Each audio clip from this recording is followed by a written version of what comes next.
Good morning, good afternoon, good evening, and for some of you, maybe even it's the middle of the night. Welcome everybody at the Women in Tech virtual conference brought to you by the global community at CSharpCorner. It's an absolute honor to be here today. My name is Isidora Katanic. I will be your virtual hostess, and I am born in former Yugoslavia.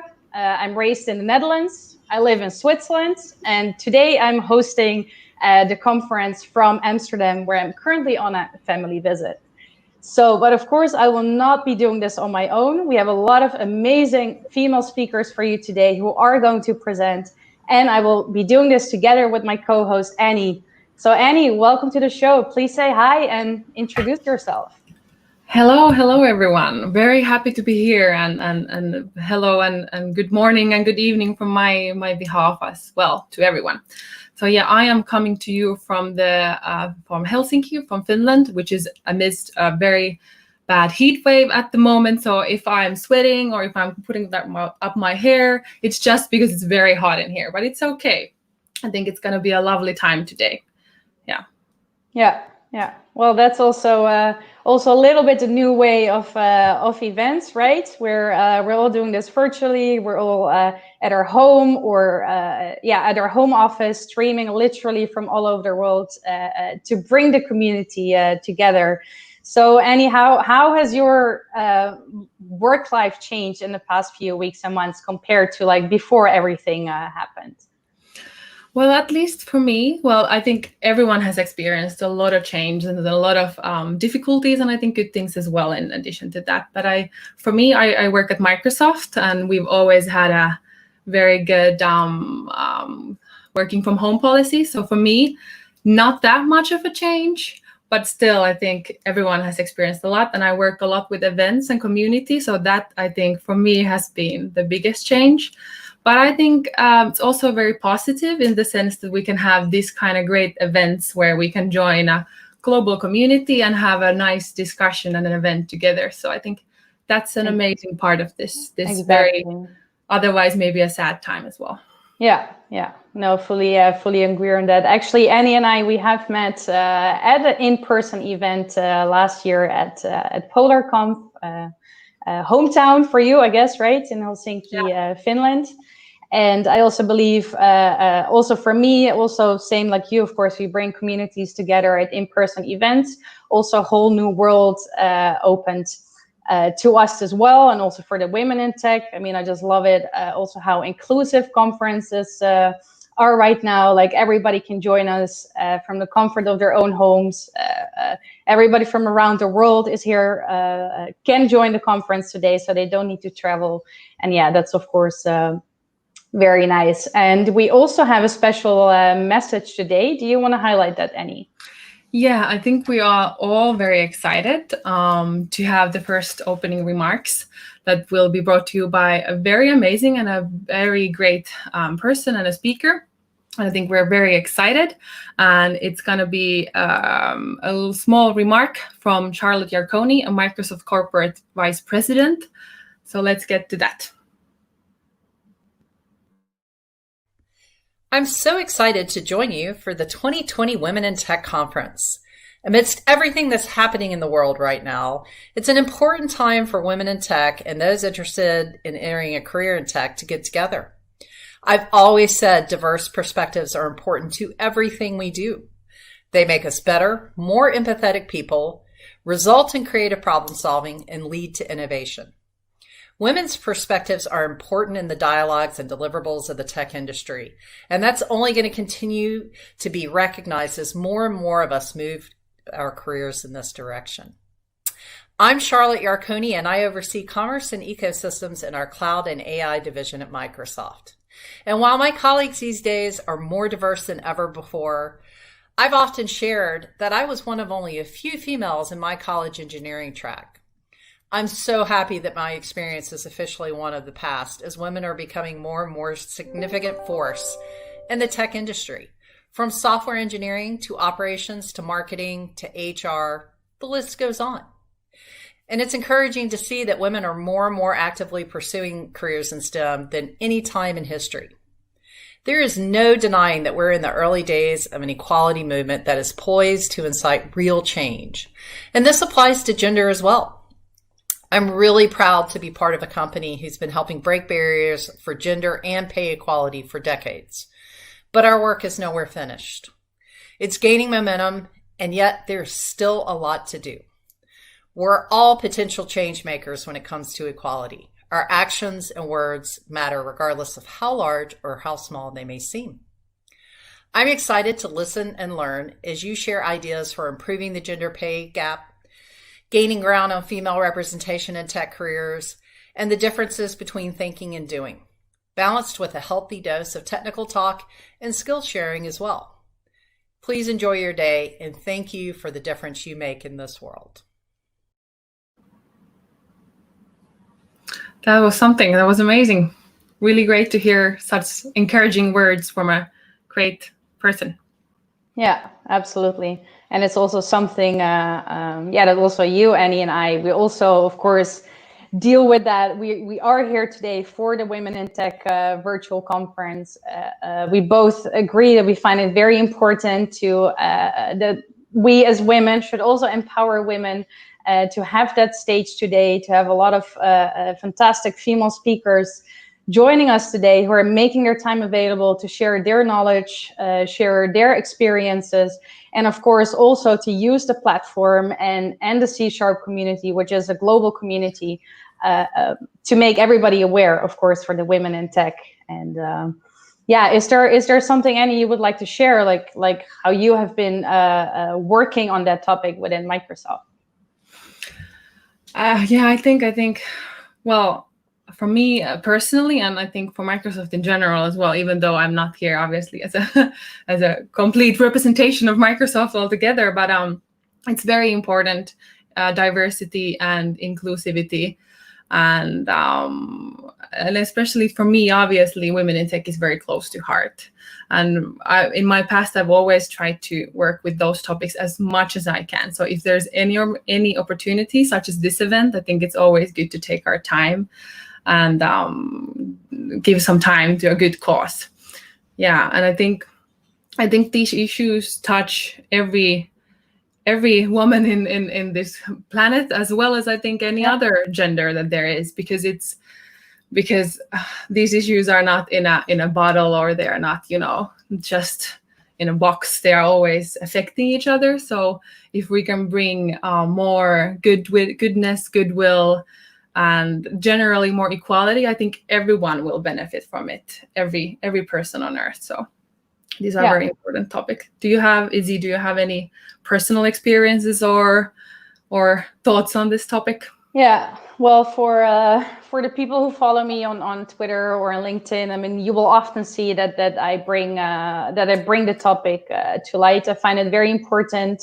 I'm nearly for 10 years now in the IT community, working with tech conferences, worked for ISVs before, and I've always, it is a fact. I mean, we will not deny it. It is a fact. It is a little bit of a man's world, and of course, we want to step up our voices to be heard, and indeed, also like Charlotte said, like the equality. I find it very, very important that there is no gap and that everybody is included and equal, whatever community, gender, country, race. We're all humans, right? And for me, it's also a very important topic. And when the opportunity came to co-host together with you the Women in Tech virtual conference organized with CSharpCorner, then of course that's something that I would love to help.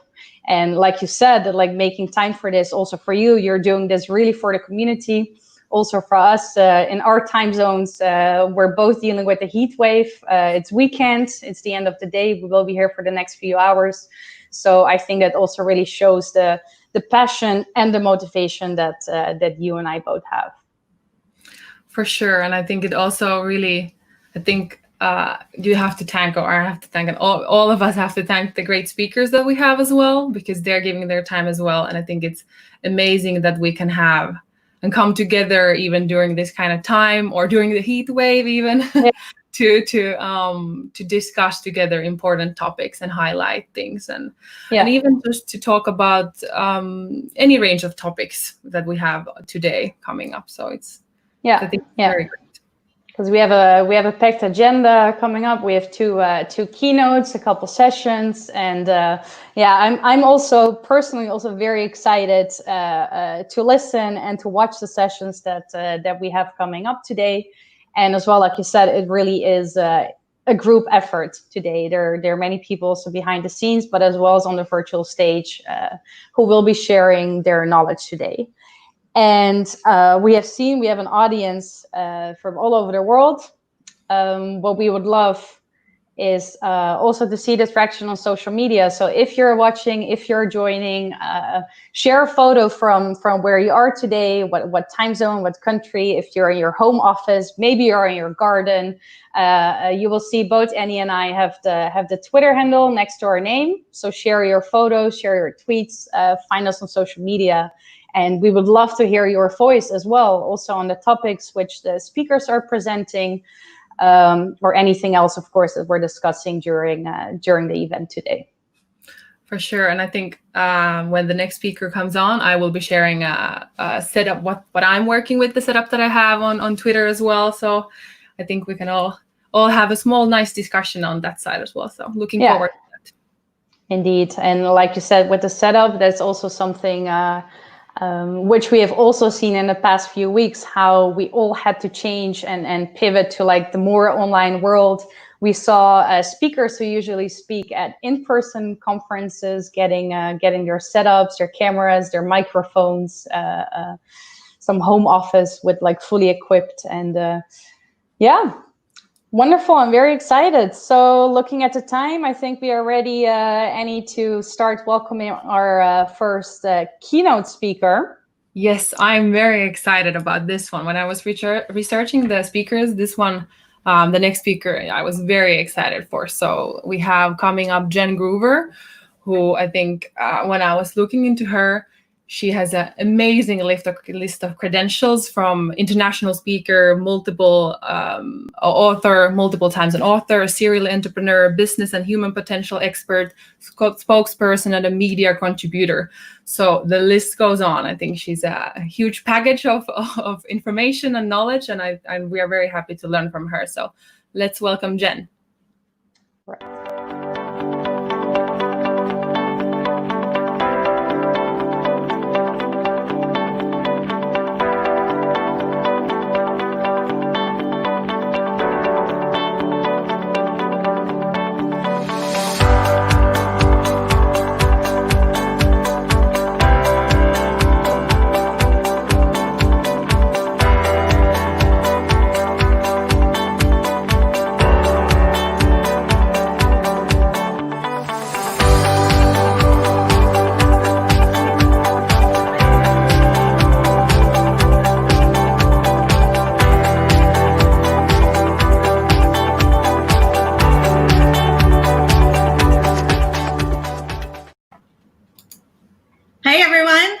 Hello. Hi. How are you? Doing good. How are you? Good. I'm coming live from the Jersey Shore right now, where we spend weekends in the summer to escape the heat that you're talking about. For sure. Really great to have you, and thank you so much for coming. Thank you. I'm excited to be here and share all this information with everybody to kick off the conference and get everyone in the right mindset to absorb and get more of everything they desire in life.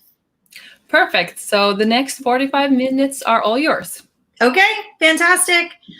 Hi, everybody. I am excited to share all of this information with you today. We are going to be talking about the MORE method, the simple formula to get more of everything that you desire in life. And the MORE method is information that is a culmination of over 20 plus years of teaching human potential. And this is my culmination of my life work. I've had a really tumultuous childhood, which is so much of my inspiration of what I do today. My dad was a highly functioning but very abusive alcoholic. My mom was constantly trying to keep the family together, and there was a lot of trauma that happened throughout my childhood. And so throughout my life, I've always had a lot of compassion and empathy, and trying to help others not be in the same type of pain I was as a child. So when I went to college, I started studying psychology. And it was the first time in my life that I realized that this information could change not just my life, but change the world. And it became my obsession and my passion of understanding, because once I started understanding the psychology of how people think, I started to realize that my dad was just perpetuating the pain from his childhood and the generation before that and so on. And so I understood that every single person should be empowered with this information from day one. And it became my life work and mission to share with other people. After college, while I was in college, I also continued to study nutrition and physiology. After college, I became a national level fitness competitor and traveling the world, spreading the awareness and mission of the fitness movement, which is very common today, but in the mid-90s, it was something very new. So I would constantly bring together the background of my degree in psychology and education with the physiology and nutrition, which you're going to learn about today. And then I continued studying with some of the most incredible mentors in the world around mindset training, which basically is taking everything that I learned in psychology and making it more applicable to life. How to really control your mind and overcome your inner roadblocks to excel in the outer life, out in your outside life. And so I'm going to share a lot of that information with you today as well. How to basically master your life, so you master your mind, so you master your life. And when you learn this information, it's like becoming Yoda to your own life and a Jedi to everybody else's life. And it's really powerful in getting not only control of your life, but mastery of your life. So beyond that, I continued my education in learning quantum physics, metaphysics, and neuroscience, constantly seeking how do we become the most optimal versions of ourselves. And that's what the MORE method is. How do we take all of these different disciplines and become our most optimal version of ourselves? Because much like Gandhi would say, be the change you wish to see in the world. As we become more, as we become our best version self, everything that we desire in life becomes more as well. We become more successful, we become happier, we become healthier, we become more fulfilled. All of the things that people constantly seek outside of themselves for begins with ourselves. So the first question I want to ask you and really want you to think about is, what is it that you want more of? What do you want more of in life? And I want you to think unconventionally here right now. Don't just think of the goals that you traditionally write down all the time, but what is it that you want more of? This is a different question than a goal question. What is it that you want more of? So I just mentioned about my traumatic childhood. So one of the biggest goals in my adult life has always been inner peace, having peace, no drama, no chaos, keeping life calm. That is of high quality to me. That is a high achievement for me. That's the greatest achievement I have of all the things that I've done, is creating a life with much inner peace and harmony, calmness. So what is it for you that you desire to have more of? I know people always will say time and money. That's definitely on most people's list. But what else is it for you? And I want to pause just for a moment for you to put pen to paper and write down those things. There's something psychologically that happens. It's way more powerful than you just thinking about those things. But when you actually put your pen to the paper and write down 3 to 5 things that you want more of. Again, think unconventionally here and be honest with who you are and what you really value. A lot of times people will say more travel. People will say more time freedom, more financial freedom. Now, the reason I ask this question is because goal setting is something that's more from our place of our ego. Often we set these goals because we think they sound good, or we set goals because it's what our parents wanted us to do, or we set goals because it's what our boss wants from us, but they're not actually true to who we are. So throughout life, we're constantly working to these goals that aren't really authentic to who we are or what we truly desire. And this is where a lot of people will wake up in their 30s, 40s, and 50s and find that although they've accomplished a lot, they're still really unhappy. And that's, to me, one of the worst things for people, to live a life that while they're still achieving or doing things, moving towards goals, that they're still unfulfilled and happy. But it usually begins because they weren't actually honest with themselves as what they truly desire in life, what they want more of. There's 3 key reasons people usually don't get more of what they desire in life. The first one is clarity. This is why I asked you that question to begin with. They actually aren't even clear as to what it is they want more of. So they're working towards these goals that actually aren't even in alignment with what they truly desire. And so when you're doing that, you're constantly going to self-sabotage throughout your life. So getting clarity as to what people want more of is the first step to getting more of what you desire in life. The second reason people don't get more of what they desire in life is because when they were younger, they had these dreams or goals and they let themselves down at some point, or they didn't achieve the goal that they set out for. So they start to minimize their goals and diminish who they are because of it, because they're afraid to let themselves down again. But when we do that, we're going to let ourselves down throughout the rest of our lives because we've now minimized who we are. And we're never going to achieve big things if we don't believe in our ability and our capability to achieve those things. So you can't achieve big goals without setting big goals. You can't have big desires without allowing big desires for yourself. So the second reason people don't get more of what they desire in life is because they've minimized what they're searching for, not in a truthful way, but in a dishonest way that lacks self-confidence. And the third reason people don't get more of what they desire in life is not because they're not working towards it, not because they don't have goals, but because they just don't know what they don't know. What I mean by that is that understanding human behavior is one of the most important things to becoming successful. However, most people aren't taught this in school. I believe we all should be learning this when we very first start school, so that we can understand who we are, so we can accomplish more of what we desire in life. But people don't know what they don't know, meaning that one of the biggest things we're going to talk about today is that we often have beliefs that sabotage us from becoming successful. We don't even realize that we have these beliefs. These beliefs are usually programmed before we are 7 years of age. Did you know about 80% of your subconscious mind is programmed by the time you are 7 years of age? Crazy, right? So I'm going to break this down for you a little bit more. About 80% of your subconscious mind is programmed by the time you're 7. And then we have our conscious mind and subconscious mind. 80% of what we do every day is coming from our subconscious minds, and we don't even know. We can't even see into our subconscious mind because it's subconscious, unconscious, but it's running the show and we don't even realize it.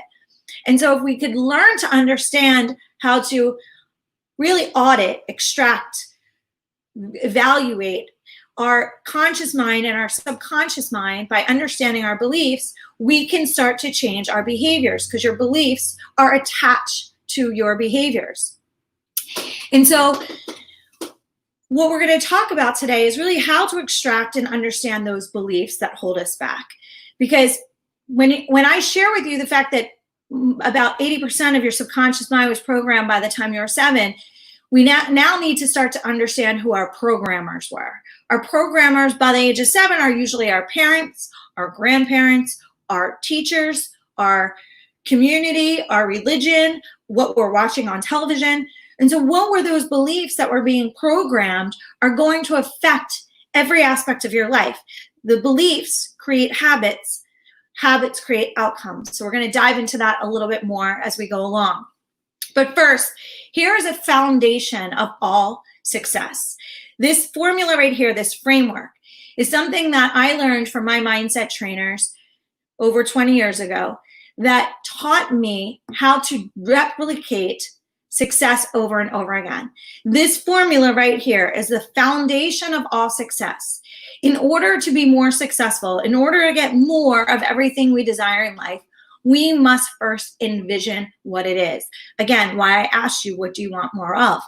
Because if you're not clear as to what it is that you truly desire for your life, you will be running in aimless circles to try and get from where you are to where you want to go, but you really don't even know where you're going. It's like driving without a map on, or without having an app to tell you where to go. So you're just driving aimlessly around, and that is so many people in life. So getting really clear as to what it is that you desire, and then envision it every day. This is such a powerful strategy that is so simple, but most people never even know to use it. Did you know professional athletes use this strategy in order to become professional athletes and Olympic athletes? They envision it before they become it. Michael Phelps, how many gold medals does he have? He envisioned that before. He envisioned every race before it happens. He sees it through. There is a deep psychological process that happens when we actually envision our success first. So envision not just in your mind, but emotionally connect to that vision, and it puts energetic power out into the world. It's called quantum physics. Something that's really powerful for you to look up is the observer theory.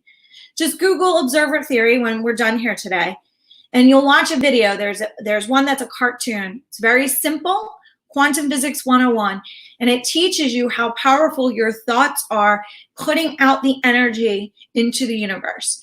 That's not woo-woo stuff at all. It is quantum physics. And if you understand observer theory, I promise you, you will become a lot more careful of the thoughts that you put out into the world around you. But begin each day by envisioning how great the day is going to be.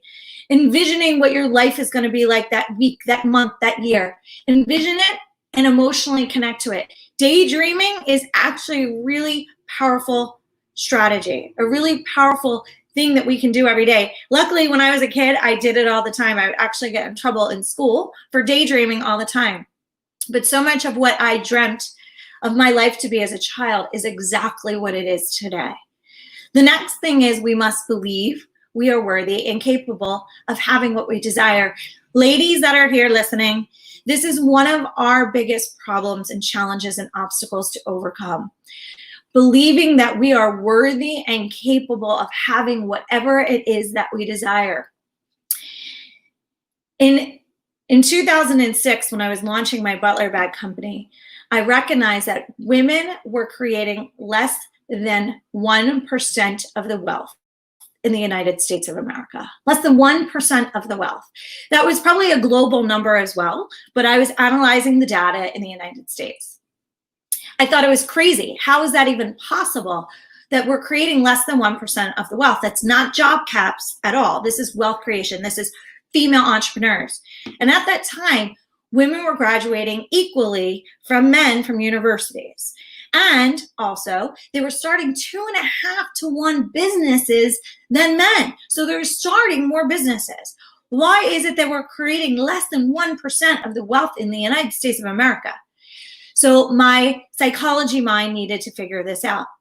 And what I realized is that women still had a lot of deep subconscious programming about becoming successful and what that meant. A lot of women thought, if I'm too successful, I'm not going to be a good parent. If I'm too successful, I'm not going to be a good partner, spouse. If I'm too successful, my friends aren't going to like me anymore. That's a real big one, by the way. Self-sabotage because our friends aren't going to like us is absolutely crazy, right? Because we're going to minimize who we are so that other people accept us. But that's a really big one. Another one is, if I'm too successful, people are going to think that I'm not nice. I'm going to have to change who I am and be mean. That's not true at all. We can be really successful and really kind and make incredible impact. So when I realized this, I set a goal for myself as I was launching the Butler Bag Company, that I was going to make it $1 million company in the first year of business, using the principles that I'm sharing with you today. That was a crazy thought process. It wasn't even logical. 2006, way before social media was what it is, and before technology and the technology platforms are what they are, in one of the most brand demanded industries in the world, handbag industry, where all of my competitors had deep pockets to spend on marketing. And here I am, never created a handbag company in my life, saying I'm going to make it $1 million in the first year of business. But I wanted to do it because I wanted to break this belief system about success and be a model for other women. And so when we set these goals, sometimes when we make them bigger than just us, it puts more power to them. And for me, I wanted my success not just to be for me, but for everybody else that I could impact along the way. And so just shy of 2 weeks of the first year, we hit 1 million in sales. So I thought to myself, well, that's amazing. That's amazing. I might as well just take that same formula and set a bigger goal for 10 million in the second year.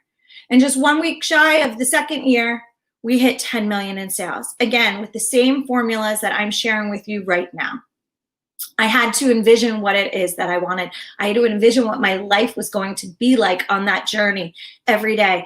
I had to believe that I was worthy and capable of achieving that goal.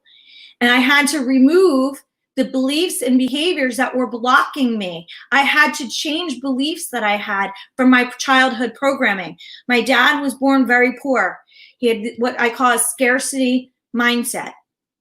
He projected that scarcity mindset on us. There was always fighting around money. There was always this sense of there's not enough to go around. There was always this manipulation around money. My dad would make us squirm every time we asked for something that we needed, even if we needed it for school. So I had to do a lot of reprogramming in order to become successful. Again, something I'm going to share with you in just a little bit more down the presentation, so that you can understand how to change the beliefs that are blocking you from your success. And then I had to every day take intentional action to move closer to my goals. Every day I needed to be doing something that was getting me closer to what it was that I desired. And so that formula right there, envisioning what you want, believing you're worthy and capable of having it, removing the beliefs and behaviors that block you from getting closer to your success, and taking intentional action is a formula that can be used over and over and over again. To finish my story about wealth creation, by the way, 10 years later, 2016, women were still creating less than 3% of the wealth in the United States of America. Now, that was a 2% increase, but why? That's crazy when you actually think about it, because at that point, women were graduating more than men from university, starting 3.5 to 1 businesses to men. Why was that still happening? Why this huge disparity? Logic doesn't align, but belief systems is the main reason why. And until we change our belief system of what we are worthy and capable of having, what's possible for us, and what success looks like, we will continue to have that disparity as a gender until it all changes. Now, the framework of the MORE method, building on that last formula, is something that's we're going to break down as we go through this. But this, again, also is something that you can use over and over and over again. Success is like taking off in a hot air balloon. When you decide, I want to get to the next level, I want to keep growing, keep evolving, keep becoming my best version self.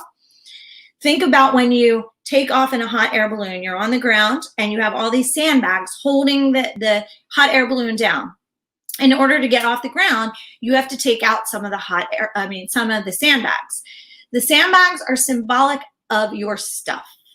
Get rid of your stuff, meaning the beliefs and behaviors that block you. So you take out some of the sandbags, you start to go up a little bit, and you think, wow, this is amazing. I never knew that there were so many trees in Central Park, because we had only been looking at the world from the perspective of the ground, seeing the buildings more so than the trees. So the perspective changes. Our perspective continues to change as we change. So now you're seeing the world differently because you've gotten rid of some of these beliefs and behaviors that blocked you. So then you start to hover.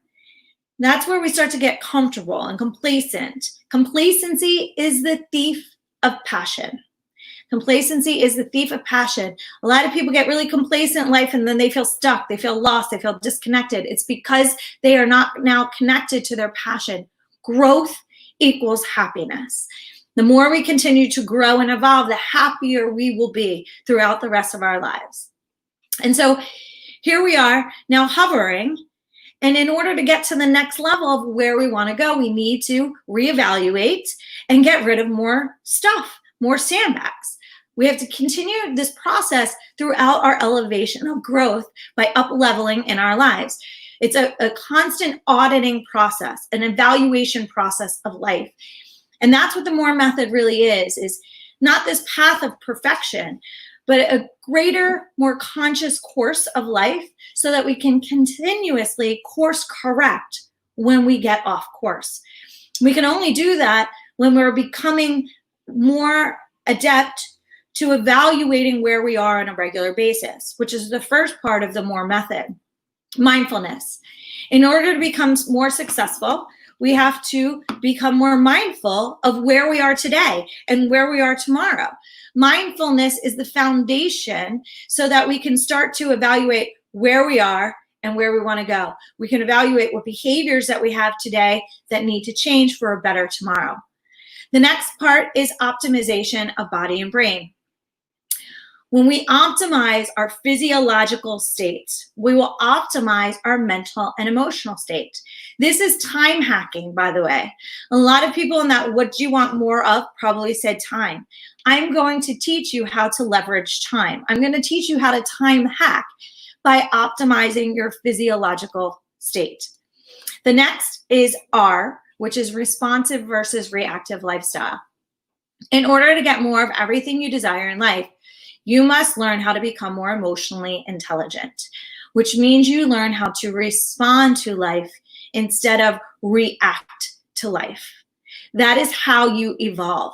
That is how you have more deeply connected relationships. That's how you become Yoda to your own life and a Jedi to everybody else's life.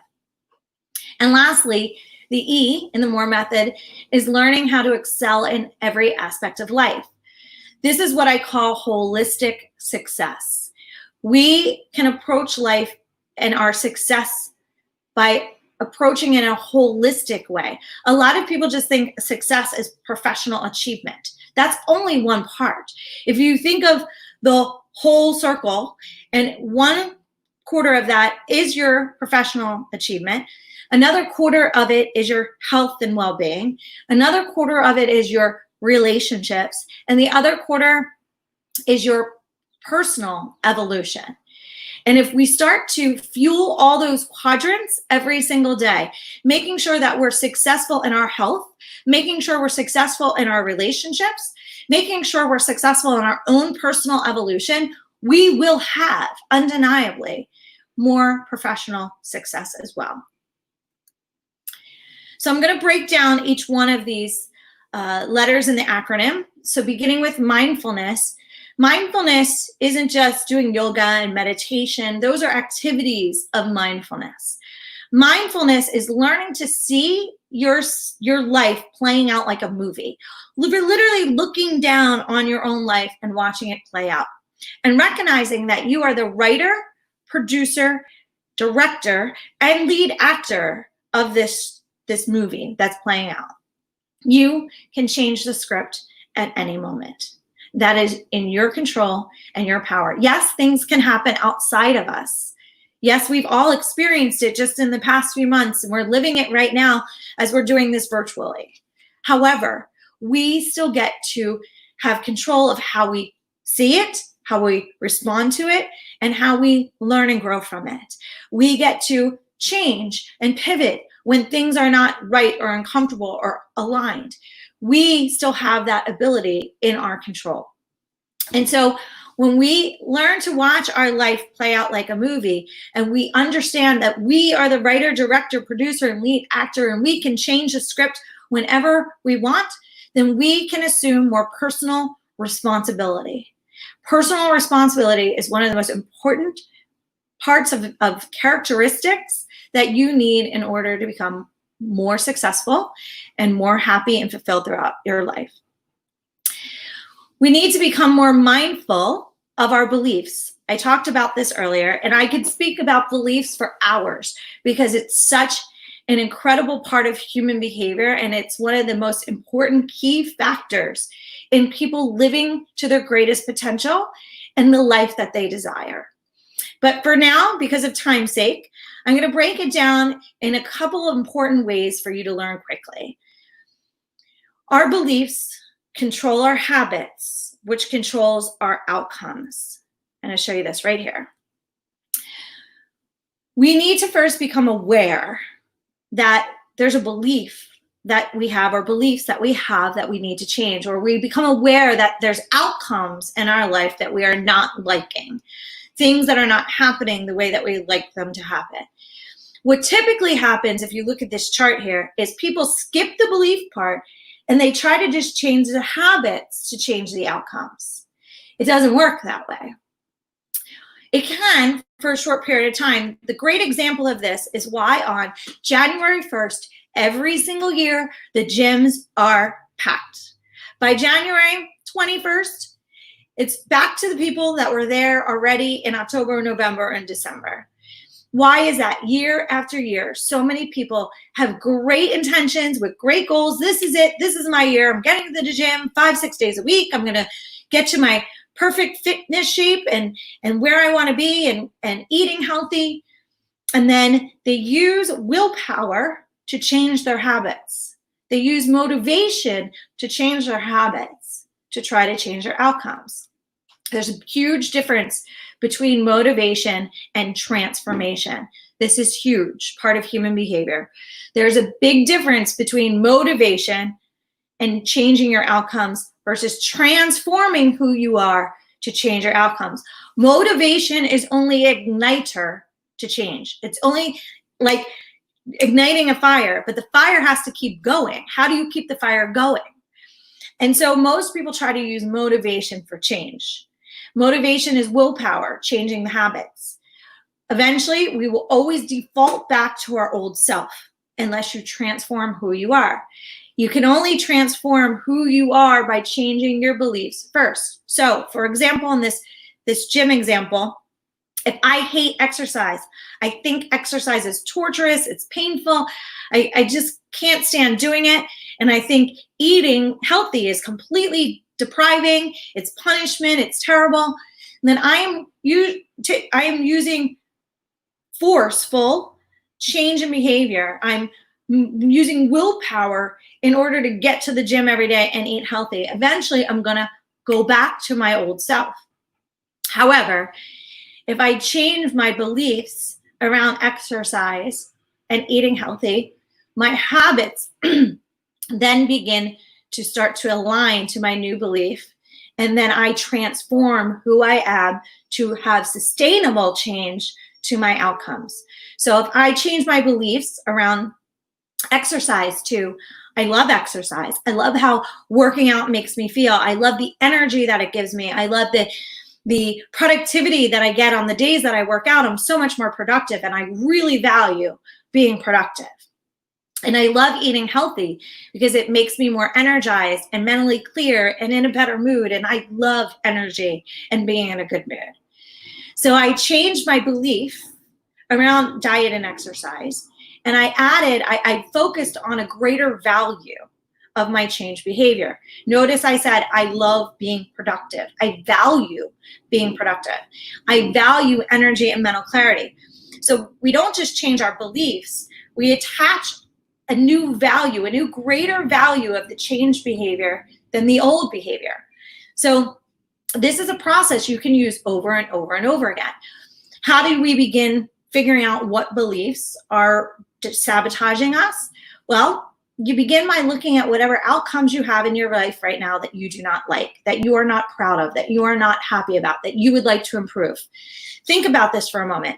I'm going to pause so you can write this down. What outcomes do you have in your life right now that you don't like? Outcomes around your professional achievement, around money, around success. How about your outcomes around relationships, all different types of relationships. Are your relationships in harmony?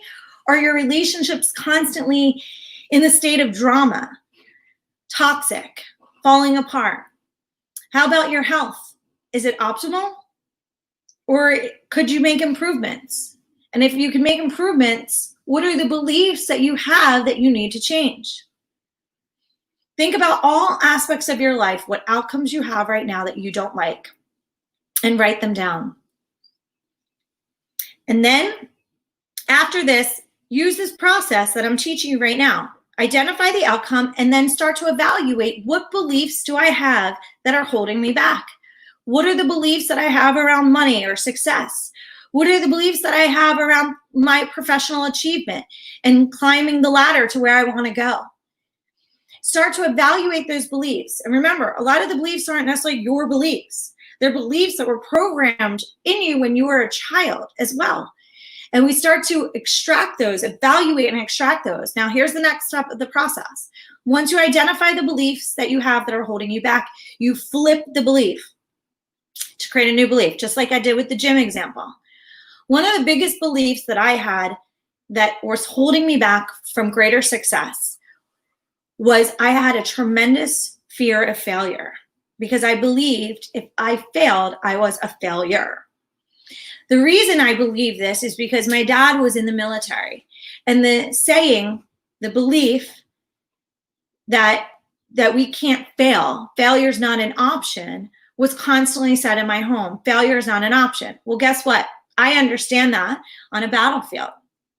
But if you teach a child with good self-preservation skills that failure is not an option, that child is only going to do what they're good at, which is what I did. Only what I was good at, only what was natural for me, which means I wasn't trying things that I potentially could fail at, which means that you're not hitting your potential, because we have to be uncomfortable in order to grow.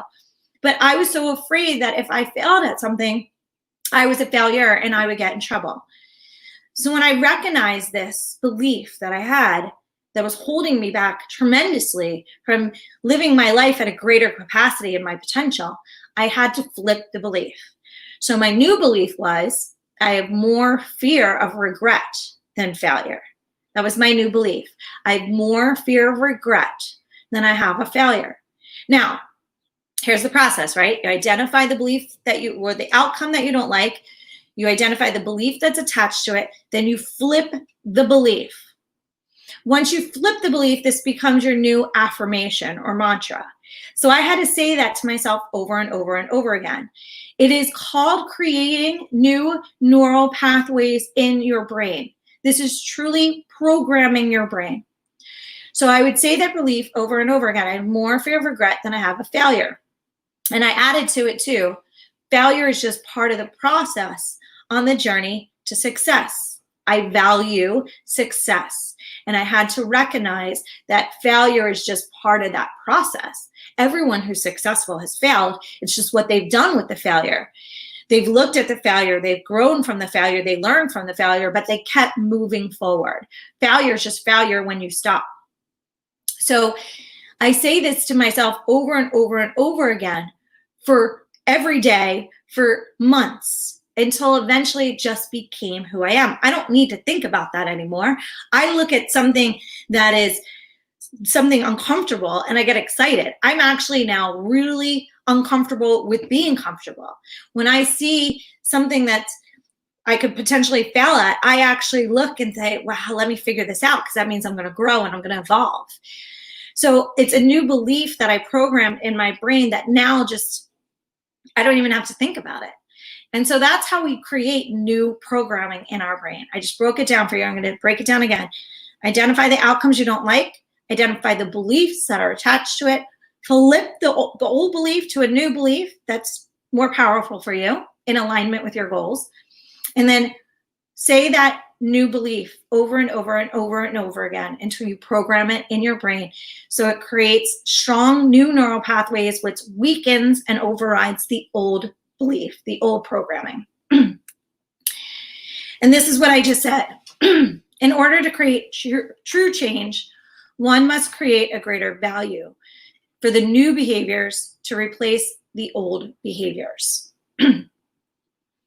So here's just a quick auditing checklist of how to become more mindful.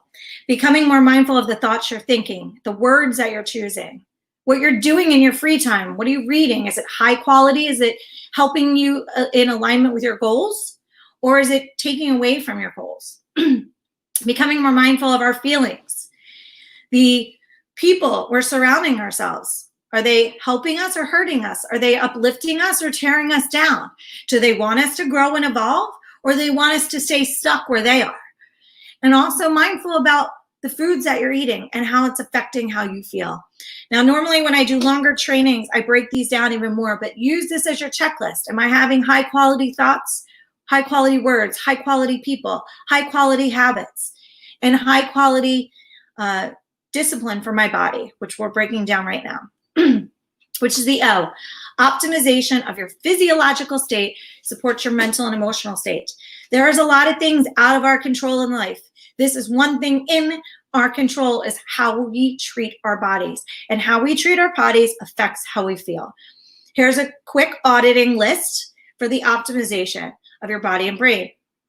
Are you getting consistent high quality sleep? Is that a priority to you? If it's not, it should be, because rest, sleep is rejuvenation of your body and brain. And without that, I had that belief, I don't have time to sleep. Well, I found myself sick at 27 years of age. I found myself really working really hard in order just to sustain who I am, because I abused my body by overworking, over-exercising, and not sleeping enough. Are we consistently staying hydrated? Are we consistently staying active? How are we eating? This is something I talk about also for hours, but is what you're eating hurting you or helping you? Is it making your brain optimal, or is it sabotaging your brain's capacity? This is time hacking right here. All of this is time hacking. And so the biggest thing about food is what you want to do to have sustainable energy every day is keep your blood sugar stable, which means that you're eating protein bases as well as high quality fats consistently through your meals. What you want to be careful of is carbs. Carbs actually make your body on an insulin roller coaster, which means your blood sugar is up and down, which affects your moods, affects your brain, and affects how you're able to think clearly, have a good memory, and good emotional state. One of the worst sabotagers of your best efforts is sugar. I know a lot of people don't like to hear that, but sugar will sabotage your best plan for the day. So I'm not saying never eat sugar again, but think about eating as an athlete in business so that you can have more sustainable energy, more mental clarity, and work smarter than harder. The other ones in the other column, also very important. Why massage and reflexology is there is basically we need a detox strategy as well. So even if we're eating healthy, there's still chemicals and external environmental toxins that will constantly build up in our bodies. So we don't just think about what we're putting in. We also have to think about how are we constantly detoxing the toxins in our bodies. The next is responsive versus reactive life. This is about learning how to control your emotional state. There's a movie called The Way of the Peaceful Warrior that is one of my favorite movies ever, where it's like Karate Kid. There's a master and a student. The student is very young and arrogant and ego-driven and wants to learn the way he wants to learn. And the master, one day the student freaks out and the master says, "Fools react, warriors respond." And I thought, wow, that's amazing. That like really sums up every aspect of learning how to respond to life versus react. So I'm quickly going to go through a couple of these mindset shifts that you can apply instantly to your life. Nothing has meaning until you give it meaning. Nothing has meaning until you give it meaning. You are the meaning maker of your life. My childhood story I told you, people will say, "Oh, Jen, I'm so sorry you had such a terrible childhood." And I say, no, that's great. My childhood gave me resiliency, adaptability, the ability to thrive and stand on my own 2 feet, which is why I became successful. That's the meaning I gave to my childhood. Change every story in your life right now that you gave a meaning to that's hurting you, and give it a meaning that helps you. My brother, same exact childhood, only 11 months older than me, gave our childhood a victim story. And now he has a victim life. our lives are very different because of the story and the meaning he gave it. So change the story. And every day moving forward, remember, when somebody does something to you, when something happens, what is the meaning you're giving it? Is it hurting you or helping you? If you give it a meaning that's hurting you, that's on you. That's that self-responsibility piece I told you about earlier. Next is hurt people, happy people don't. When people are being mean and rude, just realize that they're probably in their own self-loathing or self-pain, and walk away. Don't let it affect you. Recognize this. If every child learned this, grade school, middle school, high school would have been a lot easier for everybody. The next is we have control of one thing only in this world, and it is our perspective. You get to choose how you view the world by the meanings that you give it. You are in charge of that.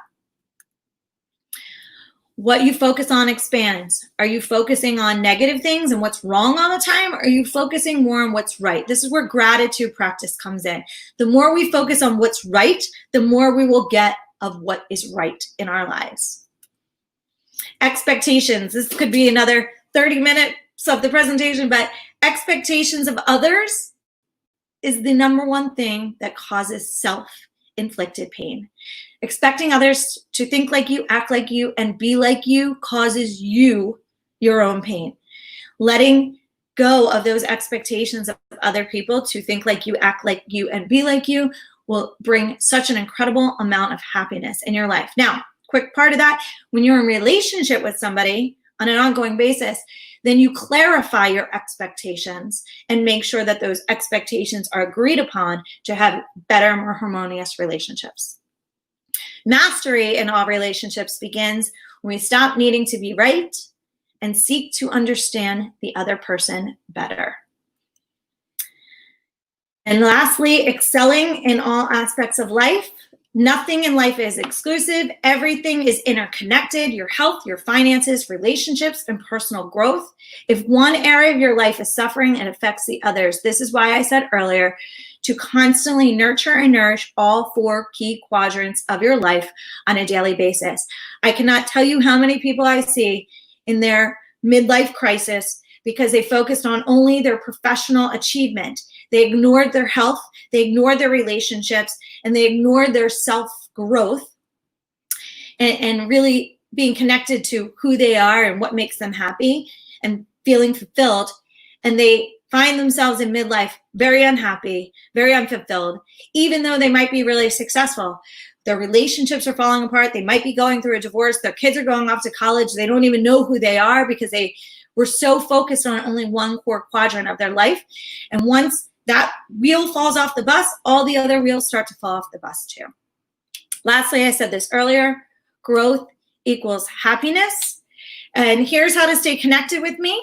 The More Method is now available, the book, The More Method, on Amazon. But I post a lot about these types of topics of human behavior on Facebook, on Instagram, Twitter, LinkedIn, and YouTube. But if you want to keep learning, I always will share this kind of information for everybody to continue evolving who they are and up-leveling their potential.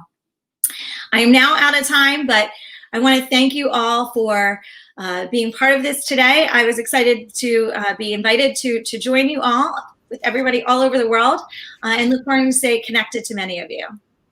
Thank you so much, Jen, for being with us today, and also not only for sharing your knowledge, but to really giving meaning to your presentation by sharing your personal story. I love it how you opened up to the audience and yeah, how you spoke up, and especially how you dealt with it and how you made a change and how you are making a change. I even have a little bit of goosebumps because your session was really very inspirational. You really inspired me as well. And I truly hope all the other people who are watching that they also really feel empowered by your session. And especially also you really made me realize the huge difference, like you said, between motivation and transformation. And yeah, so thank you so much for being with us, for giving your presentation. Thank you. And, I'm glad that it made an impact. I'm glad that you feel like you've definitely benefited from it, and I hope everybody else does too. Yeah. Thank you so much, and good luck with the heat wave. I hope you can get out and cool down a little bit. Or Thank you. I'm going to the beach, so I'll cool down at the beach. Enjoy the beach. Thank you. Thank you so much, Jen. Bye. Bye. Wonderful. That was really great. Yeah, it was. Yeah, absolutely. So, Annie, are we ready to go on with our next presentation? I think we are really ready to go on to the next one. And I have to say, I think you summed up the last session very nicely, but I think after that session, I definitely have motivation to go on a run tomorrow as well. So that's really nice. But yeah, let's get to the next speaker. So you can introduce her. Good. Yeah, or maybe even tonight after sitting down for so many hours. Maybe after the show, we go out for one. Good. All right, so we are ready for our next presentation for our second keynote of today. We have on the show Linda Goetze, who is the president CEO of the Blockchain Chamber of Commerce, based in Atlanta, USA. Linda is a well-known public speaker. She loves to educate others about cutting-edge technologies, and Linda as well has an incredible knowledge of all things blockchain. And today, Linda will present for us the session, Diversification with Define Your Destiny. First, you need to be aware, and then you must act. So I'm very excited for that session. Linda, welcome.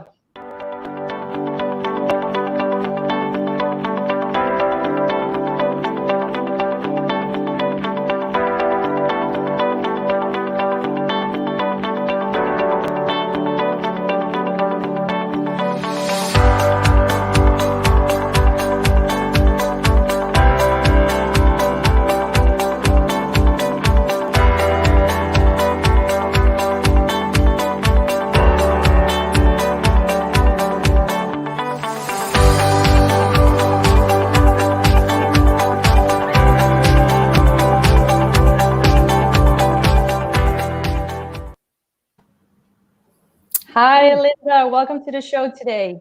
Isidora, Annie, it's a pleasure to be with you today. Jen is a hard act to follow. I loved her passion, and I want to introduce her to my sister, Paula Moser-Wallace, who is actually in the dark, and it's about victims becoming ex-victims. And so I'm very much in attunement with what she had to say, and very much something that we all need to hear and internalize. So yeah, it's been wonderful so far connecting with this event, and thank you guys for doing such a lovely job hosting it. Thank you for being here. Wonderful. Then Linda, the next 45 minutes is all yours, and we're looking forward to your session. Wonderful. I'm happy to be here, and I'm hoping that I make the slide deck work like it's supposed to. So we can see your screen perfectly fine. Brilliant. Okay.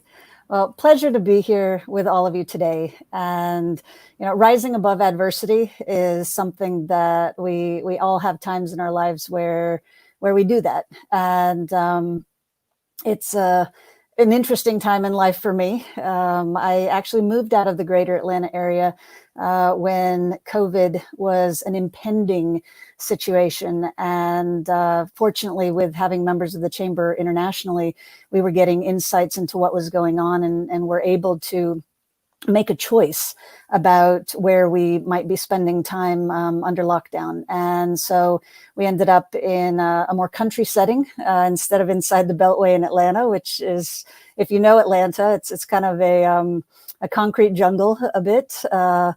And so been very thankful that we had that international connectivity, and we're being, able to make a choice to do something differently, to diversify our location.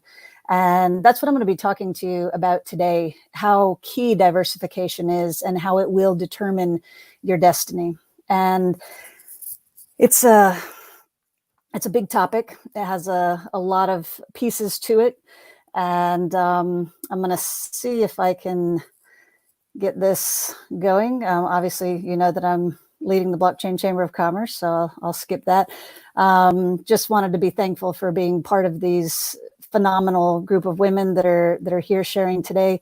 And I have been very proactive about supporting the growth of young women in their pursuit of engaging with technology. And this young lady actually won the event that we did.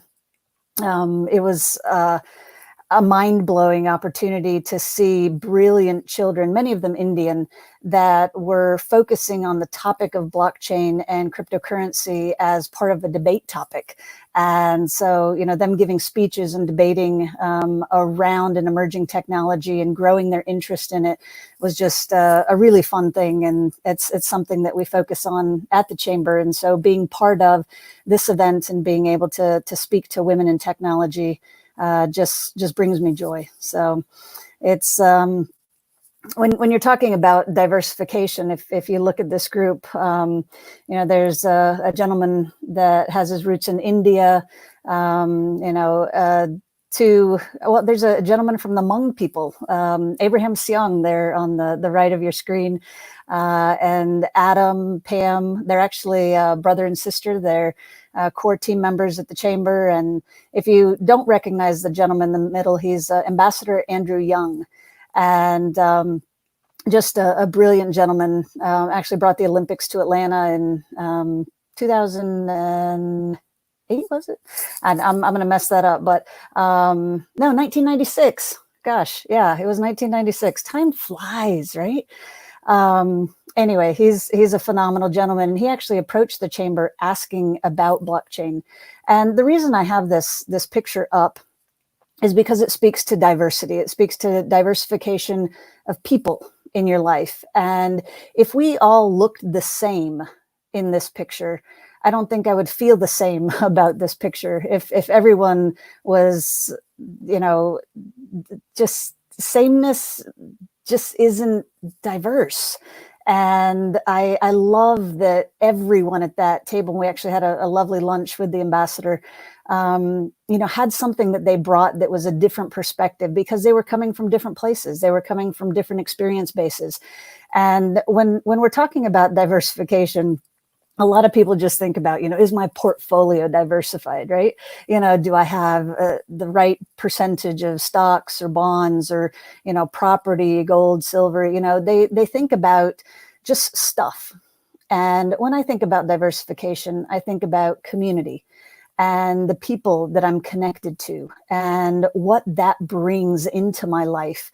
And we've seen, unfortunately, tensions between different ethnicities globally. And it obviously began very strongly in the United States. And we saw rioting in the streets of Atlanta. We have seen the pain that has been caused by hundreds of years of pain points. And its history is hopefully something that teaches us a lesson and not something that we continue repeating.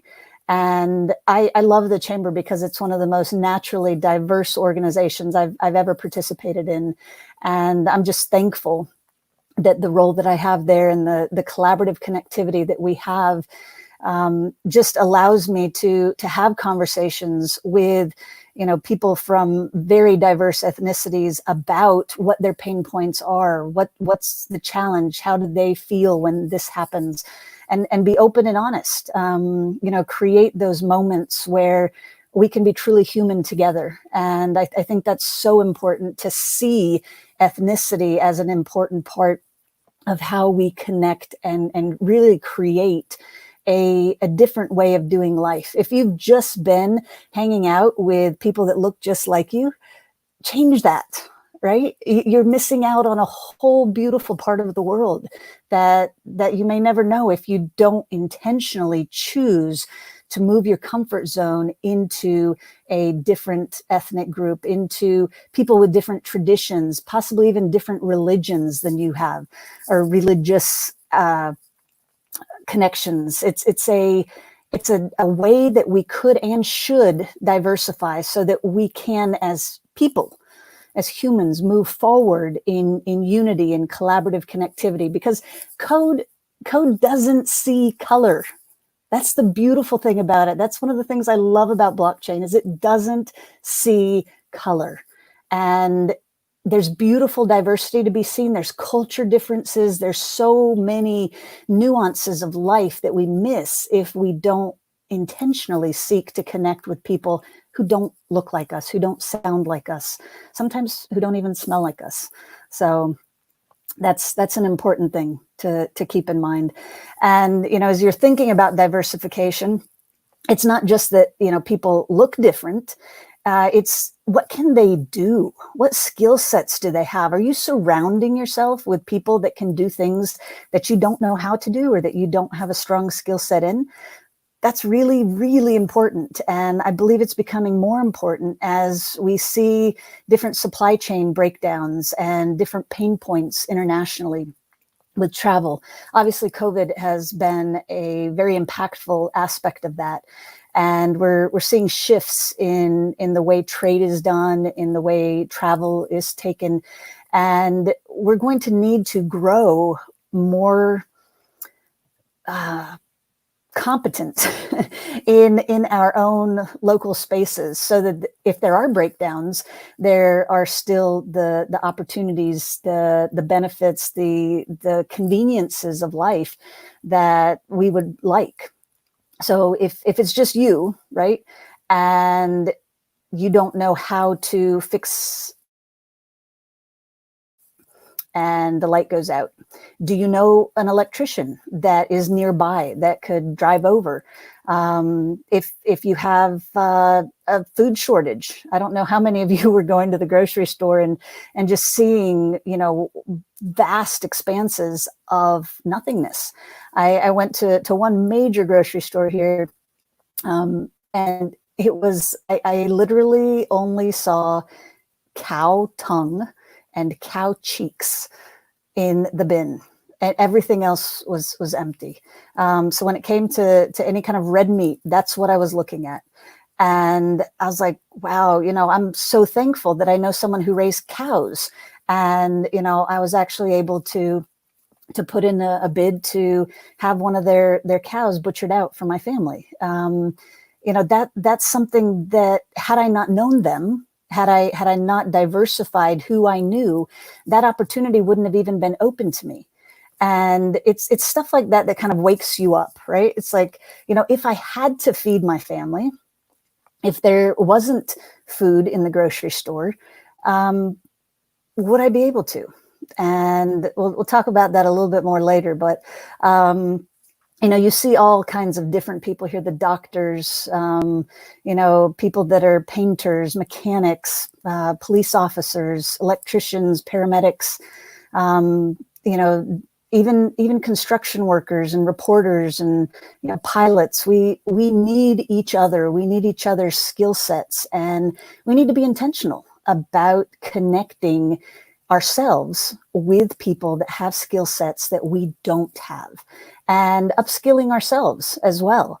Do you know how to sew? What happens, if it's not so convenient to just, buy a cheap shirt at, let's think of some of the places that are going out of business right now, the ones that are on the edge, the Macy's, there's no guarantees about what is going to be conveniently available to us in the future. And I know this doesn't sound much like a talk that you would get from somebody who's leading the blockchain chamber of commerce, but the reality is you can't eat blockchain. We're all human first, and as humans, we have basic needs.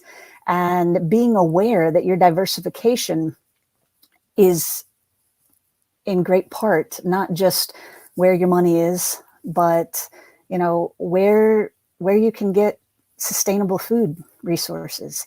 That's just something to have as an awareness factor, and intentionally choose to do things differently. If you aren't already, engaging with people that are farmers, or learning to container farm yourself, those types of things could determine your destiny.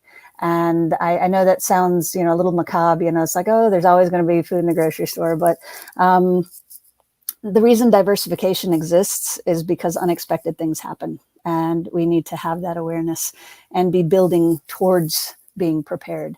And, I've talked a little bit about the people in our lives and how we can diversify in relation to ethnicity, religion, skill sets. And now I'm going to talk about places. Have you diversified in the places where you're welcome, where you have a legal right to be? This is a picture of my two kids and my husband at the Panama Canal. And that's been one of our diversifications.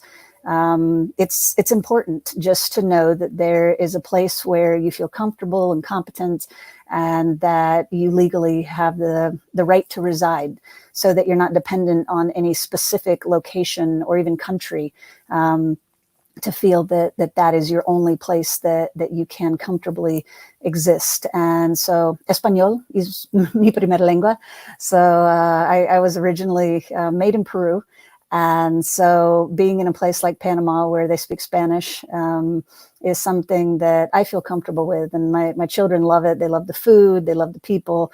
And, it's just a great way to diversify and to be prepared for the unknown. And the fear of the unknown is truly only there if you don't feel educated and prepared to manage it. So I love diversity in location. So this is me. I don't know if anybody recognizes that skyline. It was taken not this last year. I was hoping to return, but the year before. And there's a place where the I hate to say elite, but the global elite meet, and happens on an annual basis. And, you have to be comfortable in whatever setting you find yourself in, whether it's those kind of high end or low end spaces. And I think that's something that many people, they find a comfort zone. And those people and that way of talking and that way of doing business is the only thing that they're comfortable with. And, I look at this picture and, think of the people that I met on that trip, and, realize that I find as much joy in the contact points and, the connections that I had there as I've had in a little hut in Colombia. And, talking to the kids that are learning their letters, literally scratching them into the dirt of their schoolroom floor. And, that type of diversification, feeling comfortable in multiple settings, that knowing how to abase and how to abound, is something that I think is an important part of diversification. And if you haven't put yourself out of your comfort zone, pick a place that you don't feel comfortable. Make sure you stay safe, but put yourself in what would be an uncomfortable situation for you, in a location where you've never really hung out before with people. And whether it's going to the high end or the low end, it could be different for everybody, where you feel comfortable. But that's another important aspect of diversification. You need to build your comfort level in the abasing and abounding side of things. And to that end, you could have a fancy Beamer, but you might also want to have a beater. We've seen in recent times with the rioting that you may be more targeted if it looks like you're wealthy. And to get through a location that is having unrest, something like this could be what saves your life. And it's, just thinking about it. I'm not saying go out and, buy something that looks this bad, but be aware that there may be times where diversification just in what you drive might be a game changer, maybe a lifesaver. And so I'm just wanting to build awareness, not fear, but awareness that you can proactively choose to do things that prepare you in what is currently a very, very uncertain future. And I told you would come back to the vegetables, and I want to make a big point about food sustainability. And, many people think that tomatoes just, come from grocery stores, and they literally grow on bushes, and they don't like too much sun. And if you water them too much, the tomatoes split. And if you want to save the seeds from the tomatoes, you need to soak them, let them ferment a little bit, and let that sheath that's around them, that little kind of gelatinous sheath, ferment off, because that sheath is actually a seed growth retardant. So if you try to plant it the next spring and that sheath is dried on it, it will actually retard the growth of the tomato. So stuff like that, understanding the difference between GMO and non-GMO, and what can grow where you live, that's just a kind of an insurance, an awareness of that, a desire to understand it, to connect with people who maybe do have a green thumb, who have been growing things in your area for a while, and just get your hands a little dirty. Understand where your food comes from, and what you might be able to do in the future, if you need to grow it yourself.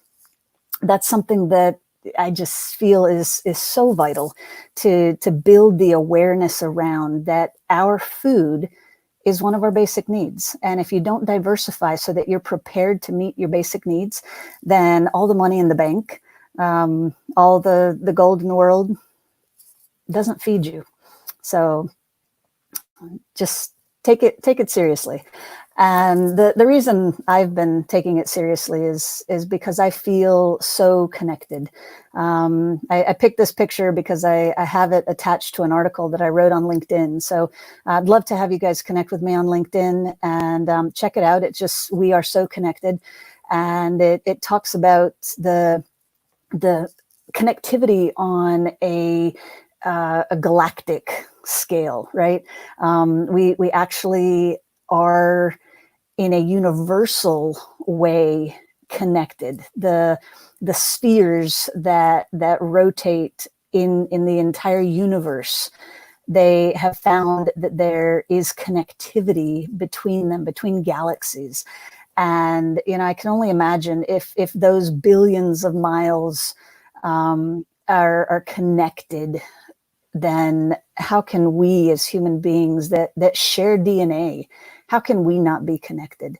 And it's something to absorb and understand. And the more people that really grasp how connected we are, the more positive energy we'll have together, and the more likely we are to get through challenge points like we're currently in a much better way. And I do believe that we're entering into the fourth industrial revolution. And I'm going to wrap up today sharing with you some of the technology stack that I believe will help empower that.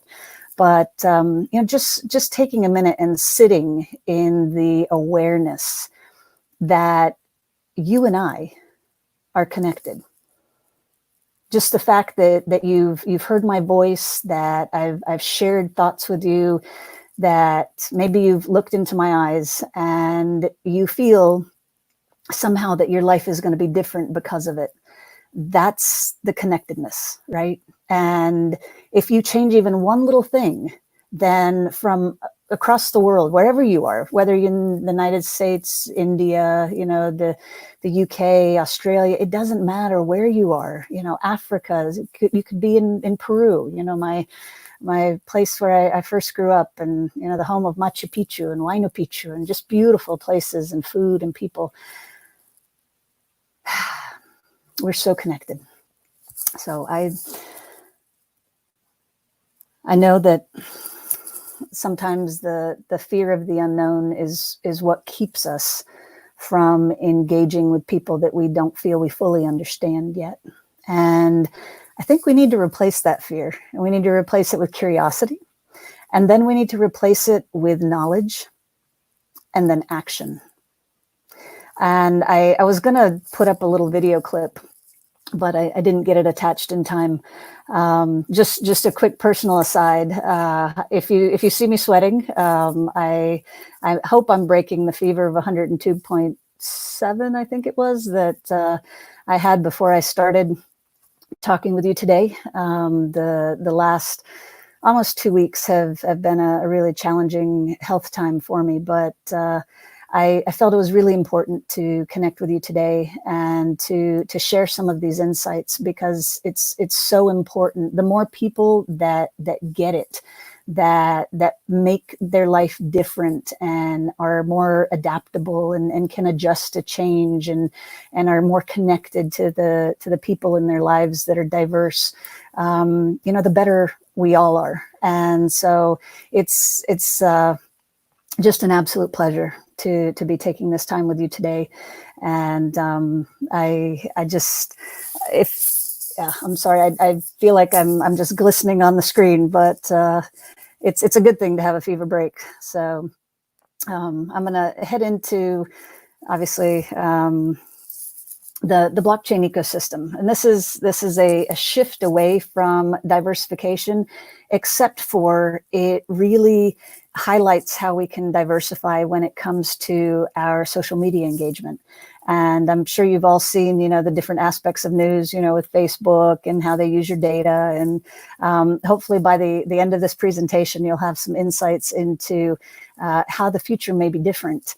And this is the first iteration of what the Chamber has done to work towards providing a platform that allows people to connect differently. And so I'll run through this and hope that any of you that would like to participate and connect there will do so. We have some really neat functionality that's going to be added, I think this week. No, this is Friday. So if it hasn't happened this week, and like I said, I've been ill, so I haven't kept up on everything I probably should have, but hopefully next week it will be, if it's not up yet. So this is the blockchain ecosystem.io platform. And what you see here is the diversification on one platform of features of multiple other platforms that you're probably already very familiar with.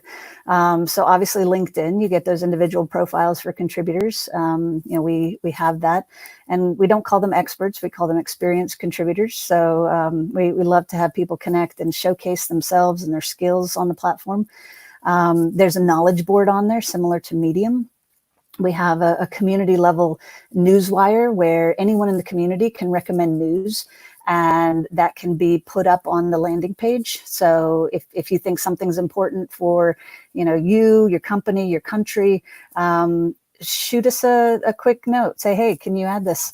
And most likely we will, as long as it's a value add to the community. So anything that's harmful, obviously it's screened and not put up. But the sitewide activity feed is a really fun one, because if you have like a Twitter profile, you can link it, and when you tweet, it can also populate in the eco, and vice versa. So you can populate a comment in the eco, and it can go onto your Twitter page. So stuff like that is just a fun feature with interoperability with other current platforms. We also have an in-call feature. And you can get 6 minutes just chatting with any of the experts on the platform. And if you'd like to have a longer call, then it's something that can be paid for through the platform. So someone who's doing consulting work isn't worried, am I going to get that check? They automatically get paid through the platform. So the cool thing that we have coming is we're also going to have that opportunity with video conferencing. So I'm really excited about that. And that should be a lot of fun. The reward system we have is with Stellar. And so I don't know how many of you are familiar with Stellar, but it's probably around 7-ish cents right now. It's one of those super fast, super cheap to transact tokens, and it's one that we're platform and token agnostic at the Chamber, but it fit the bill. We're actually planning on tokenizing the Chamber and having them be equity tokens that we distribute to the members of the Chamber. But that's something that we're waiting for regulatory clarity around so that we can continue. So we chose Stellar, and happy to have that be part of the reward system. So if you engage in any of the aspects of the platform, you can get rewarded. So if you suggest news, if you answer a question, those kinds of things all get rewarded. So very different from the other social media platforms where they basically ingest your data and sell it and sell to you, and you don't get rewarded. So we're happy to bring that feature. The e-newsletter and content marketing, we have that going out with the top news and some of the things that are happening in the community. There's group discussion, and one of the really cool things I'm really excited about is the community Q&A, because we're going to allow the community to respond to questions with a 30-second video clip. So just imagine, the thought leadership that I'm sure many of you engage in, say on LinkedIn, you're writing articles, you're, writing long responses to, questions or comments in LinkedIn. Well, this allows you just to click the video button, and you can just talk for 30 seconds and boom, that response, people see your face, they connect with you, and you get the opportunity to showcase yourself as a thought leader in that format. So also, we have a marketplace and partner profiles. That's an aspect that we haven't really developed out too much, but just like you can set up as an individual contributor, you can also set up a microsite for a company. And we're just starting to work on bringing that fully forward as well. So this is something that has been in progress over the past year, and something that I've been very passionate about bringing to the community, because I think it brings a massive value add, and it's the beginning of a step away from the way things have been done, where we haven't had presence in the web. And like I said, this is just an interim step, because you still have to use a username and password. And I believe the fourth industrial revolution is going to be without that, and you're truly going to own your own data. And so this is a wonderful thing to look forward to. And while we move in that direction, this is a platform that we've designed to help the community connect and be seen and visible. And so this is just a quick look at what it looks like. The rewards explanation. So, this is I'm not trying to pitch this, so I'm going to go through this quickly. I'm wanting you to be aware that this exists. So if it's a tool that's a value add for you or your organization, that you take advantage of it. And I am sweating. So the thought leadership aspect of it that I mentioned, one of the cool things is the SEO boost that can come from this. If you have your microsite connected to your traditional site, it doesn't just give you one high quality backlink, it gives you dozens, because the back end, it's actually a patented portion of the platform. It was designed by a gentleman who worked for Google for a number of years, and it just makes you more visible more quickly. And here's evidence of it. Joseph Michael Lubin, you can see that his eco profile is actually above his LinkedIn profile. So that kind of thing is it's hard to get done, and the eco can contribute towards that. So I'd love to have any of you contribute, join, connect with the community, and be showcased with the 12 verticals that we have there. And there's so many impact points for blockchain. The verticals that we've highlighted aren't totally inclusive, but we worked hard to really dial into the areas that had the biggest impact. And so you'll see, energy, you'll see supply chain, fintech, there's education, big one, government. So these impact zones where blockchain is coming in and playing a role. That's how you can self-designate actually into those different verticals. You're connected with people that have similar interests or engagement points, and collaborate. So obviously there's a sponsorship opportunity. Once again, I'm not trying to sell this, but it's definitely something that I want you to be aware of. And this is what I'm really, really excited to share with you today, because we have a major diversification opportunity that is in front of us. And the web was not designed with us in mind. And there has never before been the opportunity for us to have true digital agency. And when I say agency, it's agent with a T and then CY. digital agency. And I'll be explaining that term a little more as we go along, but I believe we're going to have a shift from the website silos where you type in your username and password and you get permissioned in, and then everybody click that little button that says you accept cookies. Yeah, that's tracking you, your activity, and then that's used to sell to you, right? You know, if a website's free, then yeah, you're the product. So thinking beyond the web and leading with identity and authentication of all people, places, and things is something that one of the members of the chamber has been working on for over, gosh, it's like a dozen years now. And I'll give you a quick introduction to Charlie Northrup. He is the guy who saw one of the first iterations of the web when it was just between universities. And he's like, that's going to be commercialized. And his buddy, who was a professor, I think at the University of Illinois, said no. He laughed at him, right? So Charlie goes home and he writes 10 patents that define e-commerce as we know it. And I actually got to sit at the table, excuse me, at the table with him a number of months ago. And pardon me. He was there with the gentleman who brokered the sale of his patent stack.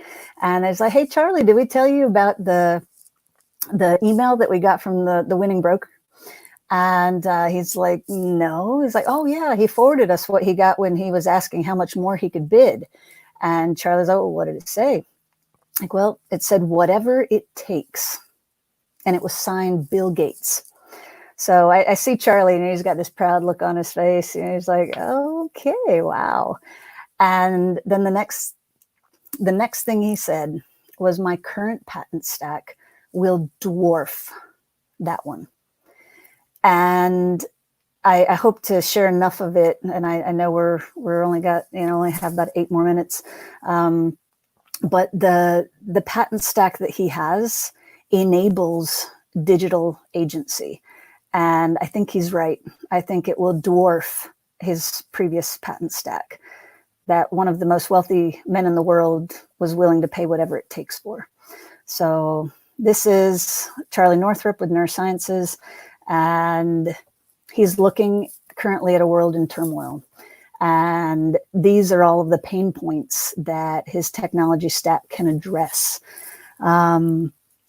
We've all experienced this, right? I'm wondering if we're going to have, fair elections here in the United States in November. I know there's elections that are being done globally, and there's question marks. Are we going to be able to sufficiently social distance? Are we going to be able to have sufficiently secure ways to manage this democratic process? And it's a big question mark. Just the shortages, the supply chain interruptions, not knowing, we saw this with masks and tests, are these authentic? Do they work? Are they coming from a production line that is actually meeting standards? And it's been challenging to be able to answer these questions. And Charlie's technology stack does. We've got so much change happening, autonomous vehicles, so many things that are going on. And, do we have in place what needs to be there for humans, for people to maintain their autonomy and, have interoperability? That's another, if that's not a buzzword, right? Interoperability is what everyone that's dealing with blockchains is going, okay, how do we create interoperability? There's no current structure globally in place that allows interoperability between, all blockchains or all digital data transfer. And I think we may be on the brink of having that available. So we definitely have pain points with the web. And I mentioned that a little bit earlier, where we don't have agency. We just permission ourselves into other people's space. and are tracked on that. So we need to move outside of the web silos, and the point of presence, a software service, a security model, the tools and resources to facilitate operations and interactions. Some of these are built, some of them need to be built on top of a platform that can actually provide the solutions. And we have an opportunity with Charlie's tech stack to be able to do that. So it's Industry 4.0. It truly is the fourth industrial revolution, where we have an enablement of the ecosphere of things. And I've got 3 minutes. Imagine that you start out with and I say imagine, I don't have it right here with me, but the QR code that is multidimensional, can't just be photocopied and copied that way. It can be scanned with just a common cell phone camera, but that QR code can offer you a multi-key. Once you combine it with your own secret, that is 2 to the 512th times 2 to the 512th public-private key pairings. So those of you that know your math, that's more than the atoms in the known universe. It's as quantum proof as I've heard so far. I think it would take IBM's current quantum computer about 40 years to break one public-private key pairing.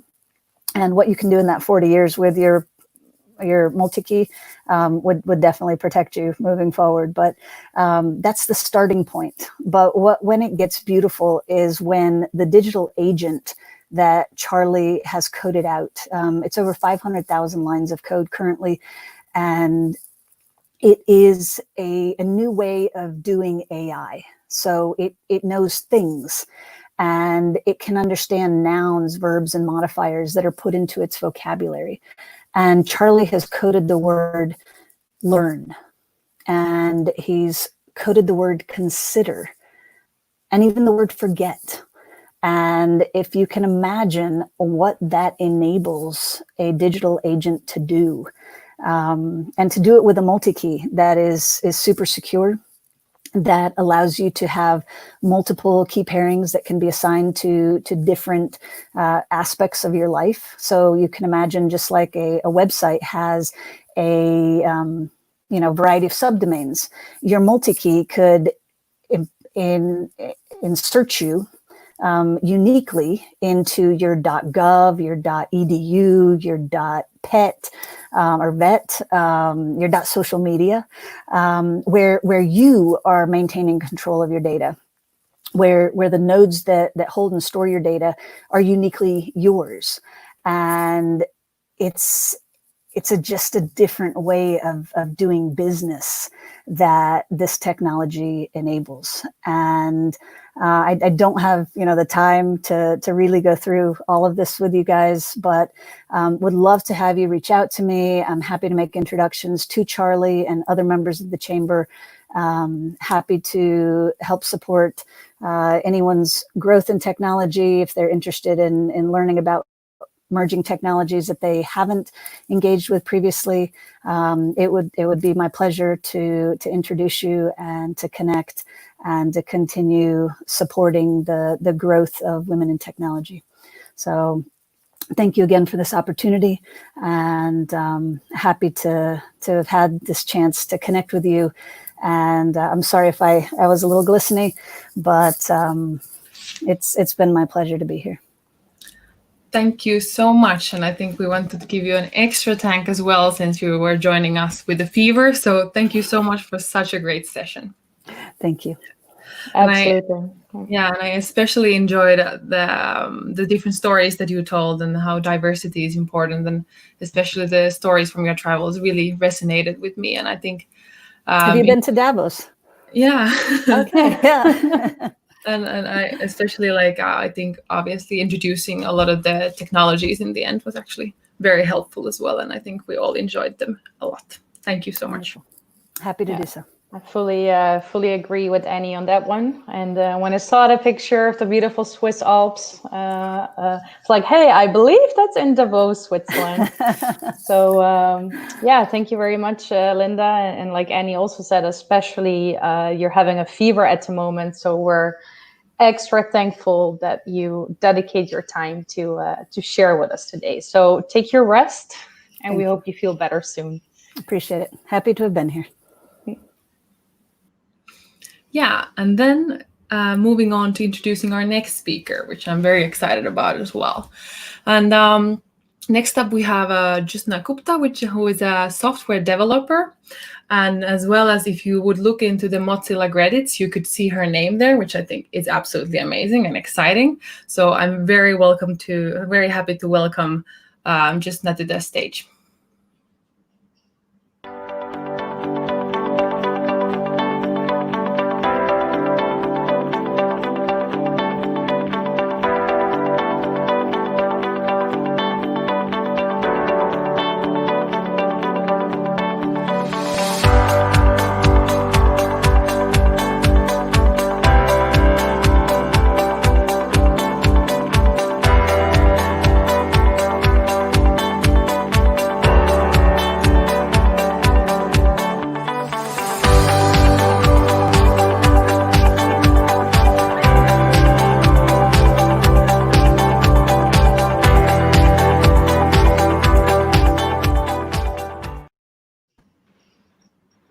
Welcome. Thank you, Annie. Thank you, Isidora. Hi, welcome. Yeah. Thank you. Really great to have you here. And I think we're all very excited to hear your talk on building cross-platform browser add-ons. So for the next 30 minutes, the stage is all yours. Thank you so much.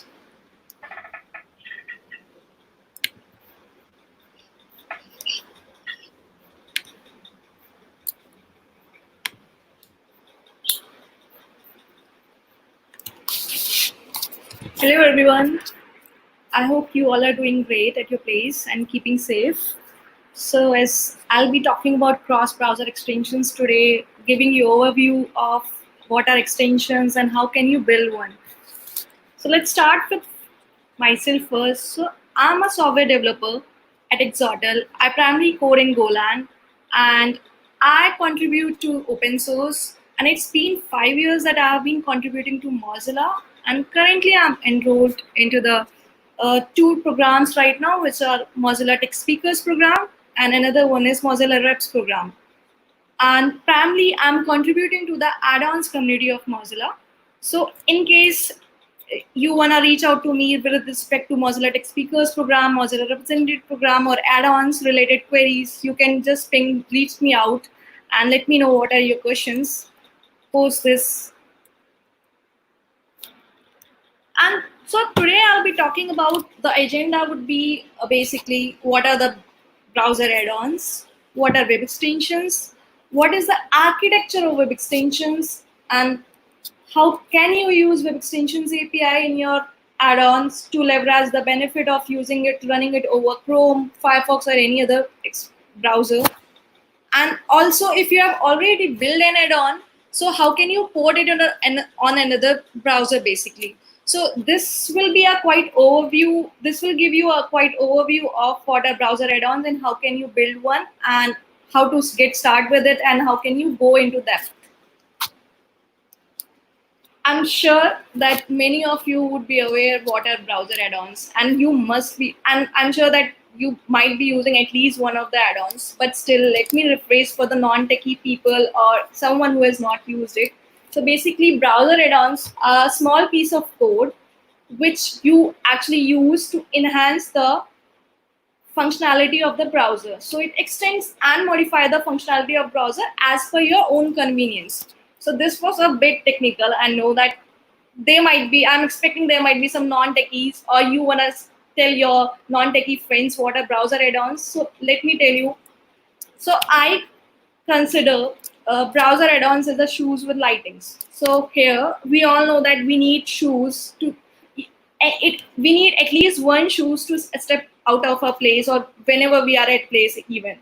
So in that case, considers shoes as the browser and shoes with the lightings as the browser add-ons. So few of you might like it and few of you might not like it. But if you ask me, then I would love to have a lightning shoes because I love shoes. So you can actually tell people that this is how shoes with the lightnings are browser add-ons.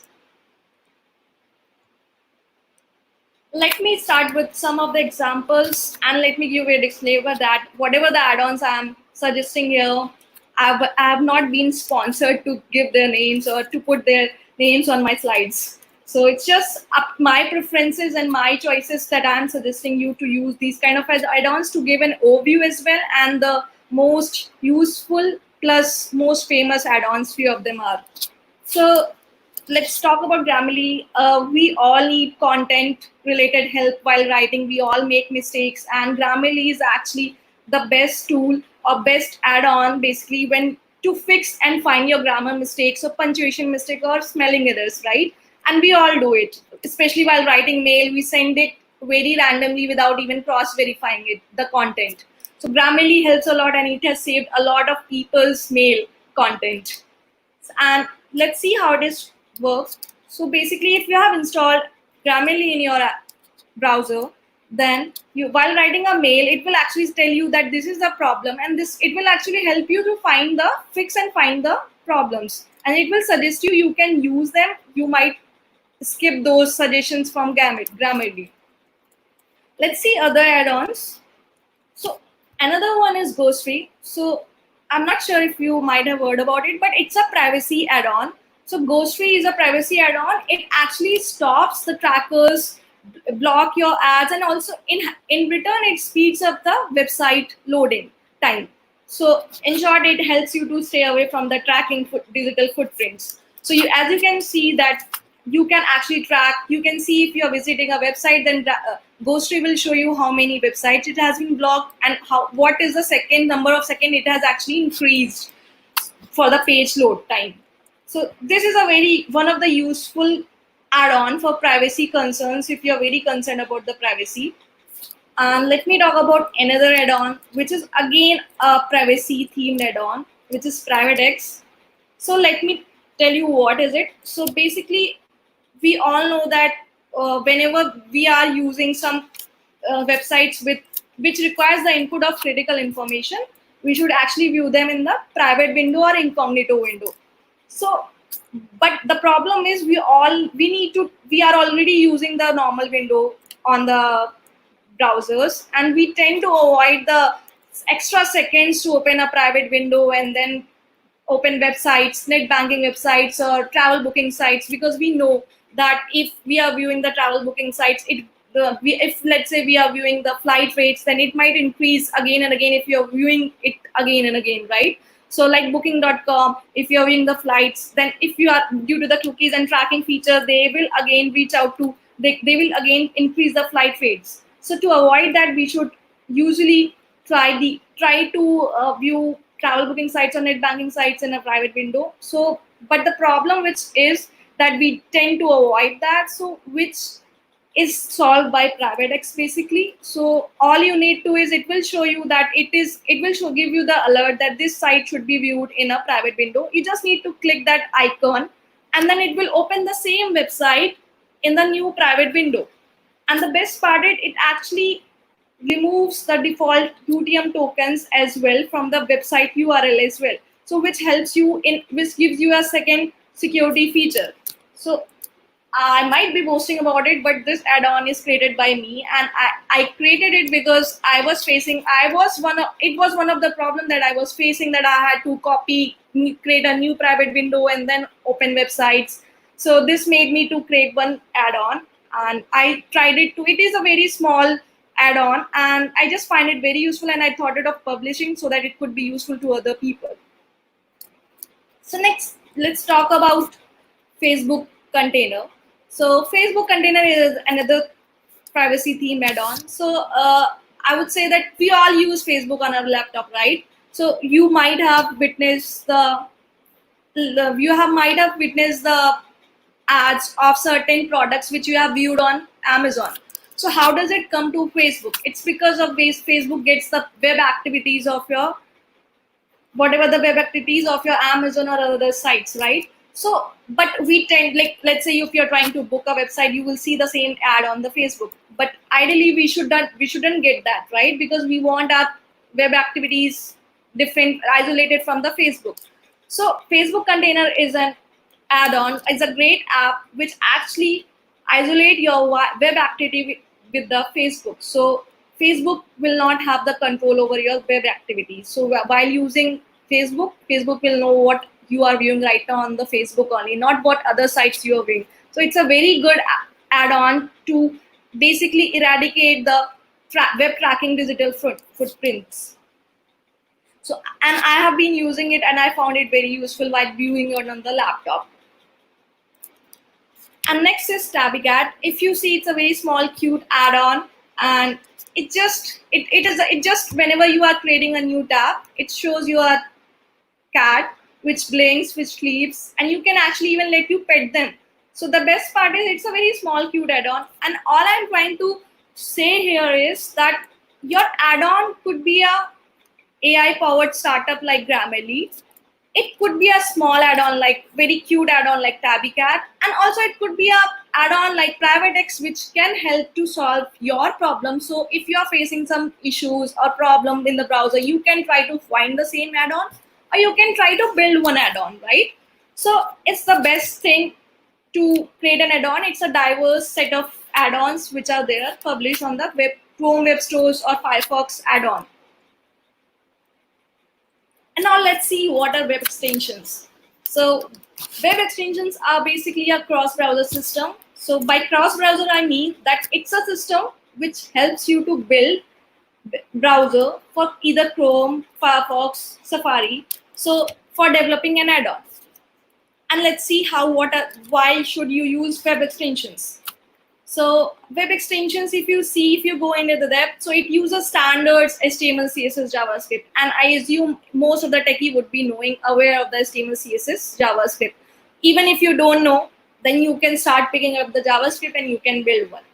So if I talk about me, I didn't know JavaScript. I primarily code in Golang, but one day I tried to learn JavaScript along with the building an add-on. So this is how you can do. It's very easy to just have a vanilla JS, just have a small add-on even it doesn't need to be a Grammarly like add-on, right?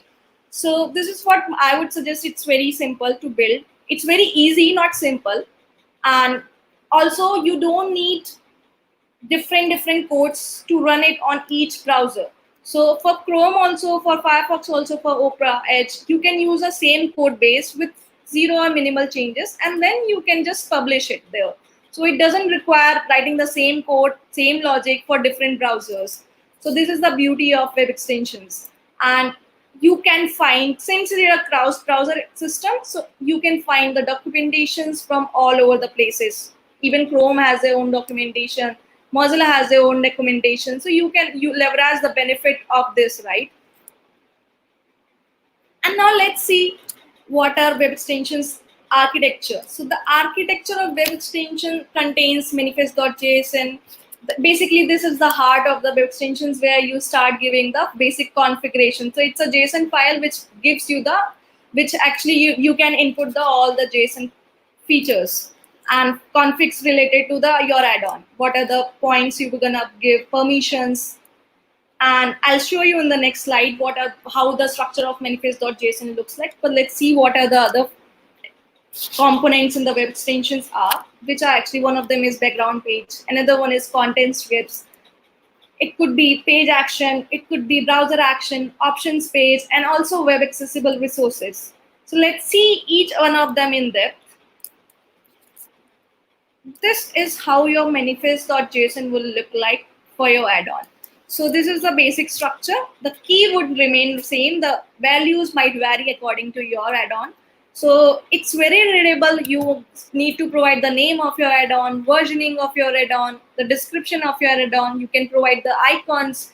This is the icon path, and this is the permissions. So in the permissions, this is one of the feature for the security purpose. So whenever I'll discuss in the later slides is that whenever you are using some of that API, then you need to provide them in the permissions array of key, right? So this is how you will enhance the security of your add-on as a developer. And next is page actions, and you are providing next is default title. Whenever you are hovering over your add-on, then this message will be shown to the user who has installed your add-on. And next is background scripts. So this is a small overview, and let's see what is actually is, and I'll show you what are the components. So this is a background script, and if I talk about background script, so you mention background script path or the file name in the manifest.json in this way. So this is a code snippet of the manifest.json itself. We just provide the file name, and basically background scripts are the script which gets loaded as soon as you install the add-on. So if I have installed your add-on, then the background script of that add-on will be loaded on my browser, and it will get unloaded only when I uninstall it. And the beauty of background scripts is it gives you the leverage. You can leverage all the web extensions APIs in your script. So there are n number of, let's say there are 50 web extensions APIs, then all the 50 you can utilize them in the background while writing background scripts. And now let's see what are content scripts. So content scripts are somewhat similar to background script, but there is a bit difference. So I would say it's a normal scripts in your web browser. But the key point here is you can access the DOM structure, and also it uses a small subset of your web extensions API. So as I mentioned, let's say there are 50 web extensions API, then background scripts would be able to use all the 50 web extensions API. But that's not the case with content scripts. Content scripts might be able to use only 20 of the 50 APIs. So it has that kind of only permissions to you that is being allowed in the content scripts. But if let's say if we want to use all other APIs which cannot be accessed directly by the content scripts, then there is a hack basically. So what you need to do is you can actually send message to the background script, and background scripts will indirectly access all the web extensions API, and then it will send the response to the background scripts, which in return will actually send back the response to the content script. So basically you are exchanging messages through the background scripts to access some of the APIs indirectly, which content script doesn't have the permissions to do that. So this is how content scripts look like. So I'll give an example. So let's say there is a website in which you just want to send an alert pop-up kind of thing when you are loading. So what it will do is it will just see the web URL, and the URL is mozilla.org. So basically it's a domain. In any domain of the mozilla.org, these JS scripts will be running. But if I am viewing, let's say DuckDuckGo, then these scripts will not be running, because I have given in the matches field that only run these scripts only when the website is mozilla.org. So this is how you can leverage it. It's just a normal script which runs only on specific sites, but it gives you the access to the DOM structure as well. Yeah, so let's see what are browser actions. So as you can see, is there is a Grammarly add-on which is installed on my browser, and the Grammarly extension icon is actually shown on the toolbar. So all I mean to say is there that whenever you are using browser action, then the icon of the add-on would be visible on the toolbar, and when to use it is the point where is that when your add-on features are applicable to all the websites, then you use browser actions. So there is a page action and browser action. Whenever websites like Grammarly doesn't depend on the website, right? Its features will be applicable to all the websites. So in that case, all the add-ons would be there. All the features would be applicable to the website, and you can use it, and you can view the specific add-on icon on the toolbar. And this is how you mention the browser action in your manifest.json. You are providing the browser action key. You're providing the default icon, which will be shown on the toolbar. You're providing the default title, and you are providing the popup.html. So basically, if you click on the Grammarly icon, you will see a small pop-up, which is actually a HTML page, and it is a small subset of a web page. Exactly, pop-up is something which we know that, and it will give the title. So whenever you are hovering over the icon, then whatever the default title you are providing, it will be shown in the browser action icon. And another one I mentioned was page action. So whenever the website or add-on features are applicable to the particular website. So this, I have given the example of PrivateX, and PrivateX because PrivateX features were limited to the net banking sites or travel booking sites. It's not applicable to DuckDuckGo or Google.com or Mozilla.org, right? So in that case, I have used page actions, and it will be shown in the address bar. Since it is applicable to the website URL, so it is shown on the address bar, and the content which you mention for the page action in the manifest.json would almost be similar apart from the keyword page action or browser action. So that's the only change which you need to mention in the manifest.json. But you need to use either of them, either page action or browser action. And then there comes another component, which is options page. So options page is actually, you mentioned options UI and page, options HTML page in the manifest.json as provided in the code snippet. But basically it's a page where you can actually define the preferences of the extension. So let me give you an example. Let's say I'm using a extension in which I might need to give I might provide the notifications that this website is not good for viewing. So in that case, it might be annoying to the other users as well, right? As a developer, I am providing this notifications as a key feature. Is one of the feature which cannot be skipped by the users. So the few of the users might find it very annoying, and in that case, what will happen? They might uninstall it. So basically, as a developer, I would have used this feature, notification speed feature, in the options page, and I would have given the individual preferences to the add-on users who are installing my add-on. I would have given the specific features specific to the users. Users can actually turn on or turn off the notification feature of my add-on. So this is where options page comes into the picture. And let's talk about, I've already mentioned Web Extensions API word. Let's see what are these APIs. So let me start with a few of the examples. One of them is notifications, alarms, bookmarks, tabs, storage, sidebar action, context menus, web requests. So these are very few, and I have just provided very few Web Extensions API just to make you understand and provide you in a layman language so that you can understand and dig more into the depth and explore other APIs as well as per the add-on requirement. So let's see each one of them.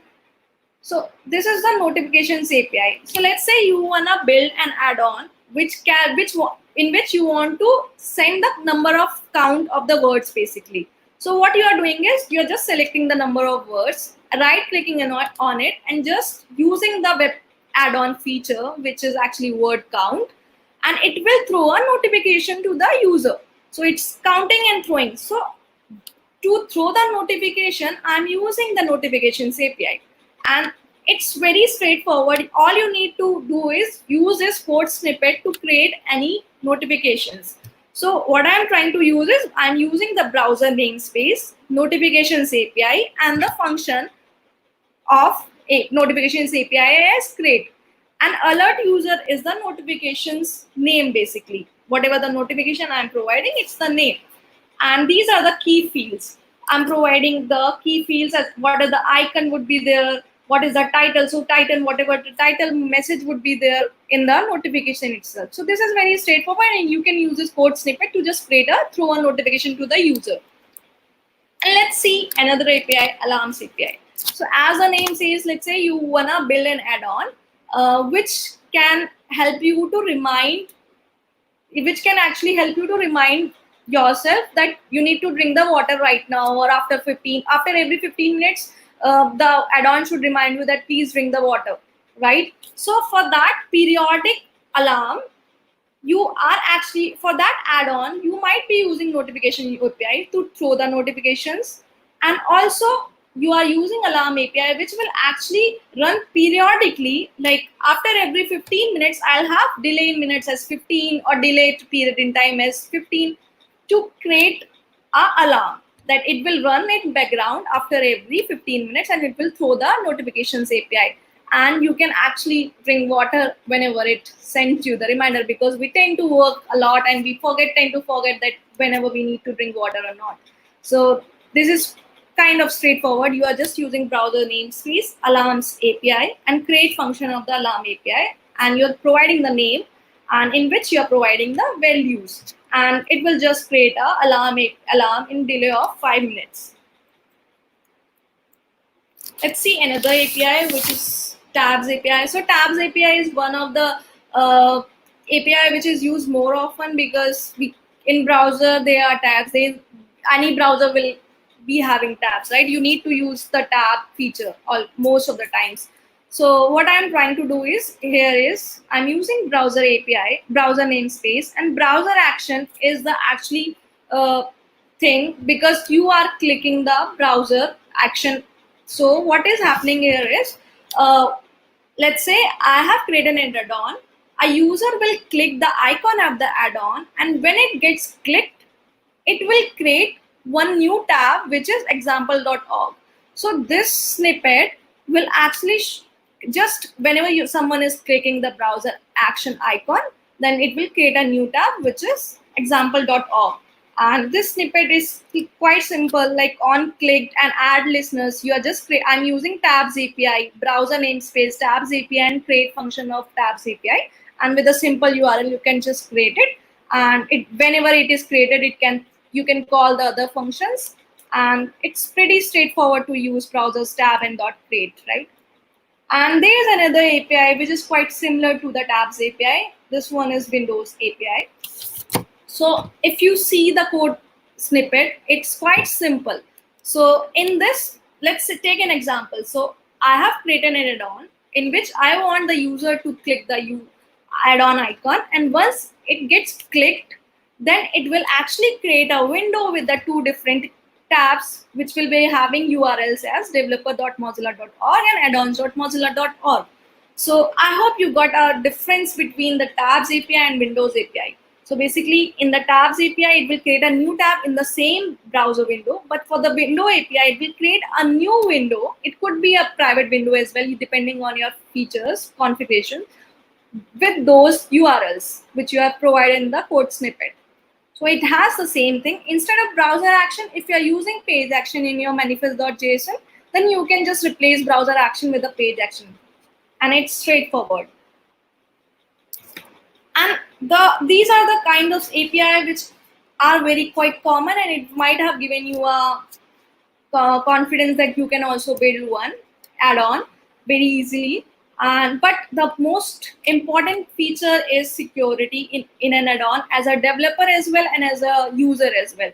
So I generally tend to focus on an add-on's security as a user more, because I see that add-on developers would be lesser, but you might develop only one add-on, but you might use several add-ons. So security as a user is more important than a security as a developer, in my context as a number of user. So if I talk about security is then, see, whenever you're trying to install an add-on, then you will be prompted a pop-up, which actually I'm trying to, in this screenshot, I'm trying to install Justify, and it will show all the things for which it requires permissions to as a user. So it will access your data, it will access your browser tabs, it will access closed recent labs, it will display notifications to you. So basically, the point which I mentioned in the manifest.json, there was a permissions key in which you need to provide the tabs API as a developer. So that feature is actually used here. So whatever the APIs I have mentioned in the permissions, it will be shown here to the user whenever they are trying to install. So this is very important. I'm emphasizing more on this because there are some add-ons which actually says that they will do something they will do some X feature, they will provide you some X feature, but they will try to access your data also when there is no need even. So in that case, you need to know what this add-on is trying to access, what this add-on is trying to track you. If why it is using notifications API, is the add-on really providing me the notification? Why did that add-on is accessing my data or the browser tabs, right? So in that way, as a security, we need to, as a user, we need to take care of the security of the add-on, because your data is very important. And let me talk about security in depth as well. So whenever you are trying to install an add-on as a user, I would say whenever you are actually trying to buy some product on Amazon, so you always tend to check the reviews, you check the ratings, right? Similarly, we need to do that for add-on as well. We should check the reviews, we should actually check the ratings of the add-on for our security itself, because we don't want to be tracked uselessly. So, but we don't do that because we think that data is not costly, but it's actually costlier than the product which you are buying on the Amazon, right? So please do take care of your security while installing as an add-on as a user. But with respect to the add-on developer, that add-on security would be like using the third-party libraries and not using minified.js, and also minified versions, or using the libraries that you should keep on updating the third-party libraries, because they might have security checks and all, right? So for that, as a developer, you should make sure that you are using the updated libraries. Another few key concepts which are provided on the Web Extensions workshop website as well, which I'll mention later on. And this is the last component of browser add-ons, which is how can you port your add-on. So as I mentioned, we are using Web Extensions browser system. So you don't need to write the same piece of code for different browser. All you need to is you can use the same code base or do some minimal changes. So I'll tell you what Chrome uses is, Chrome uses the Chrome namespace and all the APIs would be similar.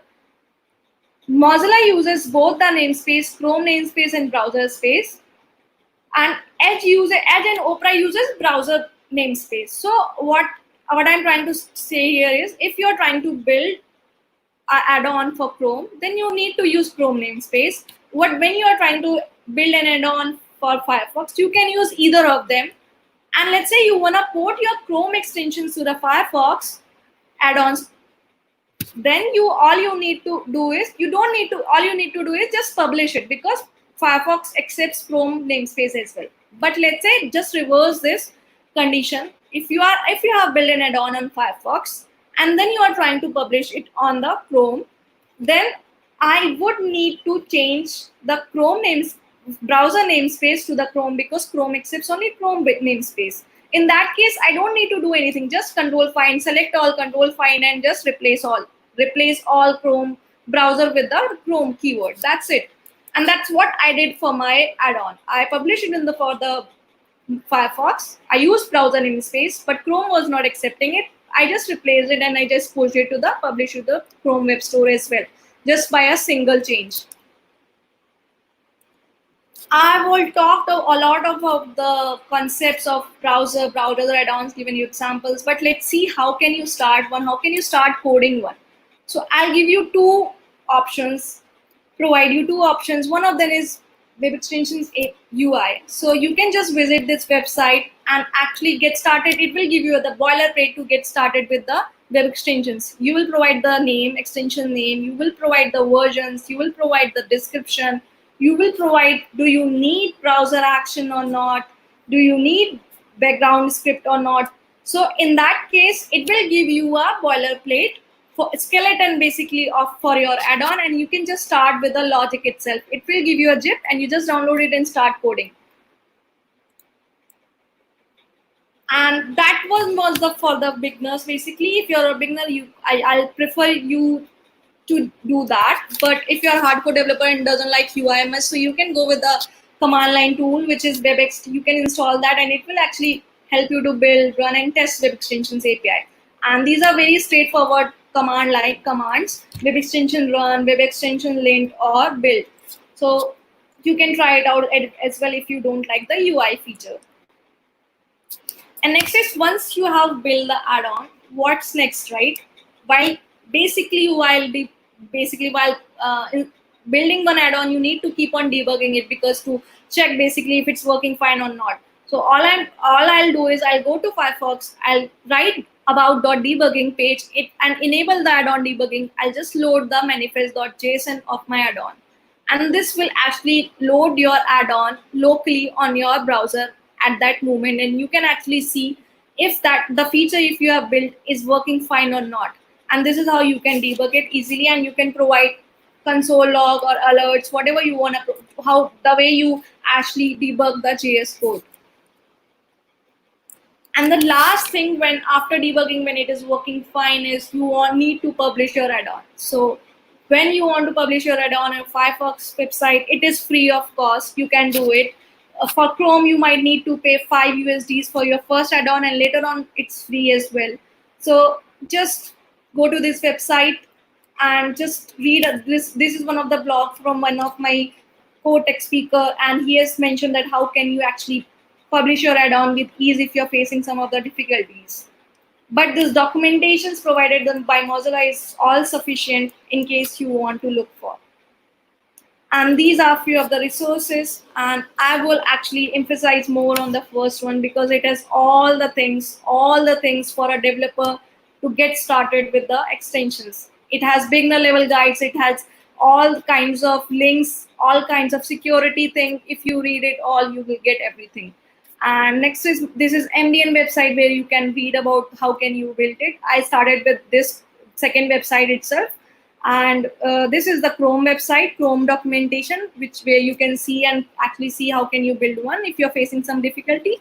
And next is github.com. It is provided by Mozilla. Let's say if you know, sometimes you know few of the APIs that, yes, for my add-on requirement, I need to use this API, but how to use that? Sometimes documentation is not enough. You can actually see the small web extensions example. That would be running code add-ons basically, but you can actually see how some API is used in those add-ons. And last one is the Wikipedia wiki page of Mozilla, and where everything is mentioned related to the web extensions. It will talk about add-ons, how can you contribute to the add-ons community as well. And just in case if you're facing any difficulty, you can reach out to, since Mozilla has a community of add-ons, so we are all there to actually answer you. If you're facing any difficulty, or if you want any queries, you can reach out to the matrix and just basically join these add-ons and MO channel, or you can just drop a mail to this mailing list, or you can just join this channel, join this group add-ons chat on Telegram, and you can just ask your questions there itself. And this is all about today, whatever the things overview are provided.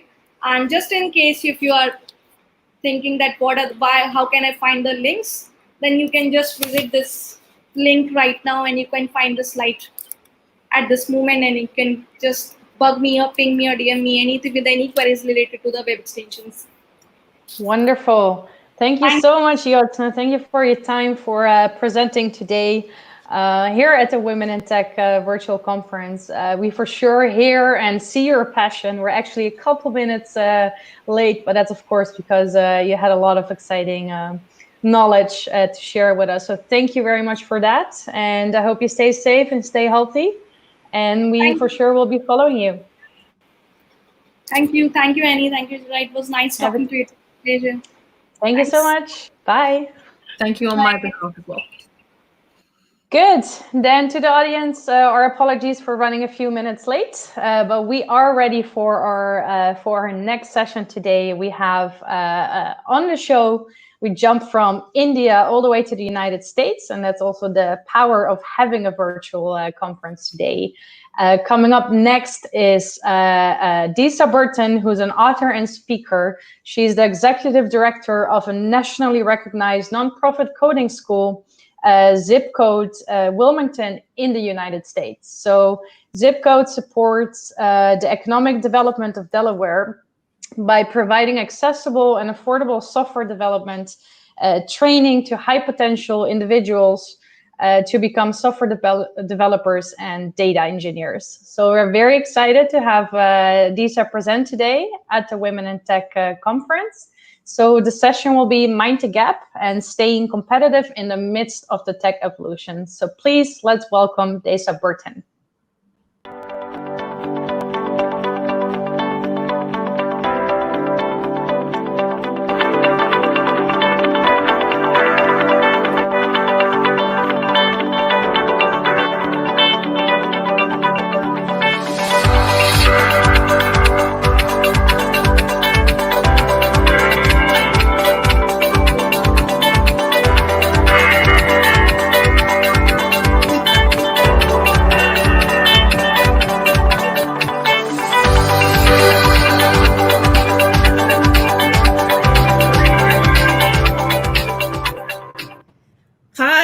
That was Hi. Hello.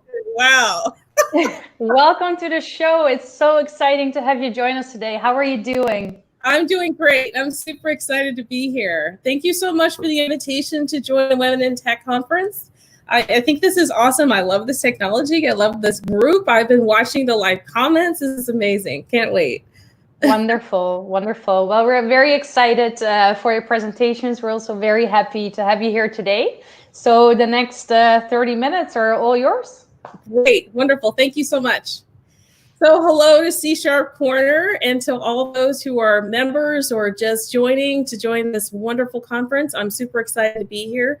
My name is Desa Burton, and I'm the executive director at a nonprofit called Zip Code Wilmington, which is located in the heart of Wilmington, Delaware. We are a nonprofit coding boot camp, and my way of getting there as executive director is a little bit very much related to the topic that I want to speak with. So I'll give you a little bit of my background and introduction about myself. So my professional career started out in the Navy. In the mid-1990s, I graduated from the United States Naval Academy, and I was in the Navy. My first job was as an engineering officer on board a U.S. Navy destroyer. And I went from that job, being the only woman in the engineering department, to seeing that integrated with women, to moving on and being a detachment officer for the fleet of landing craft. I went around the world doing deployments. I've been a lot of places. And my final tour in the Navy was as a counter-narcotics officer, where I helped the country of Colombia with counter-narcotics efforts that were taking place there. So it was a very exciting career in the military. And when I transitioned to a civilian career, I worked on an MBA. I finished my MBA and a law degree, and decided to pull in the leadership, the technology experience that I had, and apply that in the civilian sector as an intellectual property attorney. So I did that for about 15 years, and that's when I was introduced to Zip Code Wilmington. And I've now been able to transition all of those experiences into being an executive director at Zip Code Wilmington. So when I say that we should mind the gap in order to stay competitive in the midst of tech evolution, I think I've run the gamut of doing that and continue to do that, and working in the tech sector again very directly now, and helping folks transition from maybe non-tech careers to tech careers, or to transition their tech careers into something more relevant and long-term and sustaining. So with that, I'll get right into the first slide. So it's been said that the illiterate of the 21st century will not be those who cannot read or write, but those who cannot learn, unlearn, and relearn. And I think if you know my background now, you can understand why that makes absolute sense to me, but it should make absolute sense to everyone else as well. When we think of those who are illiterate, that means those who are not able to read or write as being the most vulnerable within our communities. We think of that because success is often determined in our society by formal or informal education. But I want to take this a step further, because I think success in our society is not just about literacy, but in one's ability to read and write, but it's also about one's fluency and ability to marshal technology. So your fluency and adaptability with technology is absolutely critical in being successful in today's society. Now, I know you're CSharpCorner. I know you're all very technical people. And so I understand that you may feel like you're very much at the heart of this and that you're far ahead of the curve. But what I would like to challenge all of you with today is that your fluency and adaptability to evolve in your careers in technology is also important. It's not just enough to know or have known technology, but to know and relearn and continue to learn technology as you move forward in order to stay competitive. And that's the basis for this talk today. So I will admit, I grew up in the suburbs. I'm not a city girl. And I will say that when I got to Philadelphia and I was about to catch my first train, I had no idea what I was doing. I was just following along with the crowd, and it was all very exciting. And I saw these words, "mind the gap," written on the ground on the station platform. I had no idea what it meant. No clue what it meant. And I thought, I'm too proud to ask anyone. So I just didn't say anything and just proceeded to get on the train with everyone else. And I continued to ignore those words until one day I almost did not mind the gap and almost tripped in coming on the train. And I can tell you it was such a horrifying experience that I completely understood what those words meant. Those three little words are very important. And I never, underestimated the gap between the platform and the train again. So just to give you an idea for those of you who may not have been on a subway before, the gap is literally the distance between the platform of a train and, I'm sorry, there's someone at my door.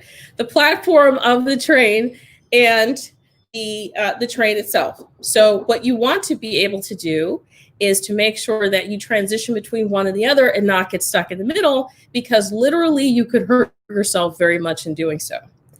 But when I'm talking about minding the gap from a technical perspective, what I'm talking about is making sure that it's that space in your career between where you are now and where you're trying to go.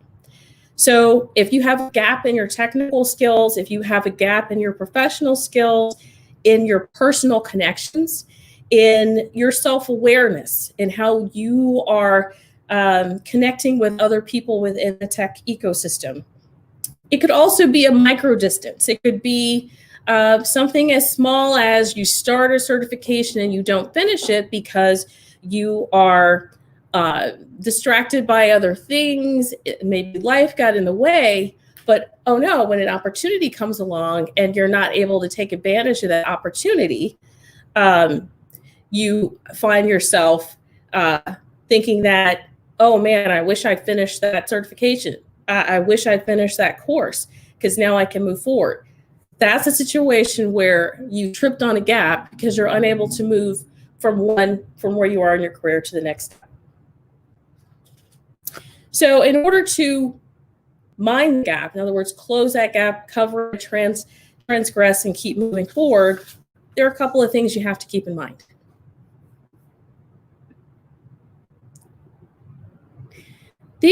I've interviewed, I have to say, hundreds of people over my career, whether it was for roles in my previous career in the military as an attorney, or even now. With Zip Code Wilmington, I've interviewed hundreds of folks that are candidates coming in.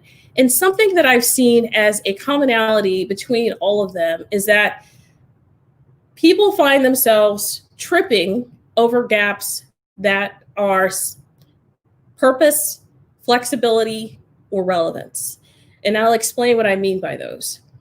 So first and foremost, I know this is CSharpCorner and you're all type E personality. So here's an opportunity for all of us to interact with each other. So for purpose, I know that many of you have a job in technology, but do you have a purpose in technology? A job is a sustaining economic factor for you in your life, but purpose is inspiring. A tech purpose would be inspiring. So for those of you who think that your role in the tech ecosystem has a purpose, I would really love to hear from you right now. I would really love to see what you have to say about that. Because if you do have a purpose, there's a two-part gut check to show that you do.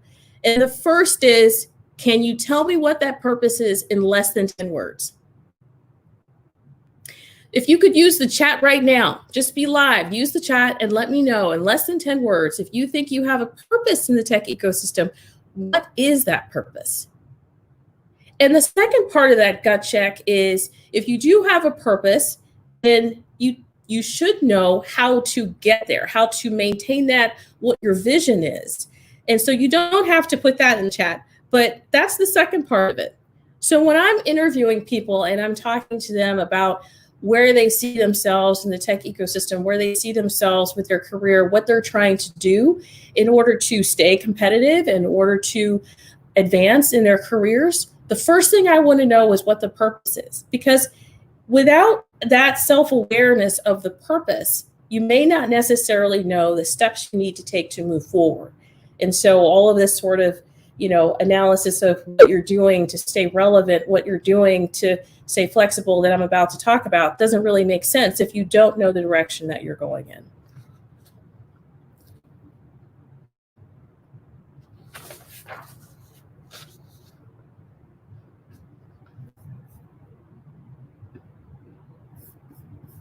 So do we have those comments? Let's see if those comments are coming up.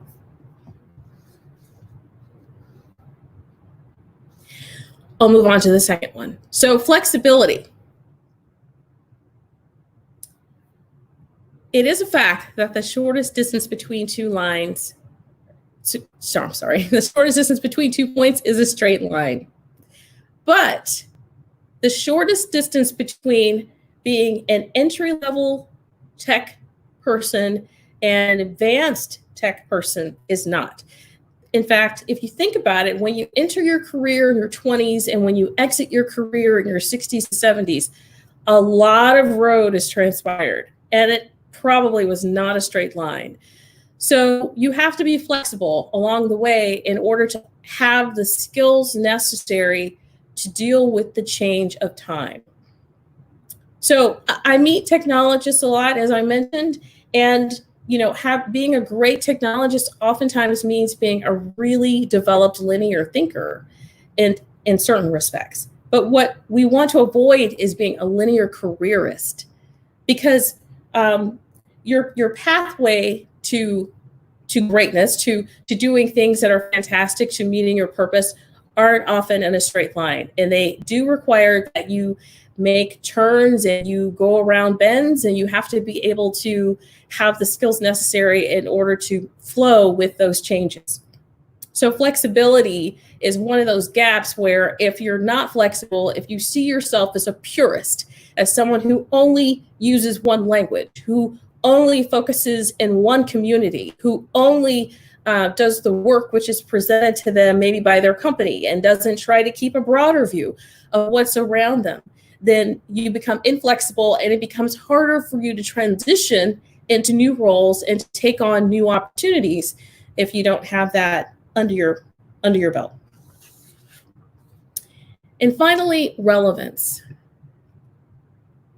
Relevance is the last point that I wanted to go over here as one of the types of gaps. Now, there's quite a few gaps, but those are, like I said, these are some of the ones that I've distilled them down into 3 major points. So with relevance, let's think about it this way. In the entertainment industry, if you can sing, dance, and act, you're a triple threat. So let's put that into the tech sector. What does it mean to be a tech triple threat? I'd love to see your ideas on what that is. So what does it mean to be a tech triple threat? In my mind, I think it's someone who can not only code, but someone who also has marshaled data. Someone who's able to deal with data pipelines, manage big data that doesn't scare them. In fact, they embrace it. Because understanding data and being able to code kind of go hand in hand. But the third aspect is being able to communicate those things well to others, right? Not just being able to do it in isolation, but being able to express the ideas, express the needs, express the requirements to others for all three of those things. That, to me, is a triple threat. Love to see what you think, CSharpCorner, what a triple threat in tech is. So, as you know, the world is swimming in code and drowning in data. And my challenge to you here under relevance is, if the world's swimming in code, how many different types of strokes do you know? You know, how many different languages do you know fluently, and how many do you have a cursory knowledge of? And can you expand that? And with drowning in data, again, being familiar with big data, understanding pipelines, understanding how you might be able to use it. And maybe that's something you can't, marshal right now, but is something that you can be involved in and around. Again, it's just having an awareness of all of those things and not just being super inflexible in order to stay relevant. Now, there is a way to minimize the prevalence of gaps, the size of gaps, the hindrance of gaps in your career and in your advancement so that you can stay relevant. Let's talk about that. As I started off in the beginning, saying that you want to, that those who will be successful are those who can learn, unlearn, and relearn. If we're going to, let's transition that into tech speak, right? Let's think about it from the perspective of skill, upskill, and reskill. So if there's a skill if you don't know tech and if you're new entering tech, then that's a skill that you want to learn. If you're already in tech, you've been around tech, you know how to code, you know data, maybe it's upskilling into to new things, or maybe it's within your own area where you're advancing and learning even more within a particular field.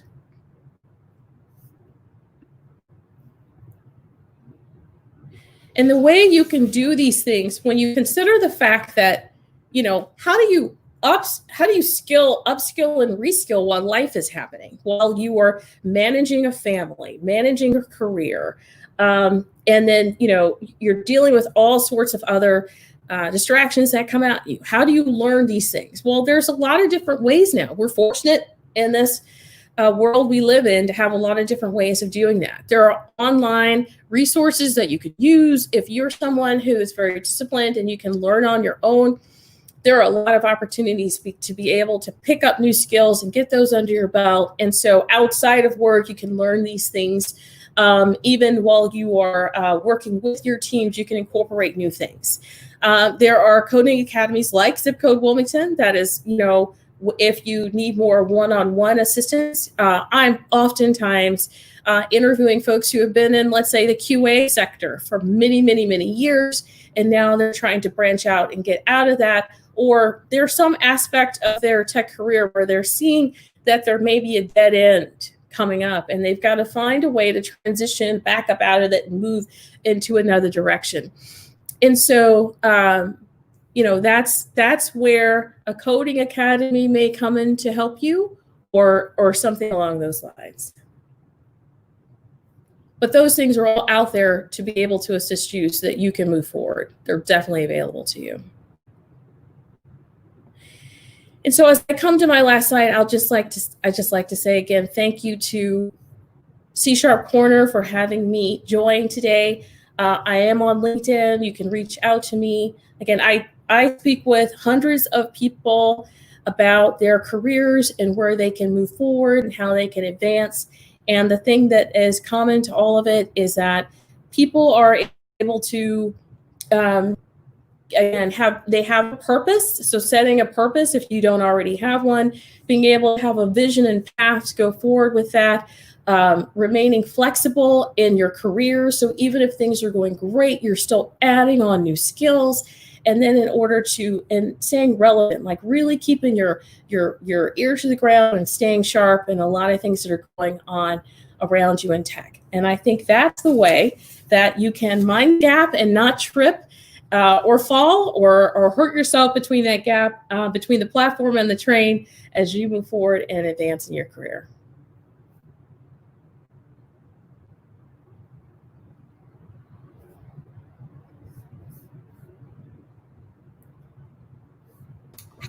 There we are. Perfect. So thank you so much. I think you had a lovely energy, and I got so inspired by your energy and the thoughts that you shared, especially the mind the gap. I think was a great analogy for advancing your career and building your growth. And I will be definitely, I think, thinking about for the time being for a while to inspire me in the coming days. Yeah. Thank you so much. Fully agree with you on that, Annie. Also, it somehow reminds me again of traveling to like in-person conferences, being at an airport. Mind your gap.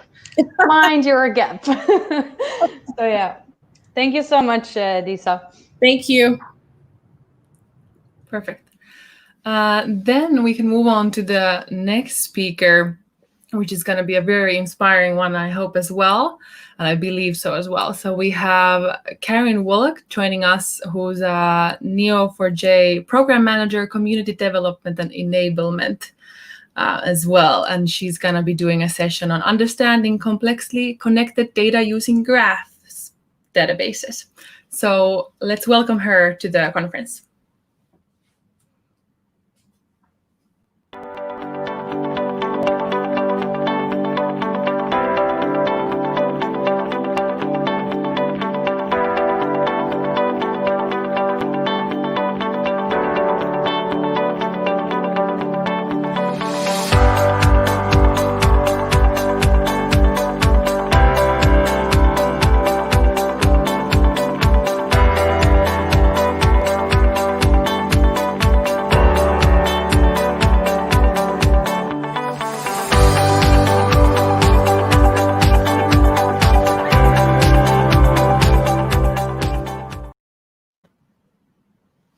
Welcome. Hello. Hi. Thank you. How was your guys' day so far? I think really good so far. There's a heat wave in Finland, but we're doing okay. Oh. Yeah. How hot is it?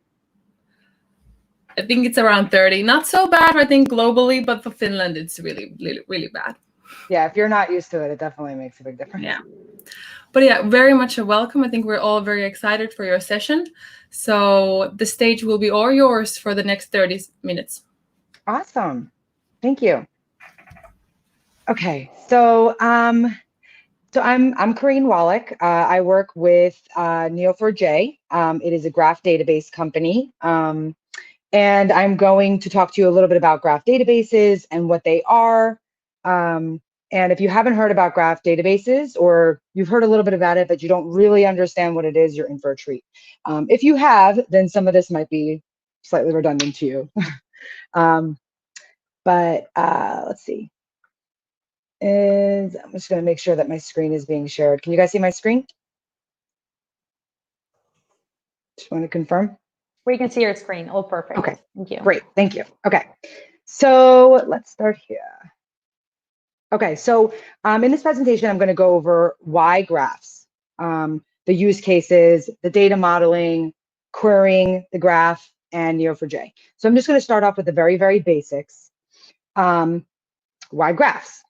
Talk a little bit about what graphs are, just in case you're not familiar, because a lot of people think I'm referring to charts when I'm talking about graphs. I'm not referring to charts. When I'm referring to graphs, I'm referring to the graph theory graphs. So just a little bit of history and background. This gentleman right here, his name is Leonhard Euler. Leonhard Euler is a Swiss mathematician who was born in the 1700s, and he is the inventor of graph theory. So basically where graph theory kind of initially came to play is there was a, oh, it looks like this image is underneath, it's hidden, but we'll go with the image up top. Okay, so in Königsberg, Germany, there were surrounding lands with two kind of floating islands in between this big body of land. And in between these islands and the main land, there were 7 bridges. And Leonard decided to try to see if it was possible to start in one location, cross each bridge once and only once, and get back to his original starting point.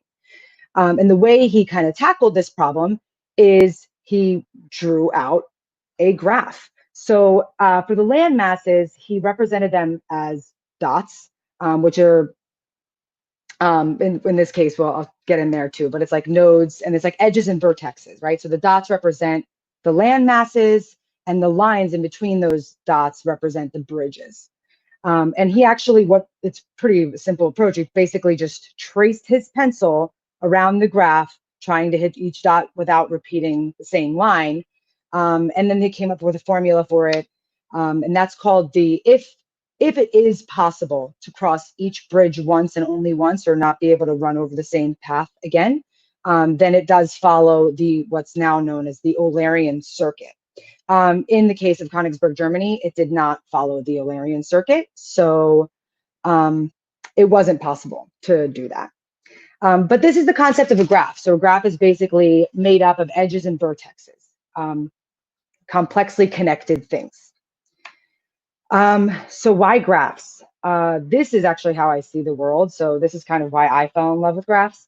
Everything in our world is connected. People, places, things. There's always some other kind of context that is related to something else. And this is where graphs become really powerful.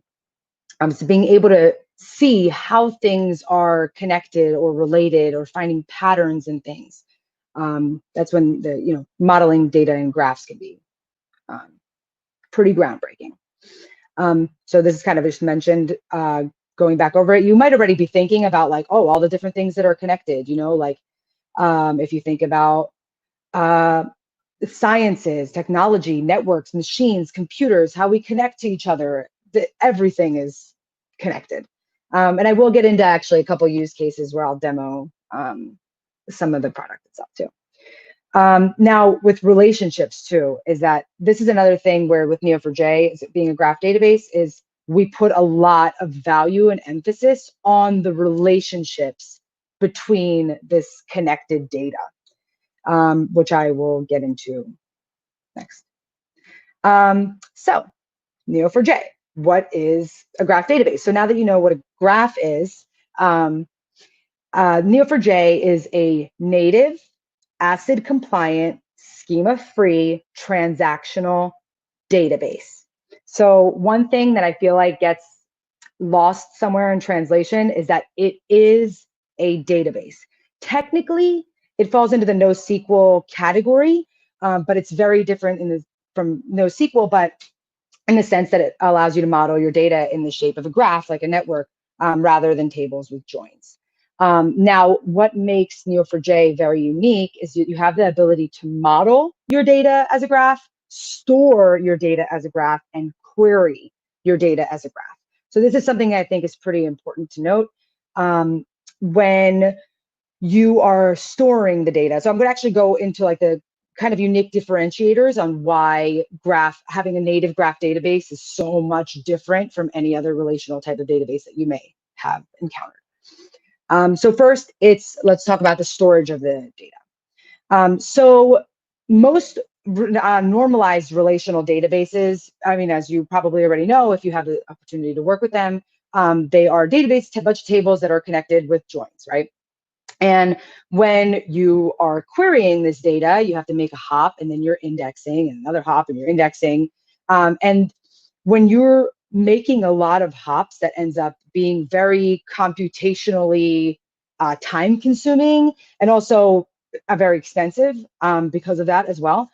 So Neo4j is actually built to support the graph model, the shape of the data, to be able to make a lot of hops within your when you're doing queries.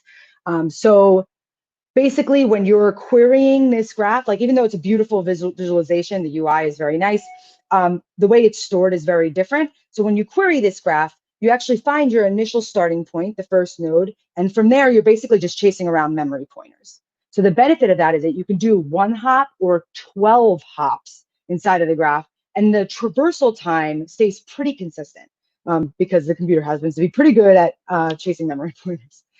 So that's one thing that's really valuable, is that you have the ability to make these very long hops out, friend of a friend of a friend of a friend, those types of things, which when you're talking about graph algorithms and doing network type of analysis, that's when it becomes really, really powerful to have that type of underlying architecture. So property graph model components. So when you're talking about graph database, the data model is composed of nodes that are represented as circles. And these are your nouns. They're person, place, thing, location, anything that is a thing, right? Now, the relationships between those nodes are generally, the nodes also can have properties. So you can put properties inside of those nodes describing who they are, what they are. You can have different types of nodes as well. So you can have a people node, you can have a car node or whatever. So you can have different types of nodes, different types of people, and then they also have properties inside of them.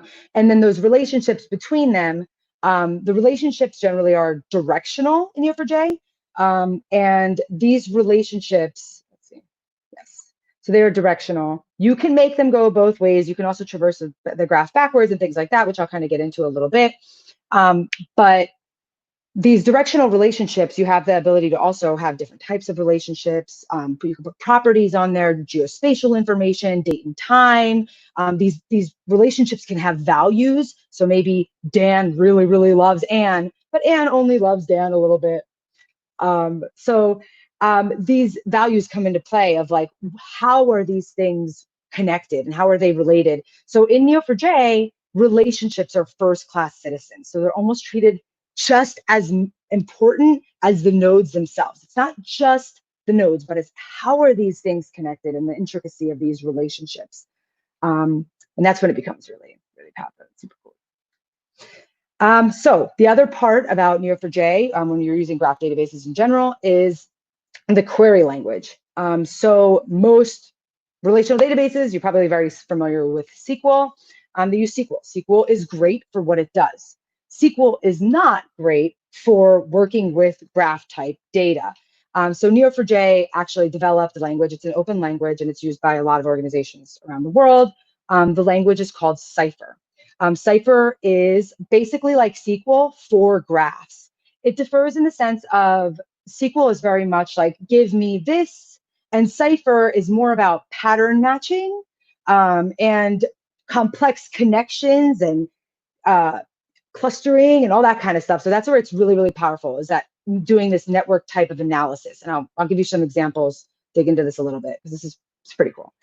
Neo4j is, Cypher is it's a declarative language that's built off of ASCII art. So it's actually meant to look like what it represents. So your nodes are represented in parentheses, just as you see here, match person Dan inside parentheses. And then the relationship is actually brackets with an arrow.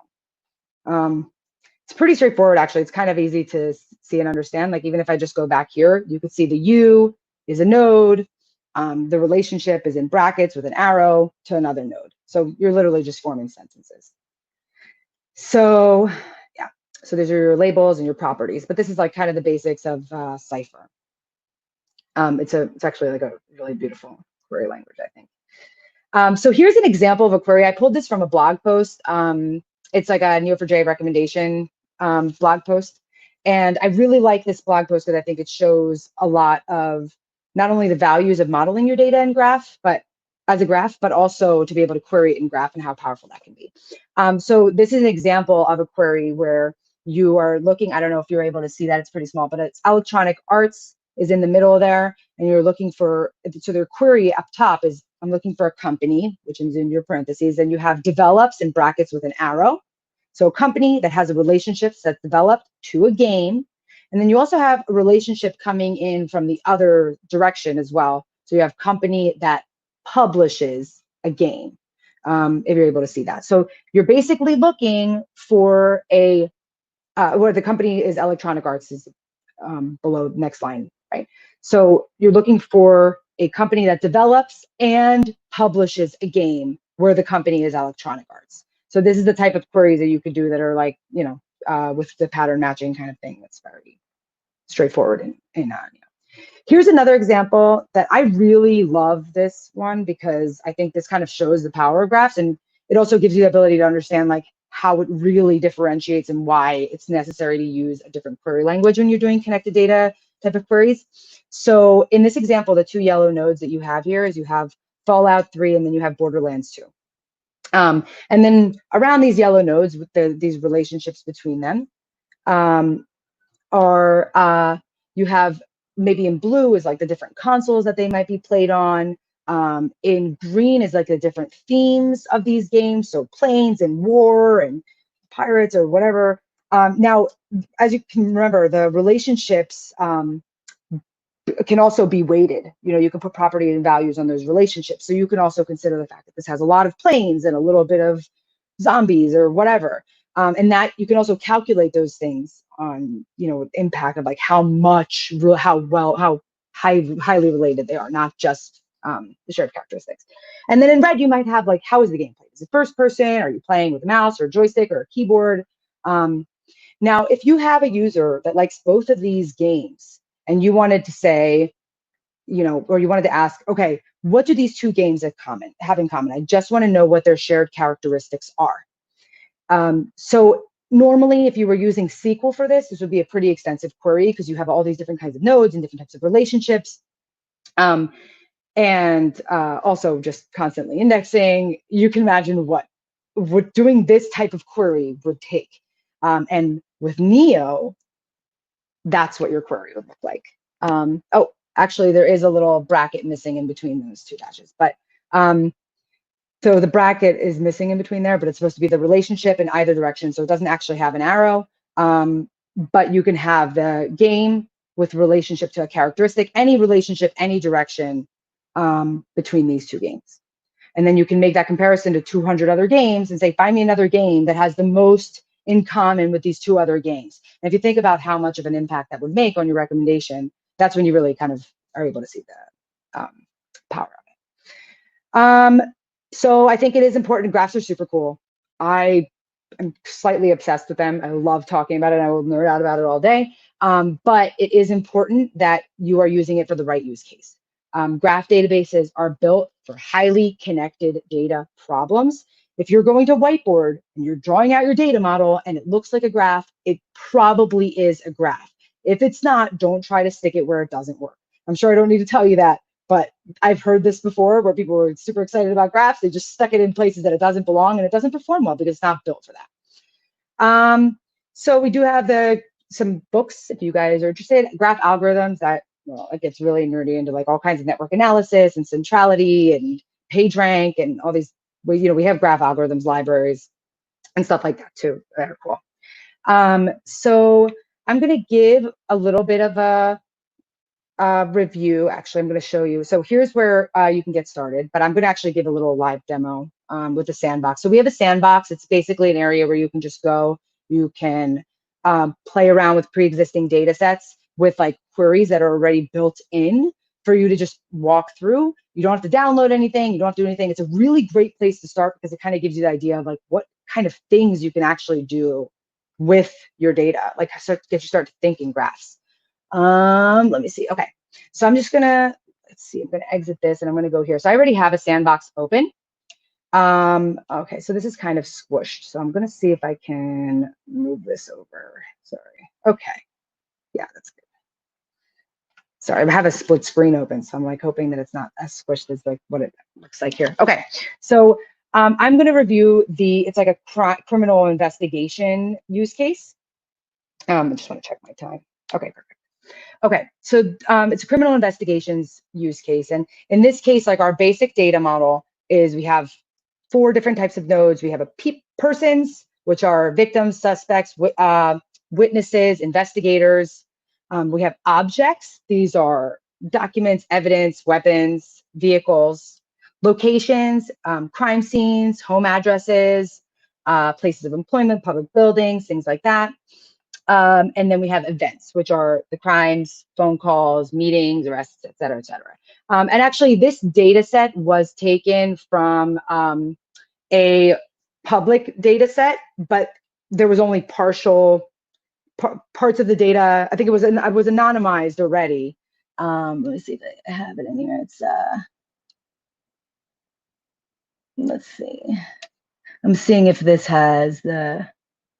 Yeah, so this was taken from crime data from Greater Manchester in 2007, but not all the data was filled in here. So the stuff you're going to see is there's fictitious names in here just to kind of provide you the ability to play around with the data.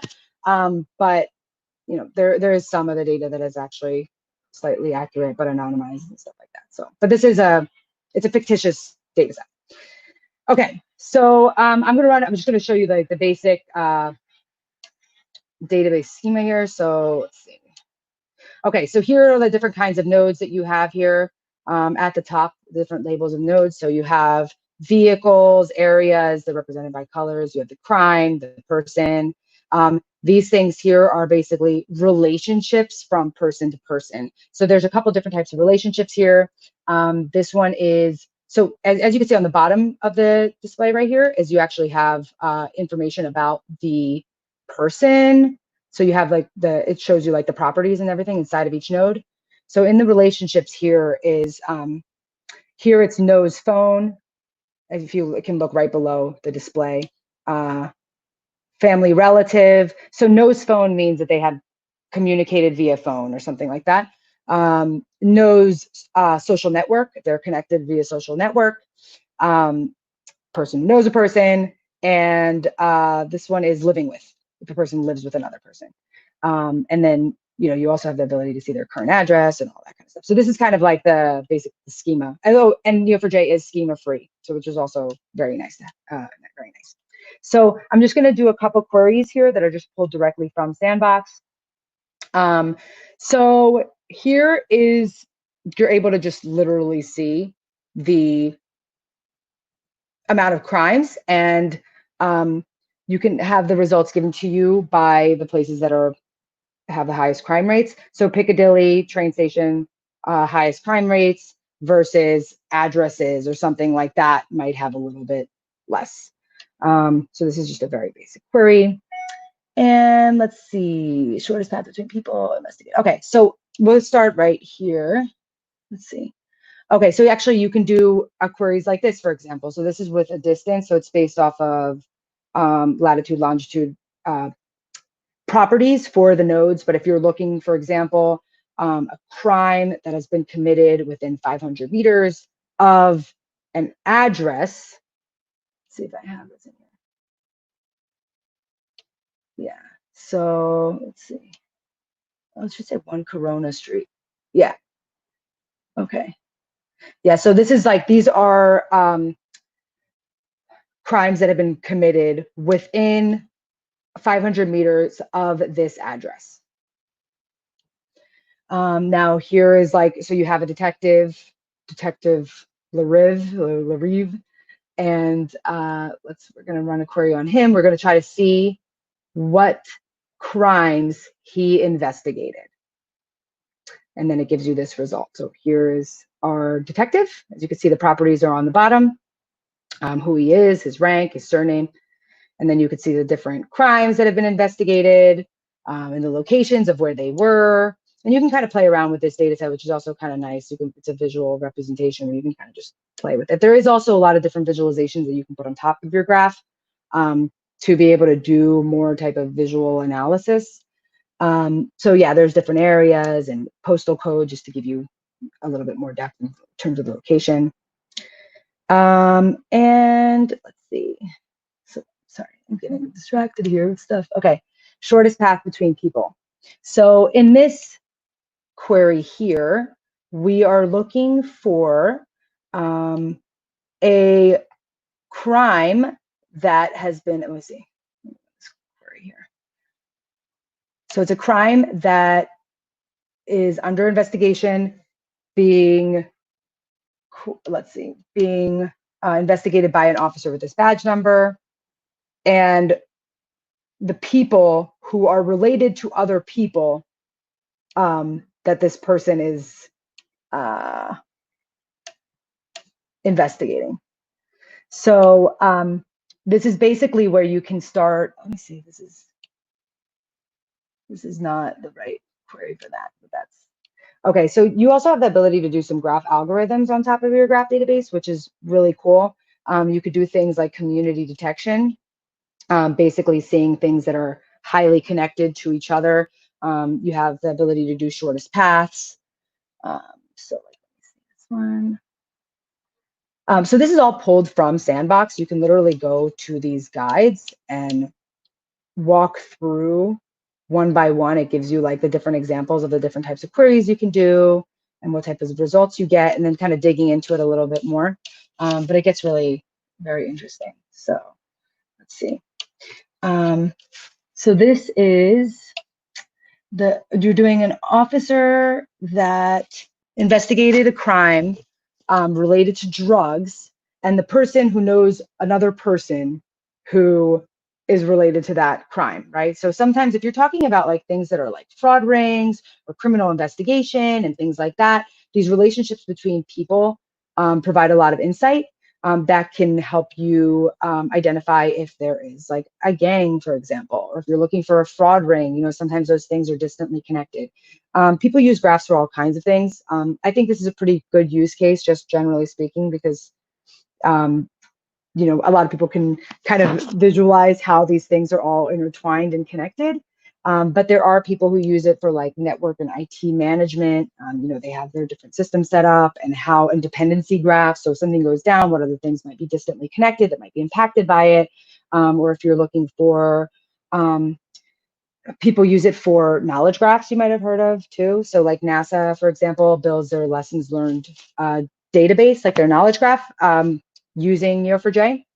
They basically take 50 years of unstructured data, they clean it, put it into a graph and do some topic extraction. There's a lot of it. Actually, if you're interested in that use case, you can just type in NASA Neo4j and read all about it. It's really cool. So they are able to surface. So when someone does searches or like is looking for something that's similar to what they're doing, they're able to search for the most relevant information for this 50 years historical data that they have. Recommendations engines, as you saw in the last example, are also very popular. And then there's also the crime investigations and a lot of social graphs, page ranks. Those things are also built off of graphs. So there are some really cool, interesting ones in here. So let me see if this is, so I'm gonna see if there was one where community. So this is where you kind of go into graph algorithms, just checking my time. I can't. All right. Okay, I have less than 5 minutes. So, okay. So, so the graph algorithms, we actually have a graph algorithm library that has like something like 50 different graph algorithms that you can run on top of your data. It gets really cool. There's also a graph algorithms book that is available for free download, which I showed before. But so when you're looking for triangles, what that basically means is one person is connected to another person that's connected to another person. It's literally creating a triangle between their relationships. And based on how many triangles a person is actually involved in, can actually kind of show you how important they are inside of this graph. So, whoops, lost it. Okay. So here is the people who are part of the most triangles, that they're probably very, very important people inside of the graph because they're like highly connected and intertwined in this, you know, crazy madness of connections. Then there's also, so if we're looking at this kind of stuff, let's see. So this is one where we are looking for triangles that this, let me see, I think it's a person is connected to a crime. Yeah, let's see, where they have the triangle around Philip Williamson. So Philip Williamson, and here are the triangles that he's part of, right? As you can see, he knows Kathleen and Raymond, they all know each other. Here's another triangle. And this is where it starts to get really kind of crazy. And in the crimes that they're involved in. So Philip, you know, in some cases, you could say that Philip is kind of, you know, well, he's a highly connected person inside of the graph. So these are like the community detection type of algorithms that you can run. There's also something else that was really cool in here that I'm going to see if, this one. So this is if, we're calling it dangerous friends. Basically, we're looking for people who know somebody who is connected to a crime, who's affiliated with a crime, but they themselves are not. So this is where the person is not involved or associated with a crime themselves. So this will give you a list of these people who might be more likely to be involved in crimes, or they have a lot of criminal activity around them, but them necessarily aren't. In a lot of cases, this might represent children or something along those lines. And then you can even dig out a little further where you can see friends of friends that are connected to crimes where the other person's not connected, and all that kind of stuff. It's pretty cool. Okay, I have like 2 minutes left. So let's see. So what else do we have? Okay, so this is betweenness centrality. So this is another type of algorithm that you can run. Betweenness centrality is basically shortest paths inside of, like, you're looking for a node that's most closely connected to all the pieces inside of your graph. So it really kind of just gives you what they call like a pivotal node. So it's a node that is most highly connected to either the communities or like all the nodes in general, like it's your total graph connection. So Annie Duncan is one of our most connected people, which is crazy. What I would say is that if this is something that sounds interesting to you and you're interested in exploring connected data nests, or you have a data problem that looks like a graph or feels like a graph, or you want to be able to do queries that are graph-like and network analysis type of stuff, this might be something that you should look into. Like I said, great place to start is the Neo4j sandbox. And you can also download Neo4j when you're ready to get started and put in your own data. And we have guides and walkthroughs and training materials, and it is open source, so you can go ahead and play with it. And yeah, that's what a graph database is. And I hope you fall into the graph epiphany like I did. Thank you. Karin, thank you so much. Yeah. Thank you for your time and for your presentation, and especially for your very informative demos. It's a pleasure to hear you speak. You're so passionate and knowledgeable. So thank you very much for being with us today, and we hope you stay safe and you stay healthy. Thank you. I really appreciate the time. I'm very addicted to graphs. It's like everything I see is networks all the time. Yeah. It's all connected. You're like, oh my God, I could see how you can ask all these things. I heard this one really interesting use case. There was a woman who was like, patterns of how we eat and what other things impact our lives that make us make these types of decisions. And if you do this, it gets pretty crazy. So. Well, it is true that everything is connected, right? So. Oh, it gets even crazier once you have the ability to like really dig into it. You're like, I didn't even know, because that's one of the things with graphs is that you have the ability to see things that you didn't even know were a factor until you're able to query it that way. So. Wonderful. Thank you so much, Karin. We're going to move on to our next session, and we'll be looking forward to staying in touch. Yeah, thank you. See you. Bye. All right. So before we start with our next session, I just want to highlight again, both Annie and I have the social media tag next to our names. So join the conversation, share on social media, share your photos where you are watching the show today, because we can see we truly are a global community with many attendees from around the world. So, Annie, are we ready? Yes, we are ready. And I as well, in addition to you, I want to encourage the Twitter interactions as well. There's been a lot of nice discussions going on there. But yeah, we're ready for the next speaker. About scrunchies, right? Yeah. Wonderful. Good. So next today at the Women in Tech virtual conference, we do have Monica Rathbun, who is a consultant, Microsoft Data Platform MVP, as well as a Microsoft certified solutions expert, regional mentor with over 50 years of experience working with a wide variety of database platforms with a focus on SQL Server.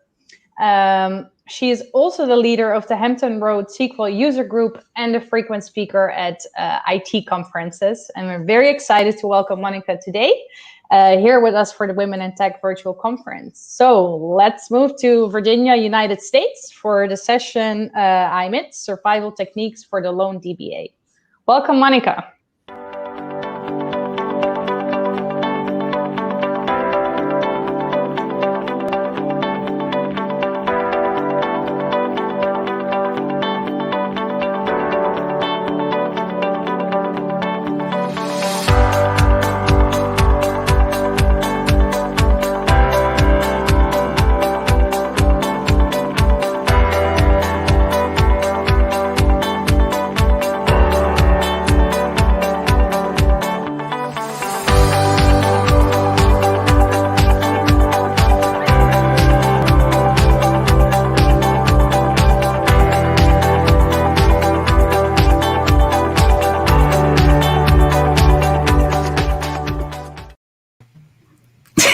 Everybody, I love those little intro videos. They're I know. Were you also like dancing like a little bit?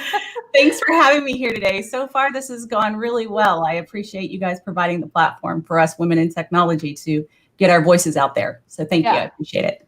Thank you so much for being here with us today to also have your voice heard. And we're very much looking forward to your session. And the next 30 minutes, this virtual stage is all yours. All right. Thank you, guys. Appreciate it. So if you guys can see my screen, awesome. Yeah, so we're here to go over this session. And I just want to let everybody know that this is normally a 75 to 90-minute session. I am going to bring it to you in hopefully 25 minutes. So I do talk fast, so we should be able to accomplish this with no problem.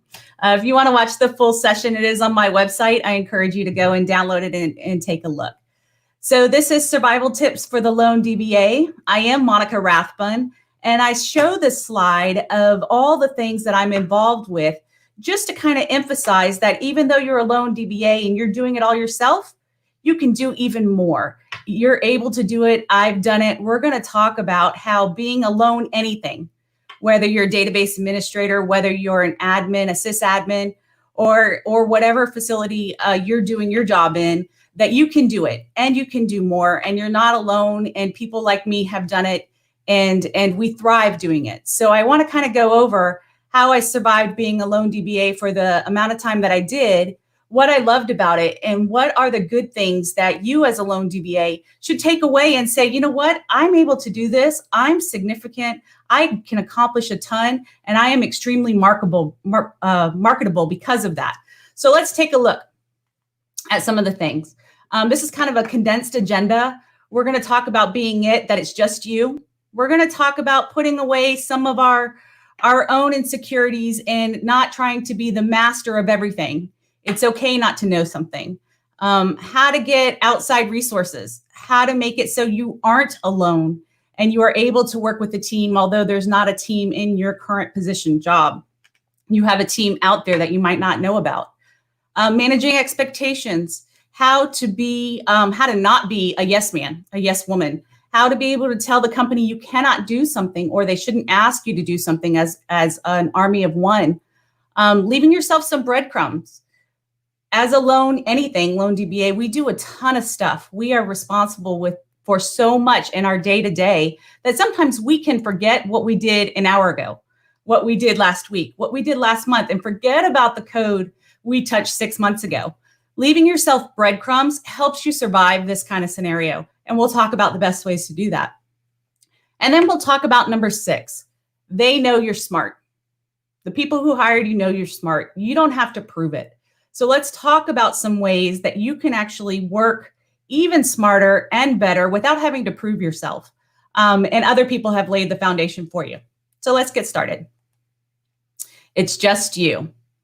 So here's my story. And I like to give my story just so you can understand that, yes, I've been in your shoes. I kind of know what I'm talking about. I've been there, I've survived, and I've thrived, and you can too. So here's a little bit about my story. I was a lone DBA for 16 years, got my first job straight out of college with zero database administration experience. All theory in school, that's it. I got a call from a networking person that I knew. Networking meaning a colleague, actually a sorority sister.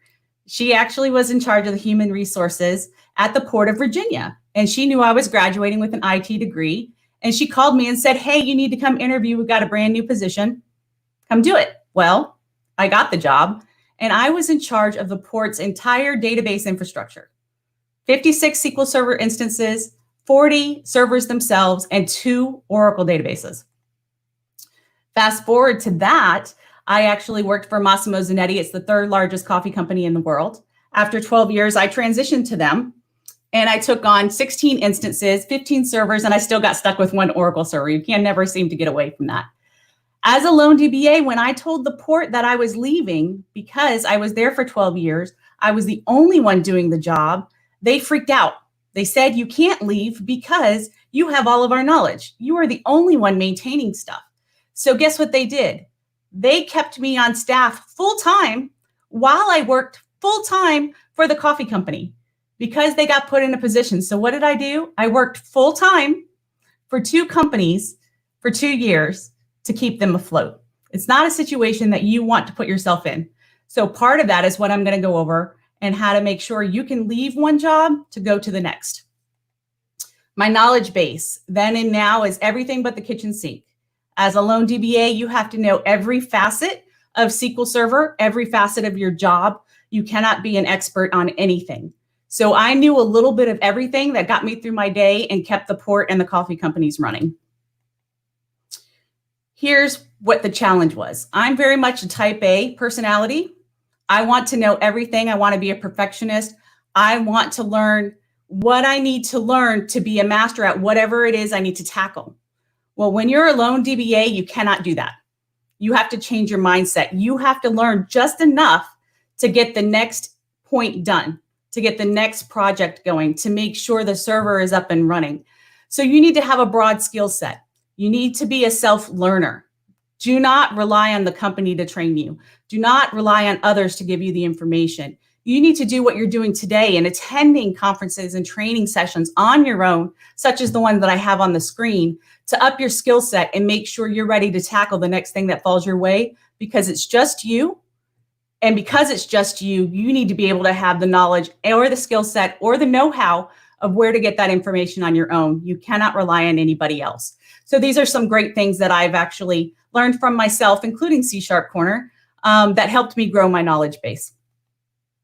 Embrace social media. I think people don't realize the biggest asset that you have are things like Twitter, Slack, and LinkedIn. We are very, very lucky in the SQL Server community to have a huge presence on Twitter. We call ourselves the SQL family, and we have a hashtag that says SQL help. 24 hours a day, because everybody's global, I can put a question in that SQL help hashtag and get the biggest minds in SQL Server to answer those questions for what? For free. They have helped me with production issues on things that I didn't know from a 240 character tweet. I was able to actually fix issues in the middle of the night because there were experts out there on Twitter helping me every day. So when a company hires you, one person, what they've really done is hired you and 1,000 coworkers. You have thousands of coworkers working with you every day, doing the same thing with you, helping each other on social media to get our jobs done.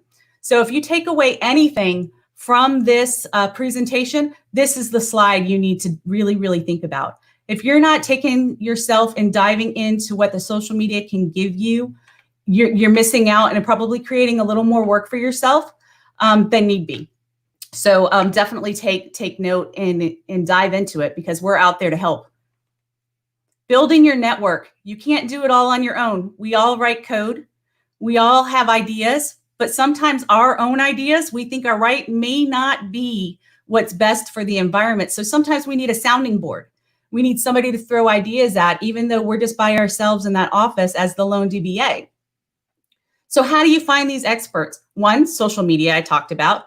2, getting out to events, in-person events when we can, and start building a network of people. Start having conversations with presenters. Start finding some gurus, right? I'm not very good at PowerShell, but one of my best friends is a PowerShell expert. And if I need help writing something, I've got the expert for that.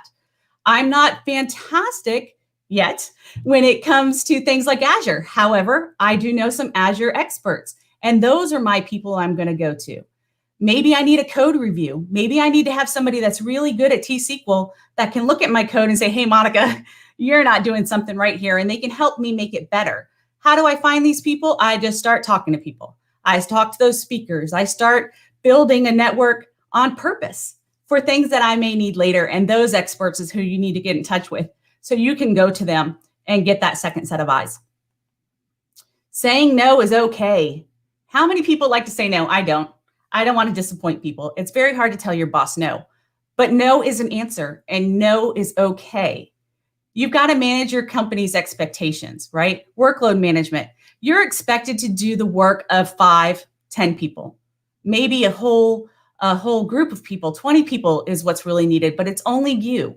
So you've got to be able to let your bosses know, hey, you've given me too much, or maybe visually keep a whiteboard in your office that has a list of all of your tasks that you do. So when they walk in the door, it's visual in your office that they can see how much work you are trying to do before they add more. Keeping them in maybe fill your calendar, sharing your calendar shows how busy you are. It kind of gives a visual and lets people know, hey, maybe they shouldn't add more onto you. So workload management, keeping that visual and being able to say no. Don't let them burn you out. There's nothing worse than having to go to work and dreading it because you have so much or you've given so much and you don't feel appreciated. Don't let them burn you out. You control it. They need you.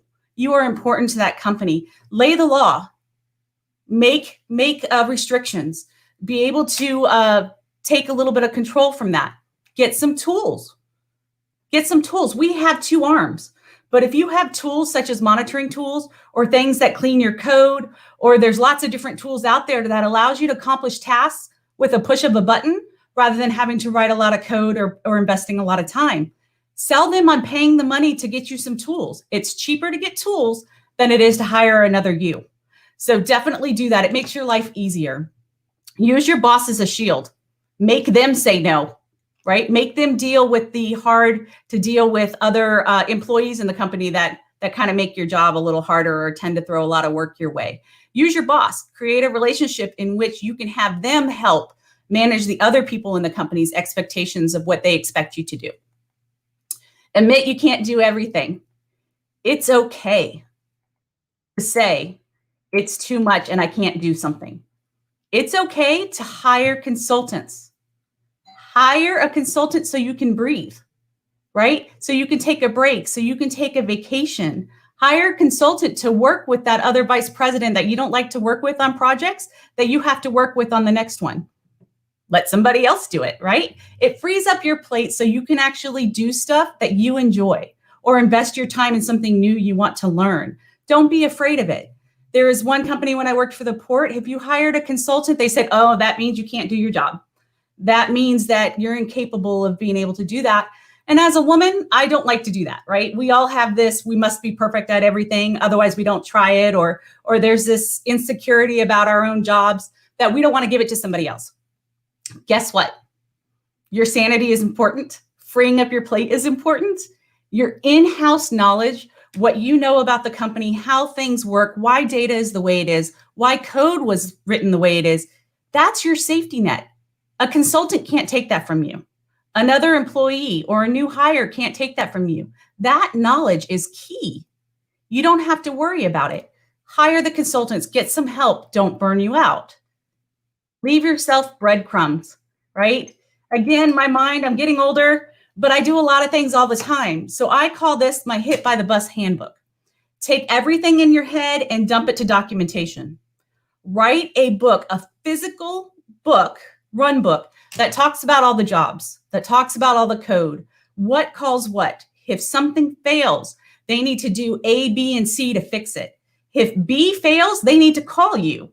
You need to put this stuff down in writing so you can actually have a life and take a vacation. It's easy for my backup, who happened to be the SharePoint person at the time, to take my book when I was driving home from work, if something failed when I left the office, to say, hey, Monica, we had a failure. I have your book in hand. I did A, B, and C, but I have an issue. So therefore I called you now, and I can get us through to the next thing and walk them through this book of how to do stuff. And guess what else this does? This puts all my knowledge written down. I'm sharing that knowledge because then that allows me to move on to my next job. That also allows me to be promoted. I'm going to pause right there because guess what? If you have all the knowledge in a particular job, a particular position, you're never going to be promoted. You're stuck because nobody can fill your shoes. Don't put yourself in a situation that you cannot move up or out or have some kind of control and get that knowledge written down for somebody to be able to take it. It's not that you're giving it up. It's not that you're that you need to hold it for security. You need to put it down so somebody else is capable of filling your shoes if and when the time arises. Do yourself that favor. Also, document your code. Again, I said I'm old, right? I don't know what I did, why I touched stuff. So in front of all of my code, I have this preamble. It will actually give me, if you notice the run statement right there, you can't see my hands because obviously we're not looking at each other here, but a run statement. I need to know how that store procedure needs to be run. So I put an example there, makes it easier for me. If I have a ticket that told me to make a change on this store procedure, I have a ticket number next to it. I also have a description, which I make it very verbose so I can know why I made that change. And guess what? I also put down who told me to make that change, right? So I can go back several weeks later or maybe a year later and look at my code and figure out what it's used for and why I made that change. So that's for me. That makes sure I can pick up and go quickly without having to dive in and figure out what the heck I did. So you don't need to prove you're smart, right? You don't need to prove you're smart. Avoid customizing code. Everybody wants to look smart and take the time to write something that's got this wow factor, right? Something that's just truly impressive that you made SQL Server do or you have going on in your environment. Guess what? As a lone DBA or a lone anybody, you don't got time for that. You don't. I don't need to spend 3 weeks, a month writing something when there's already tools out there. The problem for some people is that they do not know these tools exist. So I'm going to give you several of my favorites here. And these are ones that are actually built by people in the SQL Server community that I use every day. And I have used since I was a consultant. Since I was a consultant and when I was a lone DBA before becoming a consultant. And that's Glenn Berry. If you look at this link, he has about, I think there's 64, I could be wrong, different performance queries that you can look at that looks at the SQL Server DMVs and presents performance information to you that is valuable in order to performance tune things or to troubleshoot or to really dig into what your system's doing. You don't have to write that stuff. He's provided it for you and I use it every day. On top of that, when you're doing index maintenance and database integrity, there's a script here by Ola Hollengren. It's used community-wide, industry-wide. Everybody uses it to maintain this stuff. There's no reason for you to build things. Use what the community has out there for us. It's been vetted. It's used in the highest places, high volume places and things like that. We all use this. Don't waste your time writing your own. Adam Mechanic has given us SP Who's Active, who helps us find things that are going on right now. Blocking, what transactions are happening, what's our lead blocker, what's consuming some resources, things like that. Do not bake your own monitoring tools. Do not prove yourself as smart. Do not take a month to write something just because you can. It's important when you're a lone DBA that you get in, get out, get it done. It's out there for us. The problem is a lot of people don't know what's out there and what other people are using. But how did I discover this? Twitter, social media, asking around, going to training events like this. This is where you find out the information and resources that are out there for you. So definitely take advantage of these. If you're not using them, go look them up. You'll see industry-wide that we use them. So I got 4 minutes left. Well, I got 5 minutes actually, and I did that on purpose. This is my contact information. I want to kind of sum things up and let you know that as a lone DBA, although you are completely stressed out, it's a lot to handle. It is overwhelming and it can be daunting. And I've been in your shoes, but guess what? You are some of the most marketable people out there in our industry. If you get hit up in LinkedIn and other things by recruiters, they always give you a list long of things and expectations that they want their candidate to do.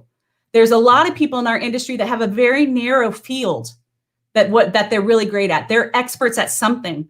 But when companies want to hire one person, or they're trying to fill several roles within one job, their list is a mile long of what they want you to touch. Well, guess what? You've done that mile, and you've done that mile plus some, because you've been the only person, and you've had to tackle each one of those facets in order to get your job done, whether it was in a troubleshooting mode or it's something you just wanted to learn and implement. You've done it. So you are the best candidate for that job. And you are a mile ahead of those who have the smaller piece of the puzzle. So pat yourself on the back. If you're alone anything, or you work on a small team and you feel overwhelmed, you've got this, and you can move on from it. And you are going to grow beyond some of the competitors that you have going out from your next job. So congratulations to you. My name is Monica Rathbun. You can reach me out at Twitter. I'm at SQLespresso.com, SQL Espresso on Twitter. Hit me up at any point in time. I can introduce you to the SQL family. I can get you started in some of the conversations. I'm a consultant. I can give you some information on how to problem solve as well. I'm always there trying to help. You can hit me up on LinkedIn. I have a blog. I try to keep my blog simple, straight to the point. Let's have a conversation about whatever issue that I've had to tackle lately. So I'm just going to wrap that up. Thank you guys very much for having me. I appreciate all the time. We made it with 1 minute and 48 seconds left, so not too bad for a 70-minute session. So if you guys have any questions, feel free to hit me up now or after. Amazing. Thank you so much. That was a really great session. So much insight and knowledge in there. I especially love the type of like war stories from trenches type of feel that you had. I can feel that you really have been there and suffered or joyed over these topics a lot. Oh my gosh. And I always kind of say this is, so I'm a single mom, and doing all of this is a lot. And being a woman in tech, sometimes juggling life balances and making this happen is difficult. My daughters dance, like they truly dance 30 hours a week on top of school. I was able to actually do all of this on flex time, right? I was able to take them to dance and work from the dance studio. I would have food delivered to my car so I can work from the dance studio. Managing your time, letting your boss know, hey, I can do my job 24/7 from anywhere is important. Ladies, you can do it. Men, you can do it. Make sure you're doing it on your rules. You can make it happen. They need you, right?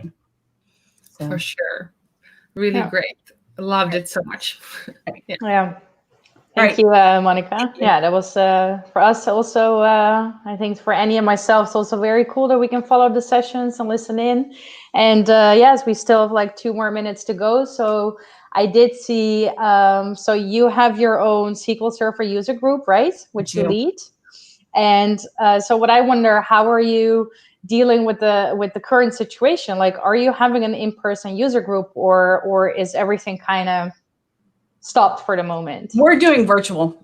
Okay. So we have our meetings once a month, and we hold everything virtual. We kind of check in with everybody and continue to go on with the training, because usually when you have a user group, we present a session and then we have networking associated with it. We do that online as well.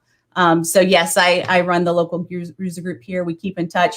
There's no plans to be in person anytime soon. It's not worth the risk. And these platforms make it easy. So yeah, we'll continue to do that. Wow, so really juggling indeed with the kids and the dancing and the working and keeping the user group up and running. So yeah, I think both Annie and I are very happy, as well as the audience, to have you here with us today. You make time available. Thanks. Yes, and actually, I am joining the C# Coffee Time this Sunday, so I'll be online talking to you guys, and I look forward to spending my Sunday morning with everybody. Wonderful. Annie, do you have anything else you would like to ask or you would like to add? Not too much. I was thinking throughout the whole thing that even though it was for a specific profession, but I have to say that even if I don't do that job, it still taught me a lot, the whole session, because I think a lot of for example, the hit by a bus handbook, like really hits home for, I think, every profession. You really have to kind of manage your time and expectations and everything. Yeah. Great. But I think we can now introduce the next speaker. Perfect. So next up, we have Sarita Cox, who is going to come here. I'm going to do a talk. And she's a true humanitarian.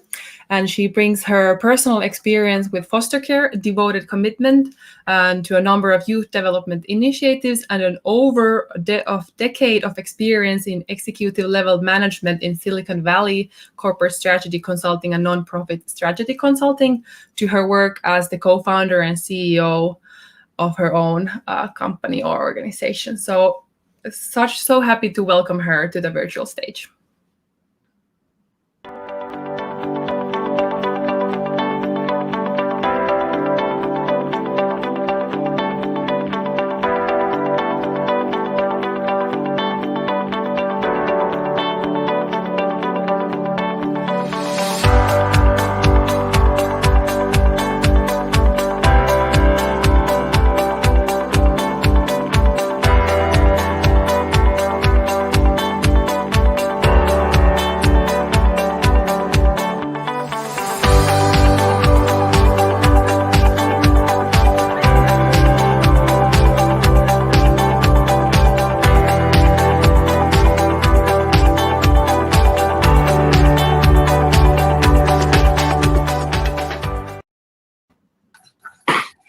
Welcome. Hi. Welcome.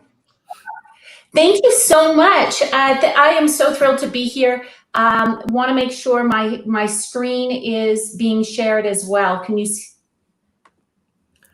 We don't see the Not yet. But now there we go. Excellent. All right. So want to say hi to everybody. Thank you so much. I'm thrilled to be here. I actually live in sunny Lake Tahoe, so I'm zooming in from Lake Tahoe, California. I used to live in the Bay Area back in the day when I was an executive in Silicon Valley. That was over 20 years ago.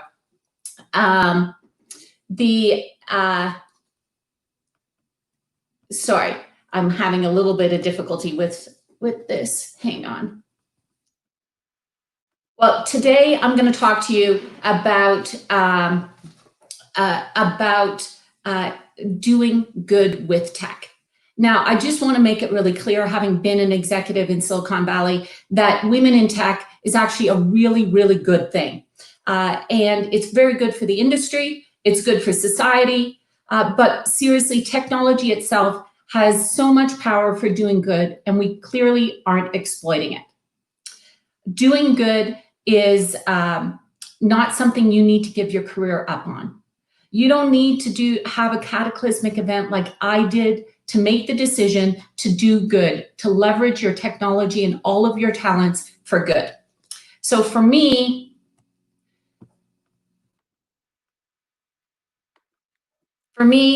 it was the dot-com bust. That's what got me into using tech for good. I remember the exact day I realized I needed to make a change. I was a vice president running a $550 million line of business.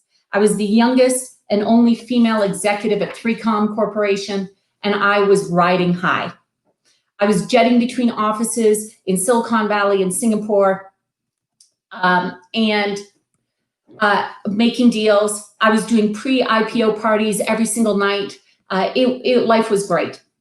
And then the whole thing came crashing down. It just completely busted. Personally, I riffed 12,000 people. That is reduction in force. That's a nice way of saying fired 12,000 people. A lot of them were H-1Bs who only had 10 days to find another job, or they had to leave the country. Stock options became worthless. People lost their jobs, their cars, their homes. It was horrible. But honestly, it didn't really feel real to me because 3Com, we were so flush with cash. We were essentially a bank. I had led the spin of Palm from 3Com, which at the time was the largest IPO in history. And we had oodles of money, but it was all sitting in the Cayman Islands. We just didn't want to bail out the US operations because bringing the money back in would be a taxable event. No, when it really, really hit me was when I got called out.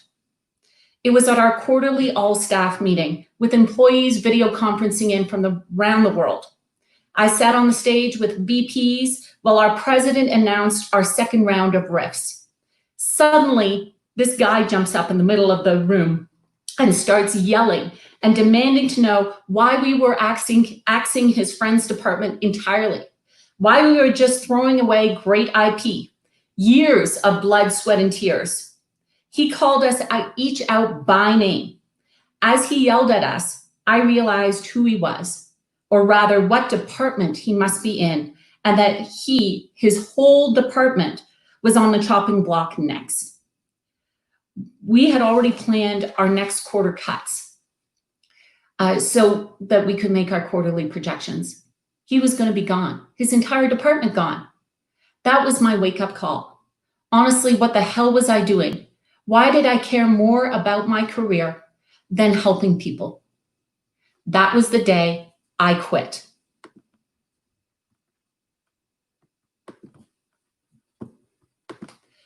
What did I do? I did a full 180.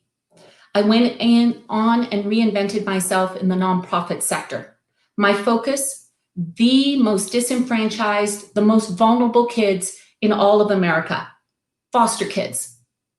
There are nearly 500,000 foster youth in the US removed from their parents for their own safety because of abuse, neglect, and violence. Their outcomes are the worst outcomes of any kids in the entire country.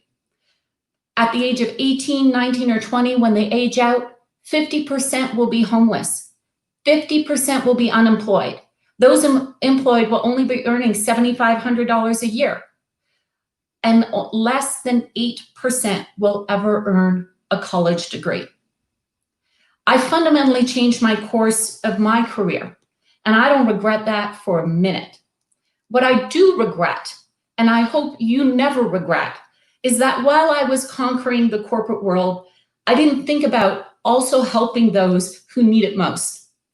And that's doubly damning for me. As you heard, I myself am one of those disenfranchised. I grew up in foster care. I emancipated, as they call it, from the system at 16. I was on my own. But thank goodness there were people around who weren't so wrapped up in their corporate careers that they couldn't stop to give me a helping hand. So I urge you, don't wait for the next bust to realize that your talents, your businesses, your daily activities can do so much good. Social justice, inequality, human suffering, tech can solve these. And you can start right now and infuse every code you write, every product you develop, and every business deal you do with this focus. And if you're not sure where to start, I've got 3 big ideas for you that I fundamentally believe can make the world a more equal and just place. So the first one is the digital divide. In 2016, the UN declared that the internet was a basic human right. It's 2020, 50% of the world is disconnected. They're not online. I was actually on a call yesterday with the state of California, and someone said, this is the new haves and have-not divide. They're absolutely right. Now more than ever, if you aren't connected, you're not part of society, you aren't moving ahead, and you're not able to succeed. In California, the very birthplace of Silicon Valley, 6.5 million middle school and high school students do not have access to tech. And they need it for distance learning. And there's no solution that's going to meet that need. Sure, tech giants have donated about 23,000 tablets and 100,000 hotspots during this pandemic. But we haven't seen them yet, but this is what they say they're donating. And what are we supposed to do with that? Host a Hunger Games tournament to see which of our 6.5 million students deserve to learn this fall? We at iFoster have taken this heads on. Now we're not dealing with 6.5 million students. We're only dealing with the foster youth. It's about 25,000 foster youth, K through 12 and college in California. But if in 15 weeks since the COVID crisis has hit here and schools have closed down and gone online, we've managed to ensure 9,000 college and high school foster youth have gotten a laptop and internet access so they don't fail school, us, little tiny iFoster, then surely the entire tech industry can solve this for all disenfranchised students. Fall is coming and distance learning is a reality once again, not just in this country, but worldwide. Here, we're going to ensure every California foster youth returns to school with the tech they need to succeed. The other 6,475,000 disconnected students in California, well, I guess may the odds ever be in their favor. But seriously, let's talk about what you can actually do.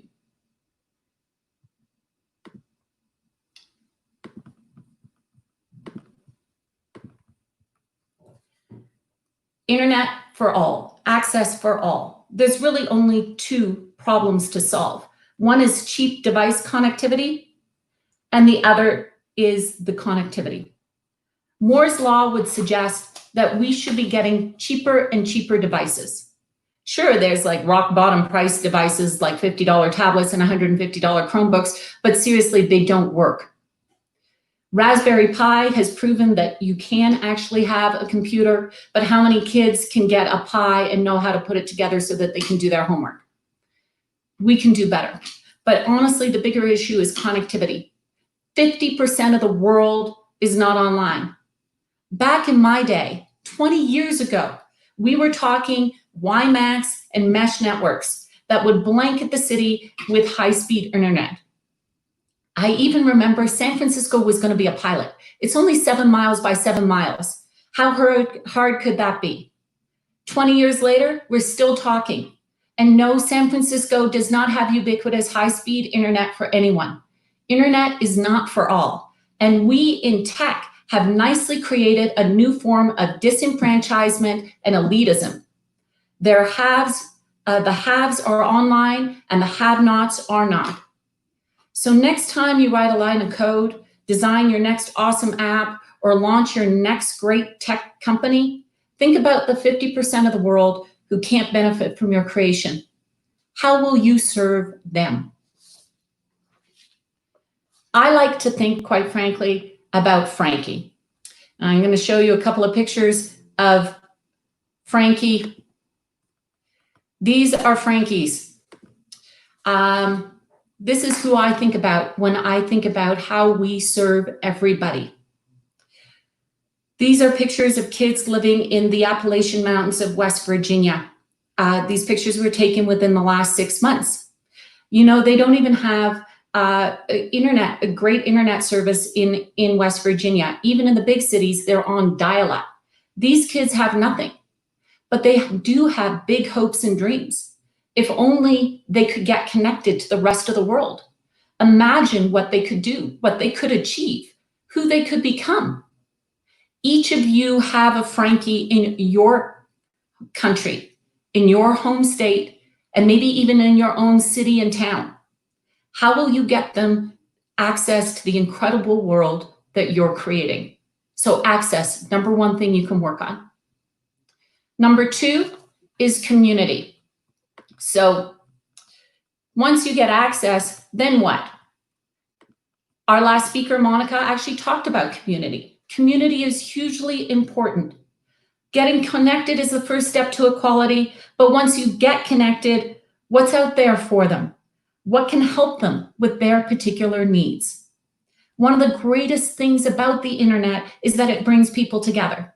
However, big, broad platforms like Facebook and Twitter, nothing wrong with them, but they don't really foster community. They're really great for loudmouths screaming in the wind, as we're seeing here in the US right now. But what people need is a community that is for them, that has utility for them and makes them feel comfortable with who you are. I'll give you a case example. CSharpCorner, perfect community for developers. Global community of 3 million software developers. And check out this is your gathering spot, honestly. Your hub kind of hurts my eyes, but it is perfect for developers. It is a virtual hub for learning, sharing, and career growth, where even OGs like Mahesh Chan hang out and help the next generation become great programmers. Every community needs a space like this, especially our most vulnerable citizens. Take our foster youth. They're too often alone, ostracized from society. Foster youth don't even know each other. For their own safety and security, they're hidden away. So how do they even know that there are other people like them out there going through the same things they are? Where would they meet older peers that can help them out and show them the way? Not in the physical world, but in the virtual world, we can make that happen. And that's exactly what Mahesh and I did. We created iFoster. It is built off CSharpCorner, and it is designed for foster youth. The iFoster portal is the hub for foster kids, their caregivers, agencies that support them. It is the online community for foster care here in the United States. While its guts are CSharpCorner, the portal, as you can see, looks totally different and acts differently because our community has different needs, obviously, than C# developers. First and foremost among our needs are resources. We have hundreds of different resources, everything from laptops, as we've talked about it, eyeglasses, tutoring, grocery discounts, everything that foster youth need. It's all available like shopping at Amazon, except it's free. And like C# developers, our kids need to learn, not the latest cool tips for a C# coding test, but much more simple how-do-Is on the basics of becoming an adult. If you don't have parents teaching you how to cook or clean or open a bank account or apply for a college scholarship and financial aid, how would you even know that that stuff even exists? That's why only 9% of California foster youth get a California grant to go to college, even though 100% of them are eligible. They simply don't know. And finally, our iFoster portal built off the C# platform is a safe place. It's where youth can find themselves and feel comfortable asking for help. There's no judgment here. We all have similar experiences. And iFoster, we hire older foster youth who can be peer navigators to mentor and support the young ones. And it's a safe place for our kids to keep their stuff. Because our kids move around so much, they need a safe place to store their personal belongings, their birth certificate, their photos, their report cards. So it's all stored in their personal place in the iFoster portal. The iFoster portal is the virtual hub for foster care, for resources, learning, and family. Our youth say, I am iFoster, because iFoster is their family. And there is nothing more powerful than creating family. If CSharpCorner can power iFoster, what other communities could it or other forums that you design help create? And how many other disenfranchised, young, lonely people out there can you bring together? How many others can you nurture and empower? And then finally, the last piece of the equation is education. So once we've got them online, connected, built a community that they feel comfortable in, then it's all about education. It is the last piece in building the most disenfranchised to become positive, contributing citizens. And I firmly believe now is the time to democratize education, to free knowledge so that anyone, anywhere can learn. This fall, K-12 schools, colleges, and universities around the world will be moving to online classrooms. So you don't need to sit at Harvard. This is a picture of Harvard to hear a Harvard professor. You can be anywhere and you can be anyone. And those Frankies out there, they could even sit on a log outside their shack and learn physics or biology or art history. The key is that this shouldn't just be learning for fun or self-development or improvement, but it should be for accreditation and a degree. To truly free knowledge from the confines of the classroom, we need to think differently. While YouTube is really great, has some great videos, they also have some crappy videos, but they have some great videos on how-tos and learning.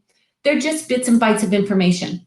There is no overall structure or code that is leading to something bigger, more holistic. What is needed is the Lego blocks of education.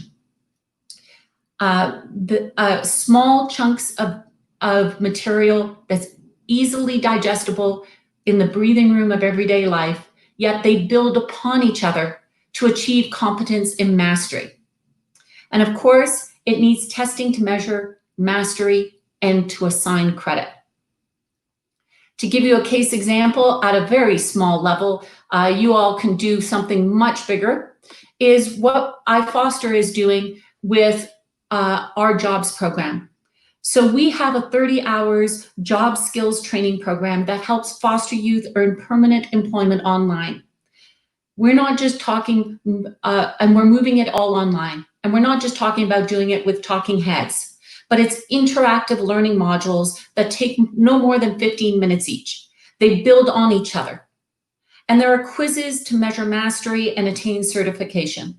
Our iFoster Jobs program certificate is recognized by employers like Starbucks, CVS Pharmacy, state and county governments.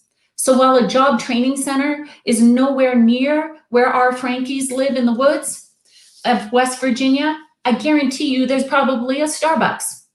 So we can prepare them through our online curriculum. They can get proper interview clothes from us through our iFoster portal. They can do mock interviews with our peer navigators through the portal. They can walk in, ace their interview, then text us immediately to let us know so we can cheer them on. And they can do it all from one of these tiny little devices, which of course we provide them all with free through the iFoster resource portal. So now imagine if you could reach out to teach and lift up every Frankie out there. Wouldn't the world be a better place? You can make it happen. Improve access, build communities, and help push education, truly to democratize education and allow knowledge to flow to the most disenfranchised. Thanks so much. I truly enjoyed being here, and I really hope all of you take to heart that tech can do a lot of good. Thank you. Wonderful. Thank you so much, Sarita, for being with us today, and especially what you said about community, the people. We need community, bringing people together. So yeah, thank you so much for sharing that story, and of course for all the efforts you are doing with iFoster. It's very, very impressive. Thank you. Thank you very much. And thank you for having me. And I'm just so pleased that there are women in tech conferences now. That's just phenomenal. Yeah, so do we. We're very happy to have this opportunity today, to have this platform, to have like-minded female in tech, just like yourself as well, being with us today to share knowledge with the community. So we appreciate it very, very much. Thank you. All right, then stay safe, stay healthy, and we'll see you next time. Good. How are you holding up, Annie? I think it's been already quite a long conference, but I think we still have the energy and the enthusiasm to continue. So I'm feeling very excited about the next session. Yeah. Very good. Yeah. Well, same here. We're nearing the end. We are not there yet. Of course, we have one more session to go. Then after that, we will also have our closing note, where we will also have the team behind the scenes. We will call them up on stage to discuss, of course, the event today, but also what's coming in the future and what's next and all the other great initiatives that CSharpCorner is organizing. Great. Sounds like a great plan.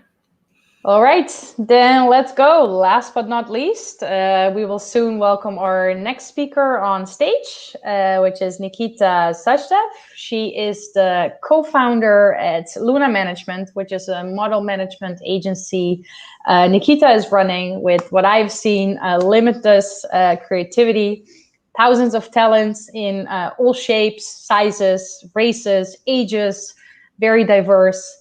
And what I've also discovered is that Nikita's company is working with well-known global brands, including Porsche, Gucci, Breitling, Nespresso, a lot of big names and many more out there. So yeah, with that, Nikita brings a lot of experience and knowledge that she will share with us today. And her session, the last session of today, will be about marketing and communication in the fintech industry. So I say, let's get ready and let's call Nikita on stage.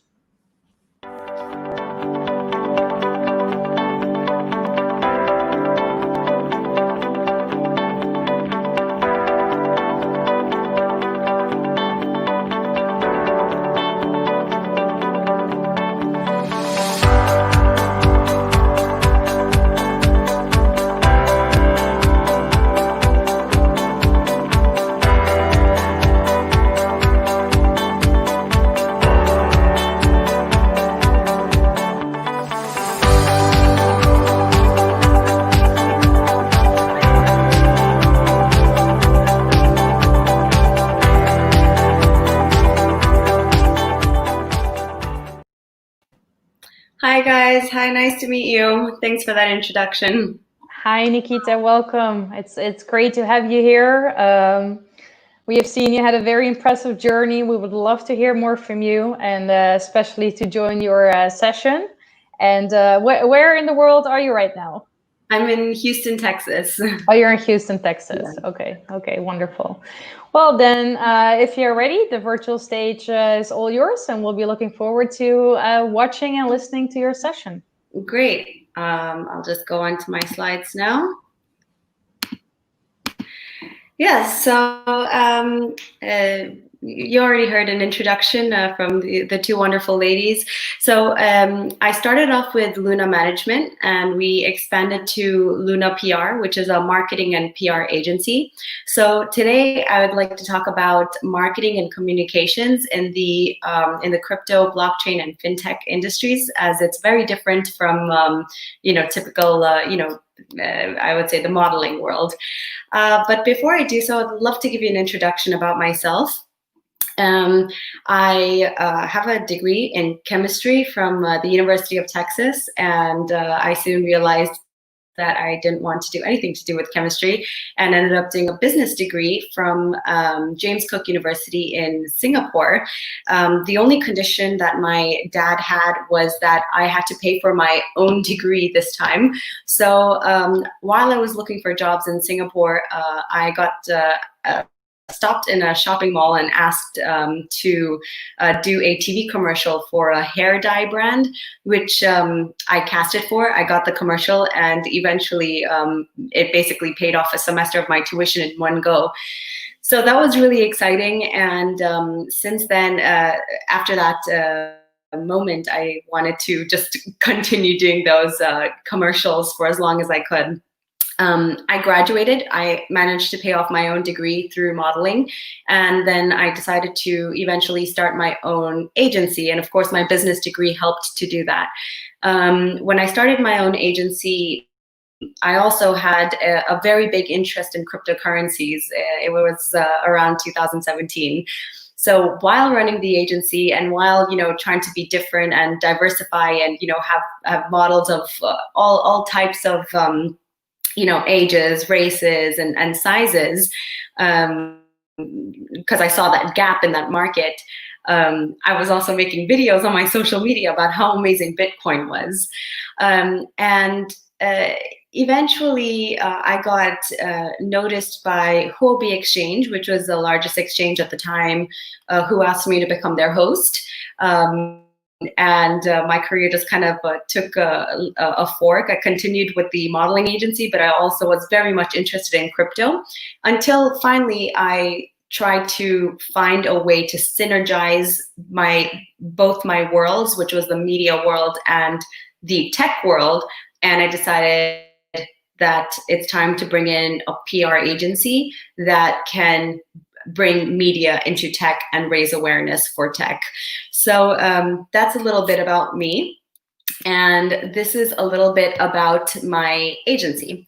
So Luna PR is a division of Luna Management. While Luna Management does talent management and production, Luna PR is a marketing and PR agency, which is based in Singapore. We're working internationally. As you can see, I'm currently in Houston. And we have clients in fintech, health tech, lifestyle. We're quite diverse, but focused on tech at the same time. And we do things slightly differently. And so before I go forward, I wanted to talk about what's important when it comes to marketing and communicating your brand out there, especially if you're in tech. These are a few strategies that we line up that are important for any business that is in tech. Technology businesses are different than the others because you're trying to make people understand something that's not really, maybe not very understandable. Sometimes people see tech as a different language. So it's really important to put yourself out there and make other people understand, especially if you want to grow and have user acquisition. The first step, social media. Put yourself out there. The next step, email marketing. Again, put yourself out there. SEO and PPC. When someone types in your project on Google, it's always great to be the first one on top. Press articles, interviews. The next is influencer marketing and partnerships. Then we have conferences and creative assets. So these are, I would say, a recipe to success for any technology company. I'll go forward here. So with a lot of our companies, we see that a lot of our successful companies that approach us for help, we see they have a powerful team. They have a great product. They're at the right place at the right time. Some people call that luck. I think it's being at the right place at the right time. And they have value. They have a product. They have something that keeps them, that they want to sell or they want to showcase. But what is difficult for them is the speed. Sometimes, especially in technology, it's important to have speed because technology is constantly evolving and there are always people coming in with the same idea. So if you want to be the first to market, speed is vital. The next step is disruptions. Have a unique selling point and to highlight it. A lot of times projects, they have a great product, but they don't know how to sell it. And the way to sell it is to really highlight what's unique about you. And then the last step is all marketing from there. Put it out there. Once you have everything in place, you just need to market it. So we like to start with influencer marketing as our first strategy. We keep a database of over 2,000 influencers globally. And we try to have a very specific requirement for our influencers. It's important to make sure that your influencers have engagement rates. A lot of times people will just look at the amount of followers and say, this person has 10,000 followers. Let me, go ahead and engage in that person. But it's important to look at their engagement rate to make sure that these influencers are not, a bot or bots. It's important to select influencers that are focused in your industry. So I probably would not get a fashion influencer to, highlight tech products. It's important to get a tech influencer to highlight tech products. So to make sure that they are industry focused, make sure that they keep the post up. A lot of the times I've seen some clients have, say, Nikki, it's not working with my influencers. They pay the influencers, they, put the posts up, and within the next day, the ads, like the influencer post is deleted. So it's important to specify the duration of how long you want the influencer to promote your brand. It's important to have the rights to repost what the influencer puts, and it's important that the influencer doesn't also promote competitor brands. So we really check all those before we go out there. The next thing is, whenever you're trying to whenever you're on social media, it's important to have a theme so that people can relate your brand when they see it.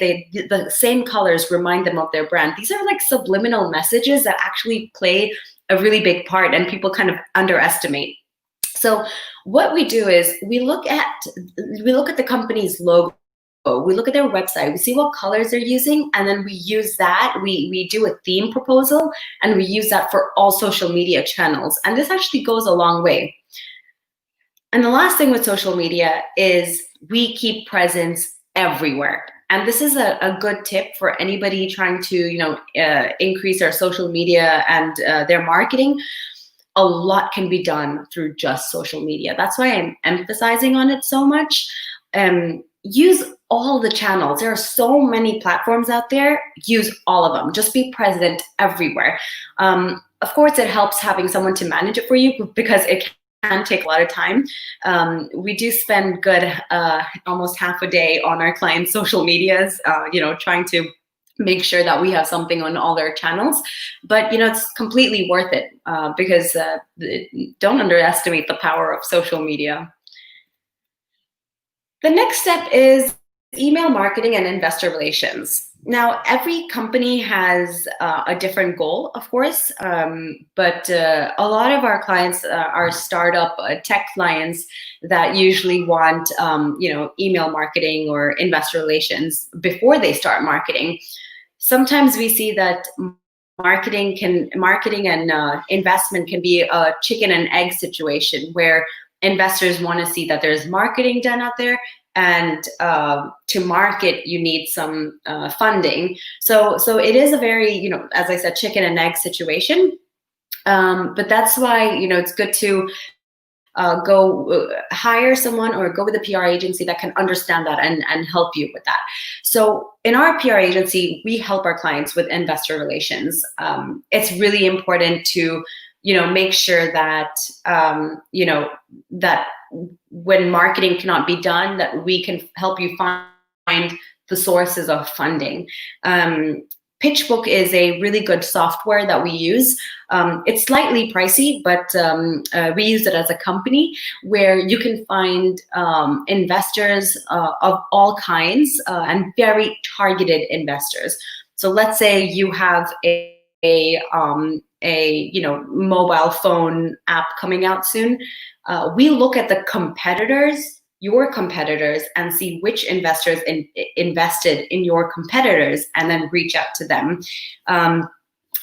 So that's one way of our investor relation strategy. The other thing is email marketing. So email marketing is a very powerful tool. Some people don't like cold calling, but we find it, it's a very old-fashioned and it's been, one of the oldest way. Cold calling is one of the oldest way of marketing. It goes back to the days people used to knock on your door and say, hey, look at my product. And it really helps.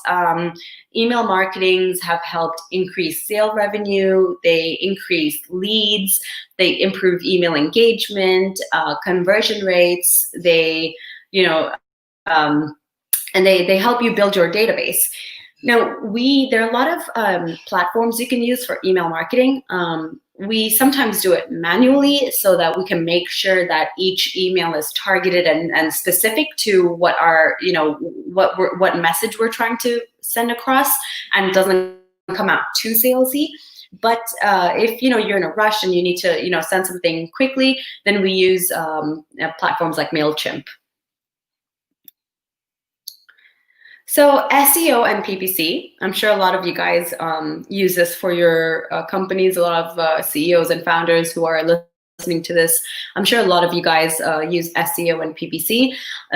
This is also one of the very important things when it comes to marketing, because as I mentioned earlier, when let's say your project is a crypto lending platform, when someone types in crypto lending platform on Google, you want your project to be the first thing that comes up. So this can be achieved by SEO and PPC. SEO is more organically done, whereas PPC is pay per click. So it's kind of self-explanatory, you pay for it.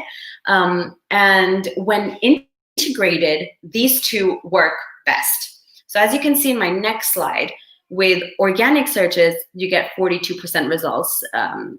Paid searches give you 53% results. Together, you can increase your exposure by 95%. I mean, this is really a great tool to use.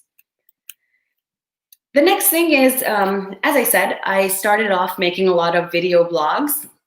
So what we do is we think that it's very important for clients to, again, engage with influencers, not just to, just retweet my comment, but to also make video blogs.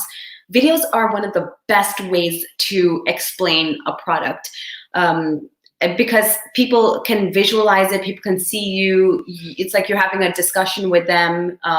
So we find that video blogs are very effective, and we strongly recommend our clients to do videos more than just like writing up an article or Medium article, which is also a good tool.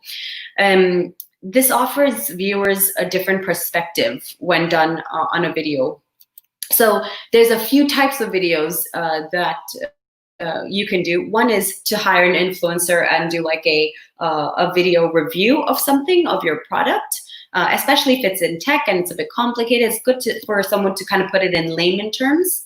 The next one is an interview style video. Now, I've hosted before for CryptoVest and Crypto Daily, so I used to, interview, and for Huobi, that's how I started. I was interviewing tons and tons of platforms. And why do all these big companies interview their own listed tokens? Is because they find it brings more success. It brings more investors.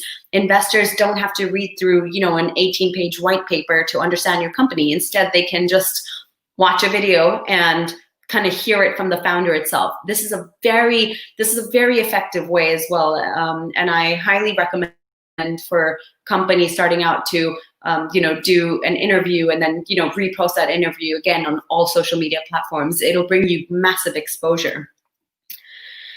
Educational videos are also another way to, increase your user database and, try to get like a community that trusts you and listens and is there, like an audience, So it's important to keep your users and audience entertained.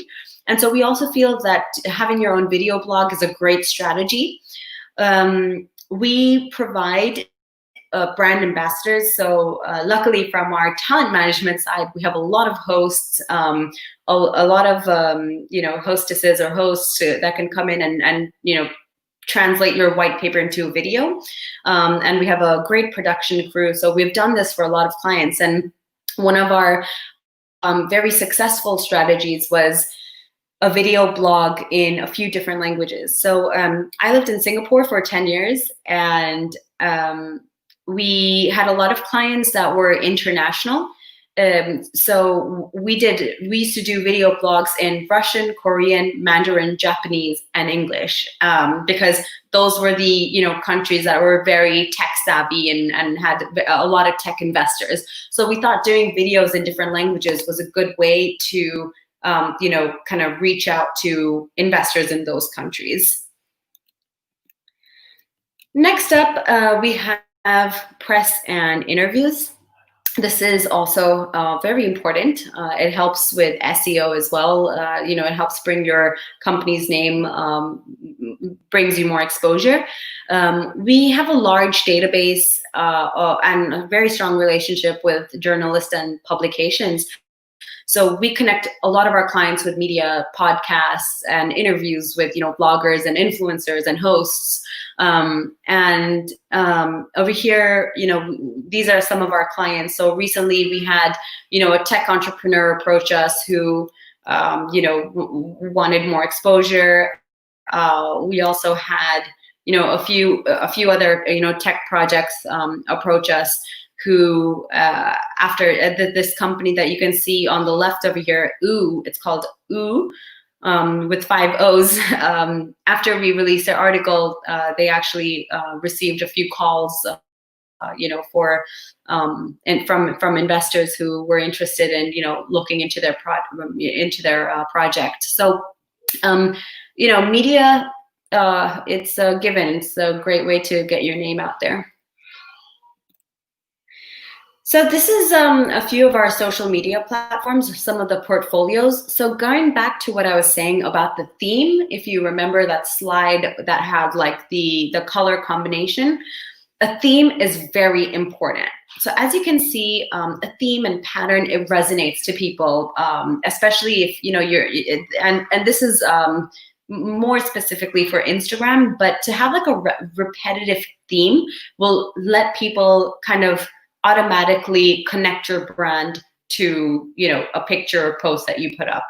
So here's an example of a theme that we did for a lifestyle client. So as you can see, the client wanted, of course, it was a sanitizer client. And we wanted people to kind of understand that there was a human touch to it, that it's not just like a medical product, or we don't want people to relate to sanitizer to coronavirus. So it's very important, like the image, the story that you send out to people.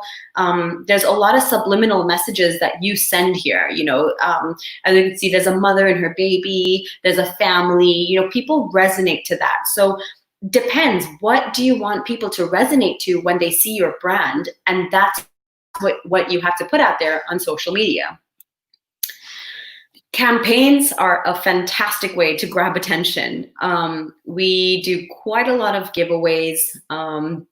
In fact, when I first started Twitter a couple of years ago, I wasn't sure, how would I even start with getting followers. And I did one video saying, I'm going to do $100 giveaway.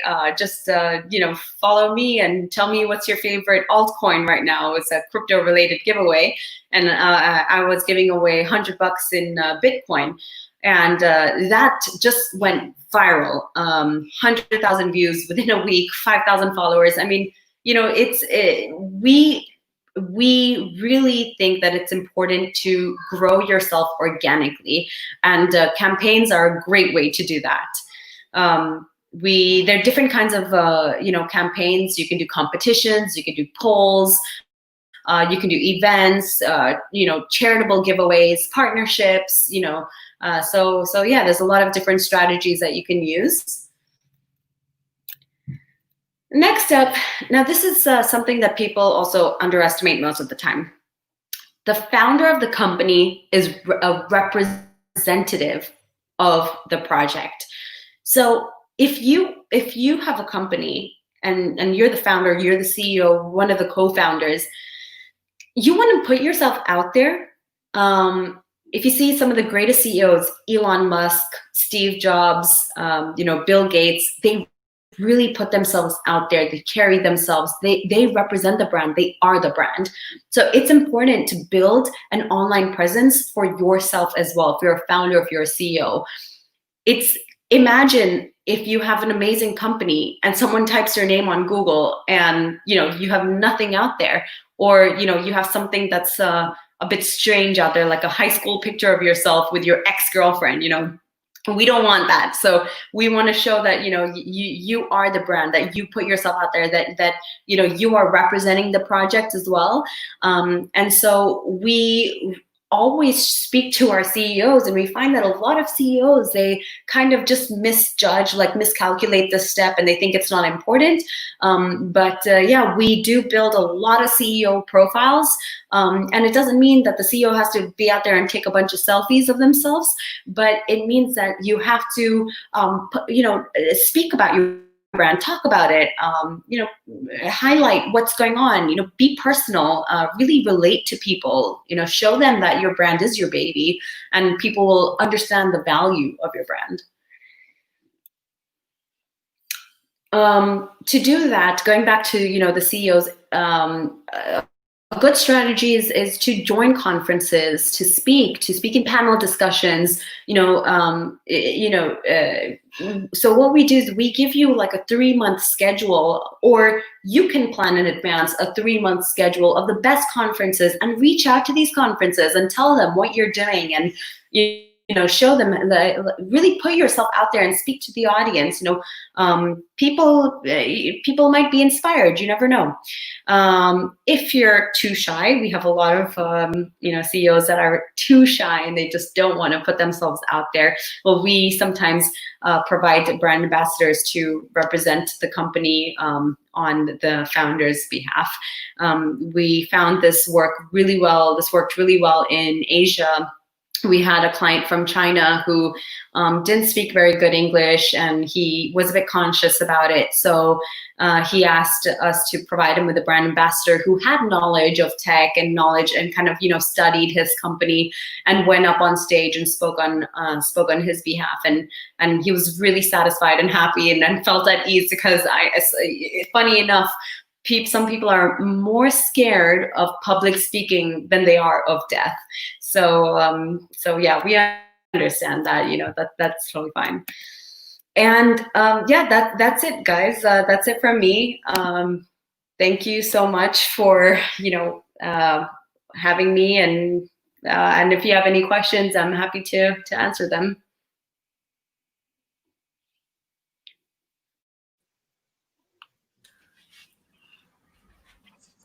Very great. Thank you so much for such a great session. So many helpful, very concrete tips. I think we all appreciated it very much, especially because it was so well-rounded. And I think in addition to being applicable to the fintech industry, I think everyone can use and utilize the tips very well. Thank you. Yeah. Thank you so much. My pleasure. Yeah. Perfect. Be safe, and let's continue with the program. So, Izzy, did you have any final words about the interactions in social media so far? Yes, definitely. I mean, of course, I've been monitoring on my split screen on my phone, like what's happening on social media, and it's great to see also all the support that we have been getting towards the conference. Like how many people, I'm sure in your network as well, have been helping by liking, sharing, retweeting, and also making the buzz around the conference as well as today. It was wonderful to see that everybody kind of chipped in and shared. So, and I cannot believe we're at the end already of the conference. My energy level is still like, let's go on for a few more hours. But no, I'm just kidding. Yeah. Anyways, I think before we wrap up, we have something else coming up, right? On July 14th. Do you want to elaborate on that, Annie? Yeah, I think it's super great. And it has been announced before as well, but I think it's always good to get a reminder. So CSharpCorner has an event coming up, a virtual event as well. That's called Light Up Conference. And it's going to be happening on July 14th, as you mentioned before. So we're all looking forward to that. It's partnered with UNICEF. And I can see that we have so many great faces joining us here, which is super nice to see. These are the people behind the scenes, and I think Izzy can introduce them. Yeah, absolutely. Yeah. So as everybody has seen today, this was absolutely a group effort. Of course, it's Annie and me. We were kind of in front. We had the fantastic speakers who joined us from many places around the world.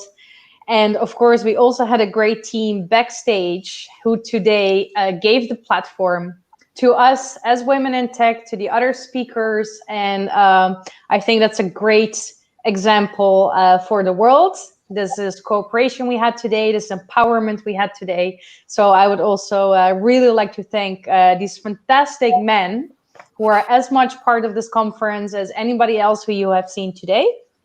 So behind the scenes, they have been organizing everything with the speakers, the conference, the website, involving us, making sure that all the buttons are working, that the event is up and running. So definitely wanna shine a light on these guys as well. So dear Magnus, Mahesh, and Stephen, welcome. Hi.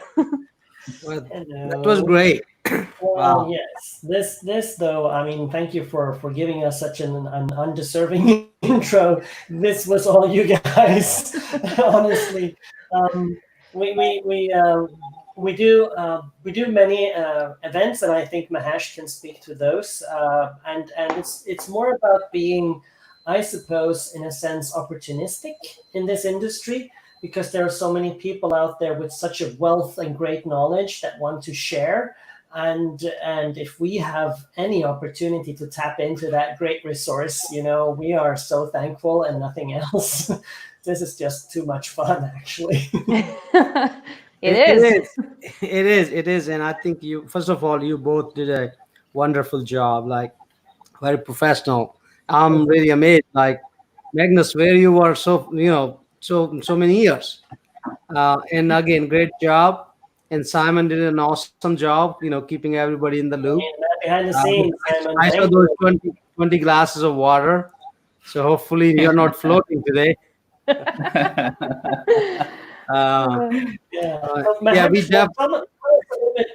you tell us a little bit what's coming up next in terms of conferences? There's a string of conferences happening. Yeah, Magnus, Simon, can you bring the screen or no? We have a couple of major events coming, and I think July 14th is the big one. It's called Light Up Conference. It is for COVID relief. We are probably going to have 250 speakers, or if not, at least 200 already there. It's this Light Up Conference is it's a fundraiser. There's going to be a donation. There's going to be tickets, and there's going to be sponsorships, all going to for COVID relief, partner with UNICEF. We want to give this money to kids who are in need during this pandemic, where they don't have resources, they don't have food, or they need anything. Everything is live and launched. Simon, you want to talk more about that? Yeah, I think we have this conference coming on 14th of July that runs from 24 hours. And probably we're going to have more than 250 speakers. We're going to run on 7 different tracks ranging from 10 different languages.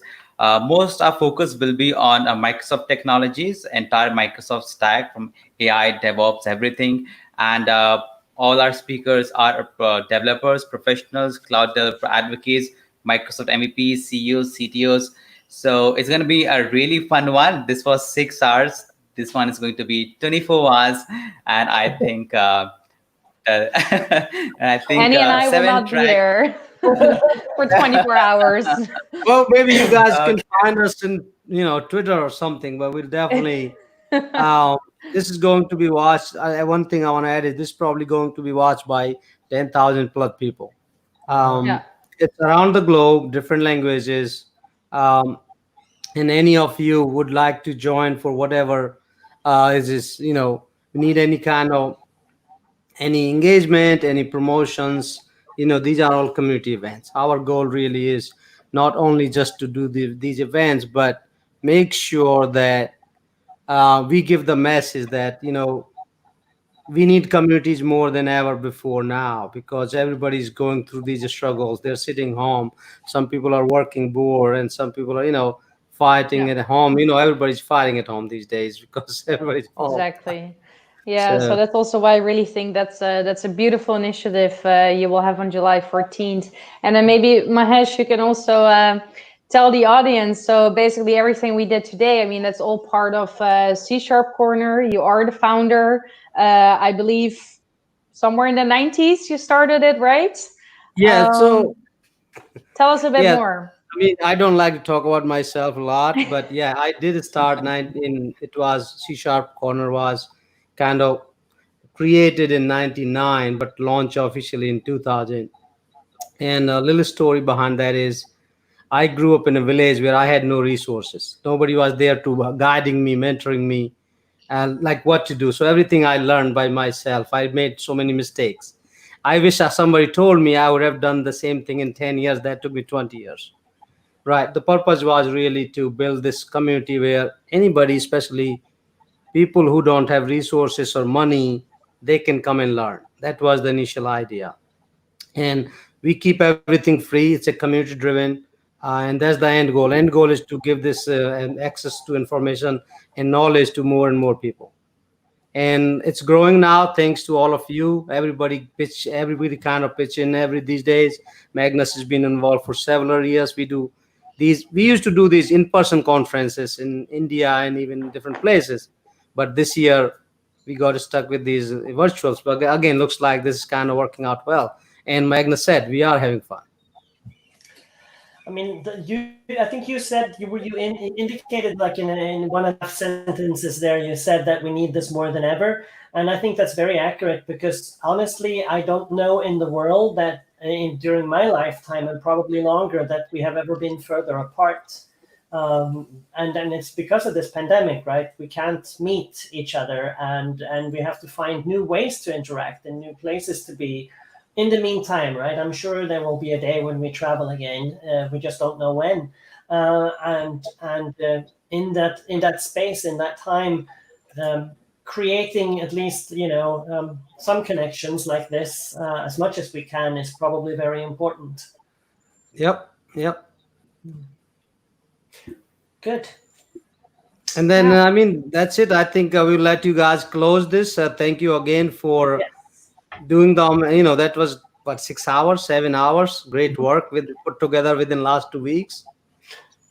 Absolutely. That tells you how professional you guys are. Thank you so much. The guys will shut up now. Yep. Let us speak. No. Cheers, Magnus.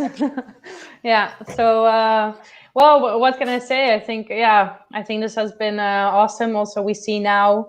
I mean, I believe Mahesh currently is in the US, Stephen in India. Magnus, you're in Sweden, right? Yeah. Annie is in Finland. I'm currently in the Netherlands. I mean, this already shows the power of the conference. Like, so we are not traveling. We're not somewhere together. We are doing this online. And like Mahesh said, we need each other more than ever. And I'm just very thankful that somehow through this virtual way, even though it still feels very unnatural and very weird to like just look at this little piece of hardware camera without having actual people, but I definitely enjoyed the energy there was today, and I'm sure Annie also would like to share her final words. Yes, I do. I echo those statements so much. I think it's such a great thing that we can connect, even though it's virtually. And I think there has been so much learning today, and so much great speakers, so many great moments in social wise and in the conference as well. And thank you so much to the organizers who are here, and to Izzy as well for being an amazing co-host. It has been a wonderful time, quite tiring for 6 or 5 hours in a row, but the best time. So thank you so much to all of you. Yeah. Wonderful. And then with that, I guess we thank all the attendees as well who joined us today. And it's a wrap. Is that right? Yeah, that's a wrap. And that's a wrap. And thank you, everyone. Isidora and Annie. I, on behalf of the entire CSharpCorner community and its millions of users, would like to thank you for your time, and the entire viewers. We would love to connect with you once again later on. Until then, take care and have a good day. Take care. Bye, everyone. Bye, everyone. Bye.